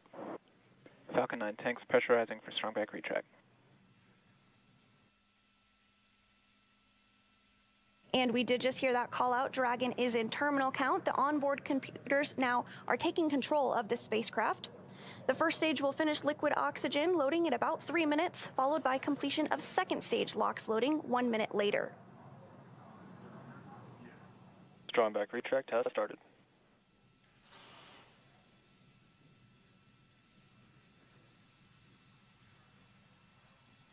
There's a call out over the nets that we are moving forward into strong back retract. The next thing you might be able to see on your screen is actually going to be the clamp arms opening up around the base of this second stage. That will allow the strong back to recline about 2 degrees away from the vehicle. And because we've now begun pressurizing Falcon 9, we know that it's strong enough to stand on its own. That TE will throw back all the way to 45 degrees at liftoff. The strong back is part of the transporter erector, which provides liquids, gases, and electrical connections to the vehicle. There you can see those clamp arms have fully opened around the base of just the trunk of Dragon on stage 2. And so the next major milestone that we're tracking today is stage 1 LOX load being complete. We expect that call out at about 3 minutes when that first stage LOX load will be completely finished. So all those white clouds of vapor you see on your screen right now are normal, and we'll continue to see them build up as we get even closer to launch. Because liquid oxygen is super chilled, it boils off a little bit in the warm Florida air. In for the call out that stage 1 LOX load is complete. Stage 1 LOX load complete. There's the confirmation that we have completed loading liquid oxygen on board stage 1, but LOX will still be loading for about another minute on board stage 2. Then we'll prepare to vent down the TE, which is going to produce another white Dragon cloud. is in terminal count and is on internal You may also power. hear. There's confirmation that Dragon is on internal power. You may also hear an announcement to the crew about that venting procedure.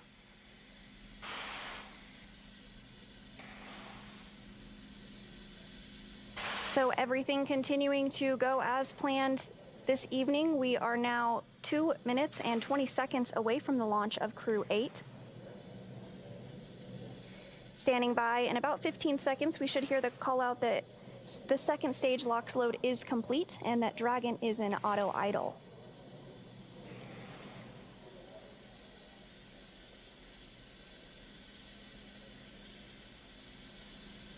Stage 2 LOX load complete.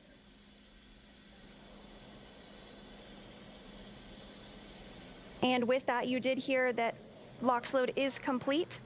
Gas closeout has also begun, so we're now isolating all the feed lines for the different gas systems from the Falcon 9 rocket. They'll then get... Great news, continuing to move towards launch, and you could even hear some of those gases being vented over just shortly. And you can hear it even better now.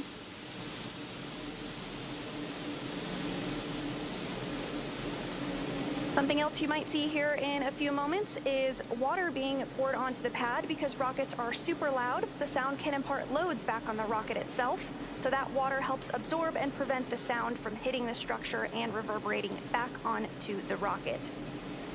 Coming up on 1 minute until launch. Dragon is in countdown.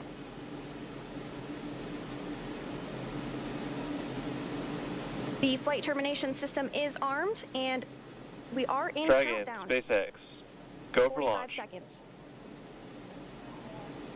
Dragon copies. Go for launch.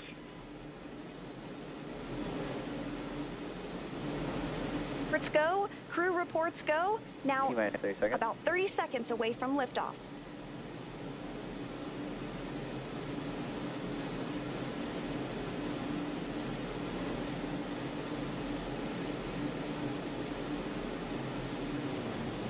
Seconds.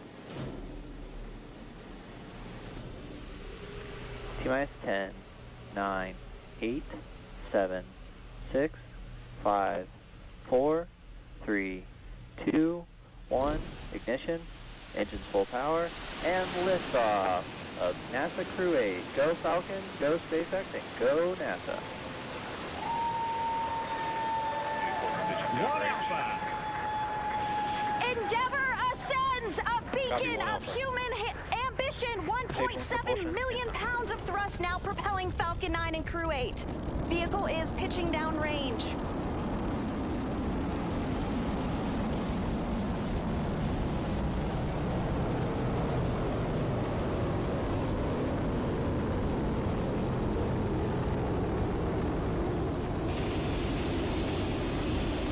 Nominal power and telemetry. And we are getting good call-outs on propulsion. Falcon 9 engines now throttling down to help pass through the period of maximum dynamic pressure. Falcon 9 is supersonic. Stage 1 throttle up. 1 Bravo. So with that call out, Copy 1 Bravo. we know that Falcon 9 is throttling back up, and that 1 call out for 1 Bravo means that we are in the second and final abort mode for the first stage, continuing to get good performance from Falcon 9. Now at this point, the crew are already pulling over 2 Gs. And with that call out, we know that that engine chill for MVAC, which is our second stage engine, has now also begun. That also means we have a couple of events that are going to happen in rapid succession. First is that chill on the MVAC engine, and then we'll have main engine cutoff, or MECO, where the 9 engines on the first stage of Falcon 9 will cut off ahead of first and second stage separation. Then the Merlin vacuum engine on board the second stage will ignite and carry the Crew 8 astronauts to orbit, while the first stage begins its journey back to Earth.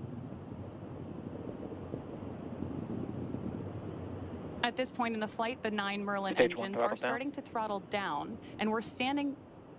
There's that call out for throttle down, and we're standing by for MECO. MECO.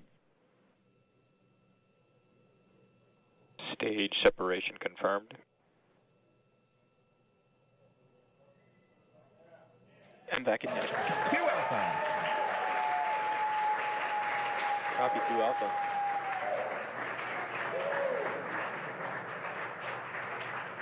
So those incredible views on your screen, and of course the cheering behind me means that we have had successful main engine cutoff, stage separation, and ignition of our MVAC engine on board stage 2. We are also in 2 Alpha for the aborts if needed. Of course, that second stage is being illuminated on the right-hand side of your screen by our single Merlin vacuum engine on board stage 2. Now, the next milestone we're tracking is the stage 1 boost back burn on the left-hand side of your screen. And we are expecting completion of that burn in just about 10 seconds.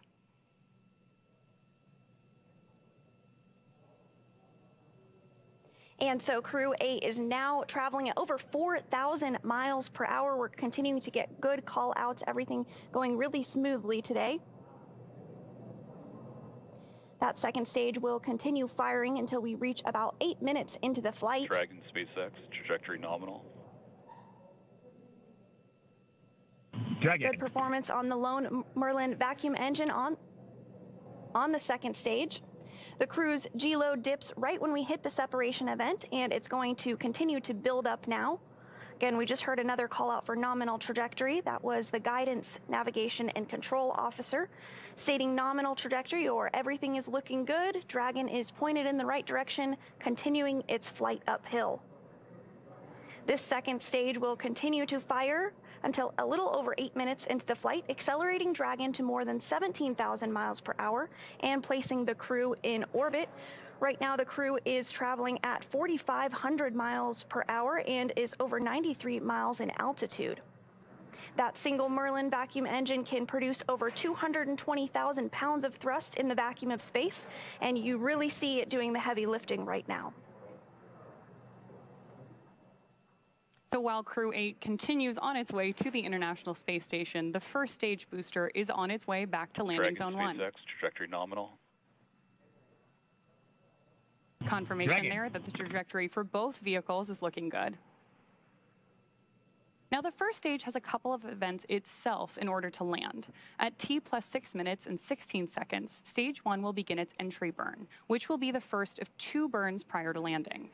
During this burn, Falcon 9 will ignite only the center engine for about 10 seconds in order to slow the vehicle down before it reaches the denser parts of the Earth's atmosphere.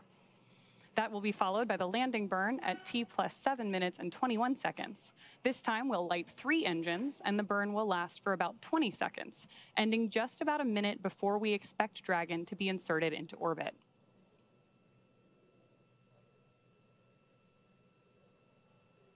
And so we did also hear a couple of different ground station call outs like Bermuda. That is one of the ground stations that we're receiving telemetry from, and everything continues to look really good with the trajectory. The crew now traveling over 6,000 miles per hour.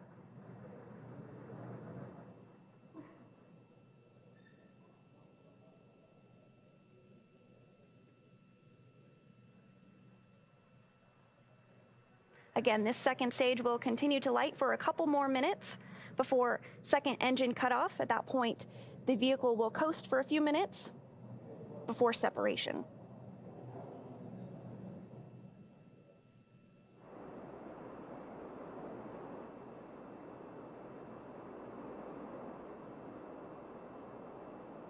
And it looks like we're starting to get some views of the Florida coast there on the first stage as it continues to make its way back to Earth. Dragon SpaceX, trajectory nominal. Continuing to get good call-outs, everything going smoothly. Now almost 7 minutes into the flight of Crew 8. So the next milestone we're standing by for is stage 1 landing burn start. again as stage 1 approaches the Space Coast to touch back down at landing zone 1.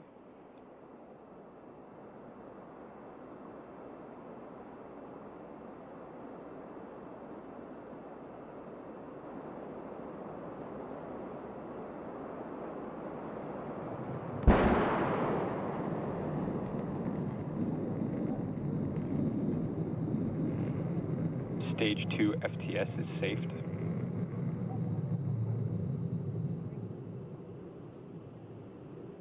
And it is great to see that first stage back on Earth. Coming up, next on the second stage is second engine cutoff. You can hear some excitement here at Hawthorne at SpaceX headquarters as that first stage successfully landed back on Earth. So second engine cutoff will take place here in just a couple of minutes. Once the lone Merlin engine cuts off and stops firing, the second stage will continue to coast for about 3 minutes until Dragon is commanded to separate. At this point, Dragon will separate from the second stage and will fly free with Crew 8 still on board and in orbit.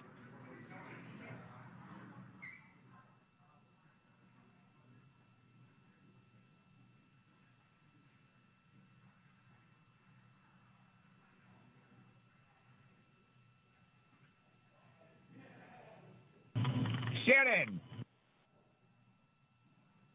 Copy, Shannon. And that call out for Shannon, indicative of Shannon, Ireland, the very last abort zone in the second stage. The Merlin engine is about to shut down. You just saw it there on your screen.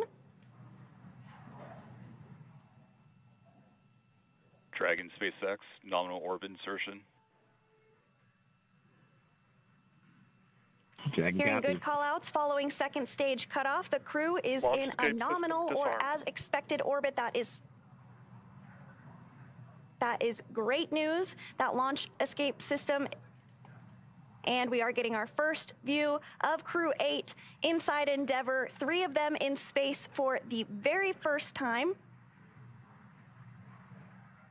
So again, we'll continue to coast for these few minutes after that second stage just shut down. This helps to allow rates and motion to settle out.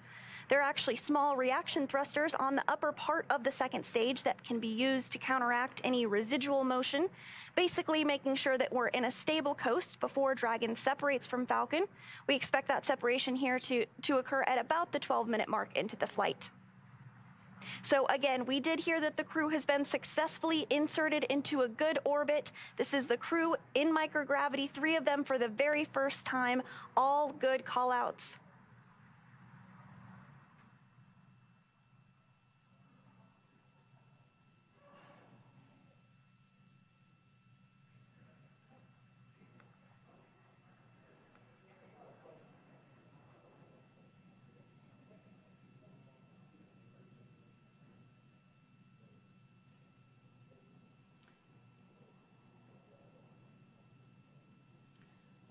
So right now, the second stage is performing a series of checkouts as we prepare to separate Dragon from stage 2.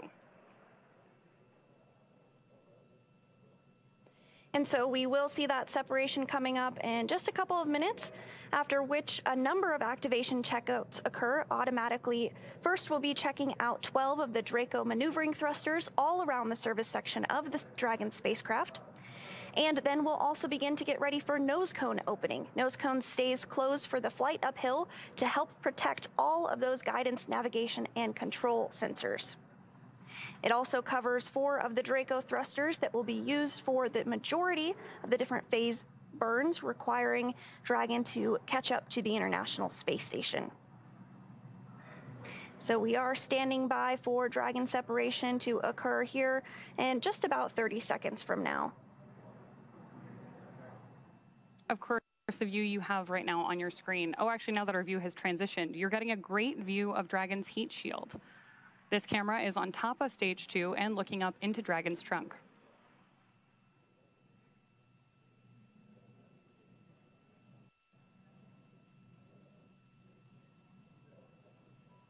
So if you're just joining us this evening, we had a successful launch of Crew 8. They're on their way to the International Space Station. The first stage has already returned to Earth and landed successfully, and the second stage has shut down, and we're awaiting separation, and you see it on your screen right there.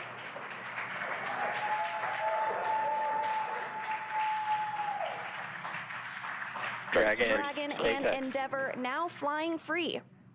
Dragon, SpaceX, this is your launch chief engineer. Go ahead. Welcome to orbit. It truly is our greatest honor for you to trust us to launch you into space. It's been a pleasure working with you, and we trust that all the science and work you're about to do will continue to move humanity further towards the stars. We hope you enjoyed the ride, and thank you for flying on Falcon 9. Please send our regards to Crew 7, and make sure to remind them you just wanted to be fashionably late. I'll hand it off to the launch director for a few words. Dragon LD, hope the ride was as awesome as a Cybertruck. Have a safe journey to the space station, and we look forward to seeing you when you get home. Thank you for flying SpaceX.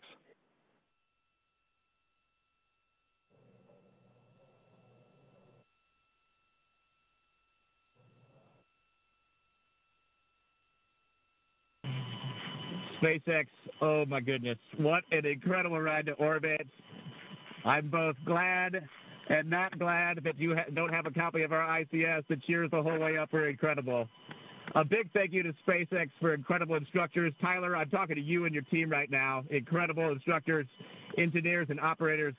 They're the reason we are now safely in orbit. A thank you to NASA, Roscosmos, CSA, ESA, JAXA, who work together to make the International Space Station work for us all. And, of course, big thank you to my family, friends, and mentors who are the reason we're here today. Over to you, Mike. Yeah, hey, Earth, just to let you know, it's kind of like a roller coaster ride with a bunch of really excited teenagers. Just want to mention the NASA community is just a really warm but steely-eyed family that does amazing things, and it kind of hugs you, but it pushes you into the unknown while watching your back. It's really been an incredible place for me to grow over these past 30-plus years, and now I'm really honored to fly this new generation spaceship with this new generation crew. Thanks to my own family for tolerating my otherworldly habits. Thanks to NASA for being the backbone of exploration that we are. And just thanks so much to our friends and colleagues at SpaceX for the awesome ride. It's great to be back in space again. And I would like to second Mike and Matt's words. I'm super excited to be here. And, I need and the words that come to my mind is that I'm so grateful and I'm thankful for everyone who got us to this point. There's no way we would have been able to do this without all the people, from all the instructors, from all the people supporting on the ground, to the folks in the kitchen who kept us fed, and moves out at SpaceX. I'm so grateful for everyone, and I just want to give a big thanks to my family and friends who came from all over the world to see this. Thank you for supporting me through all the days of waiting to get to this point. Thank you for everything, and I want to give a quick shout out to my sisters who couldn't make it, Brenda and Patty, and then I also want to give a nod to Syracuse who supported me through everything, and I am in a New York state of mind right now. It is amazing. Thank you for everything.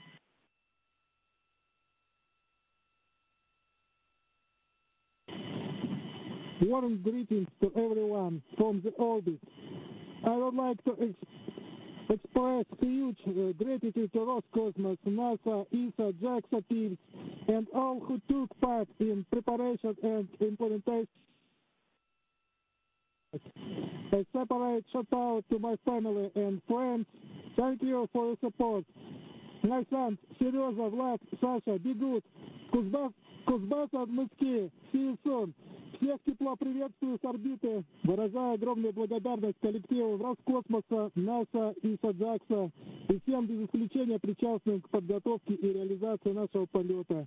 Отдельный привет передаю своей семье и близким. Спасибо вам за поддержку. Сыновьям Сережа, Влад, Саша, будьте молодцами. Кузбасс, Москве, до встречи.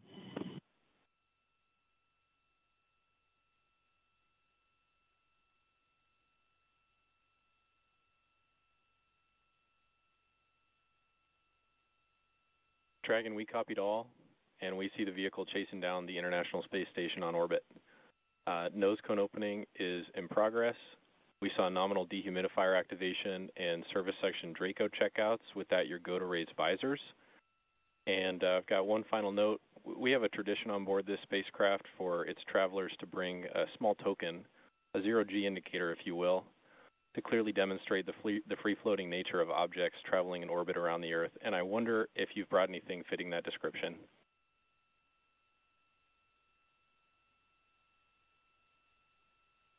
Well, you should ask. Oh, man. So per tradition, we, of course, have a zero-G indicator. It's already been deployed. The significance of our zero-G indicator is not actually what it is, but who chose it. Many parents around the world have jobs that take them away from their children and families for long periods of time to serve their communities, their country, and the world. Military families are a prime example, but many jobs, including our own, share this trait. The choice of the zero-G indicator was given to my daughters to represent the sacrifice that children everywhere make while their parents are serving away from home. We chose a stuffed family dog, and she is free-floating here today.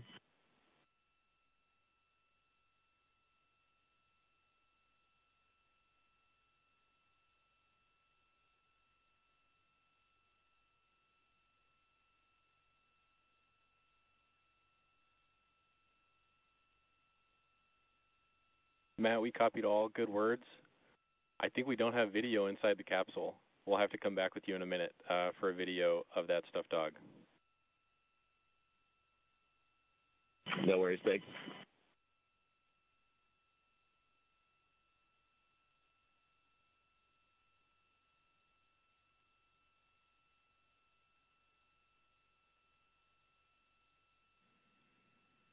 So right now on your screen, you do have that initial video of nose cone deployment. And again, the nose cone is opening to expose those two sets of hooks that Dragon will use to autonomously dock with the International Space Station.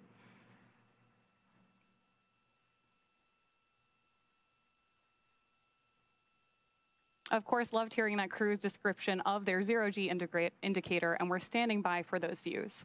Zero-G indicators really do become an important symbol of microgravity flight and the communities behind each mission. So for those of you following along, you'll know that our first zero-G passenger was Little Earth on demonstration mission 1. Here's Little Earth on board Dragon on that DM-1 flight, and later on board the ISS. Today, just 5 years later, we've reached 50 people flown to space. From 0G to 50 in just 5 years is pretty incredible. And of course, here in Hawthorne, I actually have the real Little Earth that went to space safely back on Earth with us here in Hawthorne. Little Earth is a celebration of zero-gravity indicators, an essential component of space missions that help mark the transition into zero-G. From Yuri Gagarin's famous pencil to modern indicators like Little Earth and demonstration missions to Tremor the sequin dinosaur, zero-gravity indicators have become a way for all of us to connect with and celebrate human spaceflight. Human spaceflight has come so far in the last 5 years. SpaceX has launched 9 human spaceflight missions on behalf of NASA and 4 commercial astronaut missions. That's a total of 50 crew members to space since 2020. 34 on behalf of NASA and their partners, and 16 commercial astronauts, including the first all-civilian mission to space and the first all-private passenger mission to the International Space Station.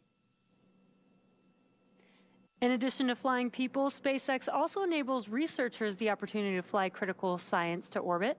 SpaceX and Dragon carried over 1,000 research experiments to and from low Earth orbit and the International Space Station, and transported over 300,000 pounds to and from the station since 2012. Researchers from around the world use the space station to address complex human health problems on Earth, studying disease formation, testing drugs and diagnostic tools, and examining the inner workings of the human body. At any one time, the station hosts hundreds of investigations spanning every major scientific discipline from physics to microbiology. Every mission yields critical research and learnings that help make life both on Earth and in space better. From DNA sequencing to 3D printing, studies on the space station test a variety of technologies, systems, and materials that will benefit life on Earth and be needed for future long-duration exploration missions. ETS and forward bulkhead Draco checkouts, and we see an upcoming burn in 23 minutes, 2-3.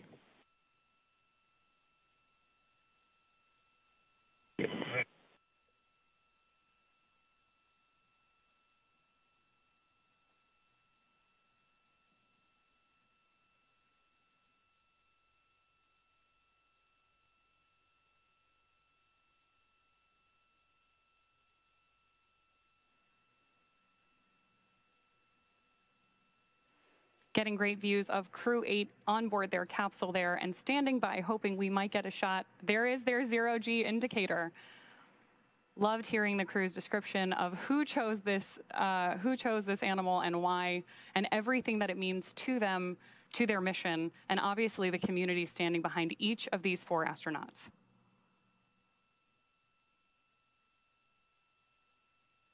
And in addition to that, we heard some great words from the crew expressing their thanks and excitement to be on orbit. Really great to see them successfully on their way to the International Space Station. We had a successful nose cone deploy as well as those Draco checkouts, everything continuing to go really smooth. So for now, we're going to end our coverage from here in Hawthorne until we pick back up with our docking coverage in about 26 hours. So for now, we're going to hand it back over to Megan and Raja at Kennedy Space Center to wrap up today's launch coverage. If you're just joining us, welcome to Kennedy Space Center in Florida, where we just watched Crew 8 lift off from Launch Pad 39A. 3 NASA astronauts and 1 cosmonaut now en route to the International Space Station. I'm Megan Cruz. This is NASA astronaut Rajachari, and we got to see an incredible launch. What a clear night. That was amazing. Dragon SpaceX. Cabin environment looks good for suit doffing, and we'll take the camera external here in just a sec. Your go for 4.012 suit doffing. And that's the question we were just talking about before we got back online was when are they going to actually start doffing their suits? Copy to go, 4.012 suit doffing. And so you heard the calls there. So first they wait for the nose cone to get open. They wait for the Dracos to be safed, which was the launch escape system. And then once they've verified the cabin atmosphere is good, that's when they can take off their suits. And as you heard them say, they're going to take the cameras external, because basically they're taking off their spacesuit. And it's pretty sweaty. You've been laying on the back for a while. Yeah, but you could hear in all their voices the excitement. And like you said, what an amazing night down here at the Cape. It was super clear. You could see. Dragon cameras are exterior. You could actually see the staging, and it was Copy external. Amazing view, and got to see the first stage come back, so it was a super clear night, and we got to see the second stage turn into just a very faint star all the way at Seco. Yeah, and it's great to see some friends launch of yours. You're really close with Matt and Mike, I understand, and really it's nice to see a launch because we really waited till T-minus 10 minutes to know whether or not we were going to go. Yep, yeah, and it's it's always exciting when it comes to space flight, even more exciting when it comes to human space flight, and just great to see the team come up with a technical solution, look at all the data. As you heard, them keeping the crew informed, like we talked many times tonight. The core is the person and the Capcom that they are talking to, but there is literally hundreds of people talking on loops and making engineering decisions and trying to go back and look at analysis data. And so a great testament to the team tonight to pull all that data together, as they always do. Yeah, and to make sure that they're safe at launch and also re-entry. So great to see the launch again, and once they get to the space station, they're going to have a hand in some incredible science and investigations, and here's Jasmine Hopkins with more on that. Thank you so much, Megan. That's right. We saw another beautiful, spectacular launch from here on the Space Coast, and joining us now is Dr. Ji from Emory University to talk about Project Eagle. So, Dr. Ji, what is Project Eagle? Our goal is to investigate the impact of space microgravity on human heart microtissues. These tissues are generated from stem cells, and they are a potential source of cells for cardiac regeneration. One challenge is that these heart stem cells are largely immature, meaning that they're not as fully developed as the heart cells in our body. So we are trying to find ways to push these cells to develop further, because transplanting immature cells could actually increase the risk of complications. The good news is that we found this heart muscle cells become more mature under ground-based simulated microgravity. And we would like to confirm that observation under real space microgravity. Right, so we're kind of taking what we've learned here on Earth and seeing if we can apply it in space. So with that in mind, we've been studying heart health in space for quite a long time now. So is Project Eagle going to tie into any of the other research we've already done? Great question. Yes.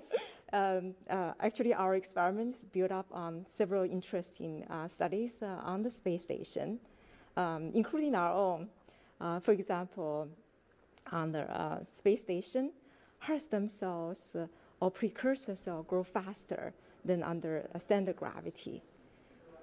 So in our new experiment, we would like to learn if these beating heart muscle cells can develop further and become more mature under space microgravity. Right, so we're kind of taking that that research to the next step there, and of course that's really important because we're looking at going even deeper into space. But actually, is things like Project Eagle, could that actually help us on Earth? What we're learning in space for our heart, could that benefit our heart health on Earth as well? That's good. Another good question. Yeah. So we hope to learn, identify the molecules or conditions that can be helpful to promote the maturation of heart cells, because that could help us develop new strategies to push the cells become more mature on Earth. More mature heart cells are more reliable for repairing damaged heart, and those more mature heart cells are also useful for develop new medications to treat patients with heart disease. Right. Yeah. So it's great to see, we're taking it in space, also benefiting our life here on Earth. Thank you so much, Dr. G. We really appreciate you being here. Thank you. Of course. All right, Megan and Raja, back to you. All right, we're about to wrap up our coverage here, but I want to take one last social media question because this one is super cute. This one is from a 4-year-old, Robbie, and he wants to know, what will the crew do to pass the time on the way to the space station? Well, Robbie, hopefully your parents are typing for you and you don't have your own social media account as a 4-year-old. But it's actually probably the best time, both at the beginning of the mission and at the end of the mission, because on the ISS, your timeline down to 5-minute increments. So you're going. So this time in the Dragon on the way up and the way down is kind of the time to honestly look out the window, enjoy the fact that you're in space. For all of us, we've trained and spent most of our life getting ready for those moments, so actually getting to savor that and enjoy it. And you heard Mike Barrett talk about being able to look, he said it was like being in a roller coaster with a bunch of teenagers. So, it sounds like there's a lot of joy in that capsule right now. On the serious side, they are starting to probably be working with the cameras, taking some Earth observation photos, things like that. But it's mostly just starting to get the cargo ready so that when they do dock, they can be ready to go. They'll have to now start worrying about the rendezvous timeline, so they'll be monitoring the burn. So each time there's a phasing burn to get them closer to the space station, they'll be monitoring that and preparing for it. And then when it gets time to do the actual rendezvous, they'll get back in their suits and then start monitoring the systems and being ready to jump in for anything that's off nominal. So they do keep relatively busy. I was going to say, sounds like they're doing a lot over the next... There's plenty to be done, but it is a nice chance just to decompress a bit and enjoy the fact that you're in space. And there's some adaptation so that the ISS is a much bigger volume. So it's actually kind of helpful to use the Dragon where you're confined. You're pretty clumsy at first, and so you can't go very far without running into something and stopping. So you can use the Dragon as sort of like with training wheels, get used to microgravity before you get on the space station and go. So they can actually get out of their suits in these next 28 hours. So when you heard them say they could do the suit doffing procedure, they're absolutely unstrapping, taking the suits off, putting on some more comfortable clothes, and probably depending on their timeline, they may immediately go to bed. They may have some time to eat and then get up later. So it all depends on the docking timeline. Okay. Well, thank you so much for that insight. And Robbie, thank you so much for that question. That's going to do it for us here on NASA TV. But you can follow along with Crew 8's entire ride to the station by listening in to real-time mission audio. And you can check that out by scanning the QR code on your screen. Or if, again, you're watching us on your phone, just screen grab the code, and then you can click on it later. Now, Matthew, Michael, Jeanette, and Alexander are on course to arrive at the International Space Station around 3 a.m. Eastern Time on March 5th, so Tuesday. On-camera coverage of docking and arrival will resume about 2 hours before on NASA TV. And that's really always fun to watch. Oh, yeah, absolutely. Just the faces of the crew. I think we showed some clips from earlier before, but it's both exciting because they're coming onto the space station. It's so bizarre to have trained so much at Johnson Space Center in the mock-ups and then see the real thing, and it's upside down or sideways, and just your mind trying to take that all in. And I guarantee the smiles are going to be huge. As you saw, Laurel's excited to see him. Everyone's excited to see everyone. It's a really weird family reunion when it happens in space, but it's probably one of the most fun ones to have. Well, and of course, before we sign off from Kennedy, I want to thank Rajachari for joining us, co-hosting his second launch with us. I hope you had a good time. I did, yeah. Okay. I outwore the jinx this time, so I thank you. I appreciate that. What we're going to do is sign you up for Crew 9. That's right. You heard it here, folks. Crew 9, Rajachari co-host. And a huge thanks to all of our guests for joining us today, but most importantly, thank you all for watching. And you can keep up with any updates on this mission using the online resources we're going to put on your screen right now. For everyone here at NASA and SpaceX, have a great morning or evening. It's still 11:25, and we'll leave you now with a look back at highlights from suit up to liftoff. Inside the suit up room, where we see our 3 astronauts and 1 cosmonaut. And the point of this card game is so that the commander loses, to use up his bad luck. Here they come, Crew 8, taking their first steps outside before their journey to the International Space Station. Crew is departing from the Operations and Checkout Building across Kennedy Space Center to Launch Pad 39A. Walking over to get a good look at their ride to space. Commander Matt Dominic, pilot Michael Barrett walking down the crew access arm. See, the techs are making sure their helmet is protected on the way in. Jeanette Epps, Alexandra Gravenkin are 2 mission specialists for Crew 8, walking on that sticky tape to grab anything before they ingress as well. We see 4 seats in the launch position. They're closing the hatch now. Full power and liftoff of NASA Crew 8. Go Falcon, go SpaceX, and go NASA.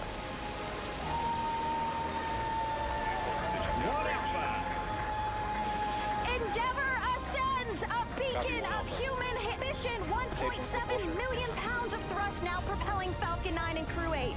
Vehicle is pitching down range.